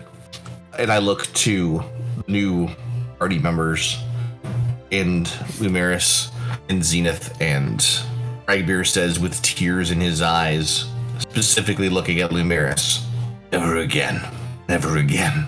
Zenith would like to walk towards Lumiris. Okay. And he's gonna deck her in the face. To the best of his ability. I mean, I'm reckless attacking. He's just kidding. All right. 2 18s. I don't know, what am I? Plus 8, 26. What's your AC? 19. I'm not adding my sync attack damage. Nah. It's pretty a sneaky attack, one might say. I walk directly at you, but as I connect, I'm going to say, look, I've known a lot of people whose entire identity was revenge. I like you well enough to tell you, don't be like them. Because at the end of this battle, you're dead either way. Find something to fucking live for, even if it's to deck me back for that. And trust me, I'll fucking kill you. If you're not busy, I am looking to kill Captain, though. Make a strength saving throw. Oh no, it's one of the ones I don't have. That's an 11. Okay, you take 10 force damage, and without even raising my arms, you are blasted backwards 10 feet with a wave of psychic energy, and you slam against the ground. Ragbeer, have I told you I liked her? I like her a lot. I really get it. I do too. Zenith will stand up and wipe a little blood off his nose. That's fair. He'll take the Fang in the North off his belt in one hand and the Sunblade in the other hand and say, yeah, I think you still owe me a shield. But this'll do for now. How's about curing that incurable illness? Oh, yes, okay. Ragbeer, a moment. I'm sure I can make something work. It's just just take us to Blade Garden after you check out the altar. I'll take a side. Sorry, you're asking me for a sidebar? We'll take a sidebar. Yeah.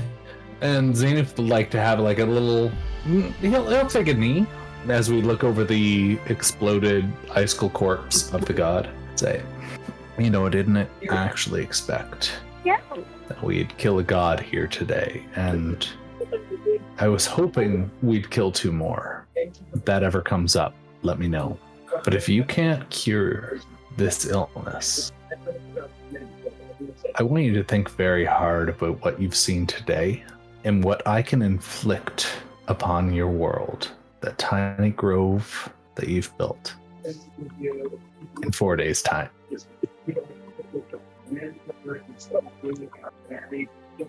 Nothing like a threat. So dramatic. Nothing like a lot. No, honestly, it's just so perfect. Of all the space pirates I know, you never disappoint. I'll be your favorite once I kill my captain. Oh gosh, He's gonna kill you. Oh god. You know what? Have a time. I will await the results of your endeavor. But before then, I do believe I owe you something clean and a clean slate. So I pull out my sword of Avandra. I cast Wish. And I cure Zenith of the Frigid Woe. That'll do it. That will do it. Let's see if your Sword of Avandra explodes. Because there's a chance that this will, the same way that you used your shield, I will use my sword. So we could have just went to Blade Garden. It's a 33% chance of destroying the sword. So it's a D100, and let's say anything lower or anything higher, or high or low, you make the call. High. All right, so anything higher. I didn't explode. Anything from 66 to 99. We're not going to count 100. We'll say if it's if you land 100, it'll say fine. 24. 24. Here you go. It does not explode. And as the Frigid Woe is cured from Zenith, you all look around and you see Leovir where she was standing. You see a cloud with two Jinn, air Jinn, as Leovir gets sucked through this cloud, and they say in Genasi, which it's like a tempestuous Auran language. They say, "The king and the queen of the typhoon send their regards." As Leovir goes with the Jinn gone, and that is where we're going to end our Kwajoth one shot. Yeah, whoa! Give that a fucking clap. I know the mic doesn't pick it up, but like, yeah. Man, that it would just be combat and we wouldn't have a chance to like RP a bit, but that was wonderful. Thank you. And so, as the echoes of this level 20 one shot fade into the realms of memory, we find ourselves at the conclusion of this extraordinary journey. I have been your host and Dungeon Master Kyle, and to those who joined us on the special adventure, thank you for being a part of this magical experience. Your presence added another layer to the rich tapestry of our storytelling. As we bid farewell to these legendary but not forgotten characters, let's carry the spirit of their epic deeds into the upcoming episodes. Stay tuned for more thrilling tales and surprises and adventures that lie ahead, including more one-shots, and including fireside chats, as well as a return to our regular scheduled campaign. And with that, until next time, may your dice be ever in your favor, and may the magic of storytelling continue to weave its spell.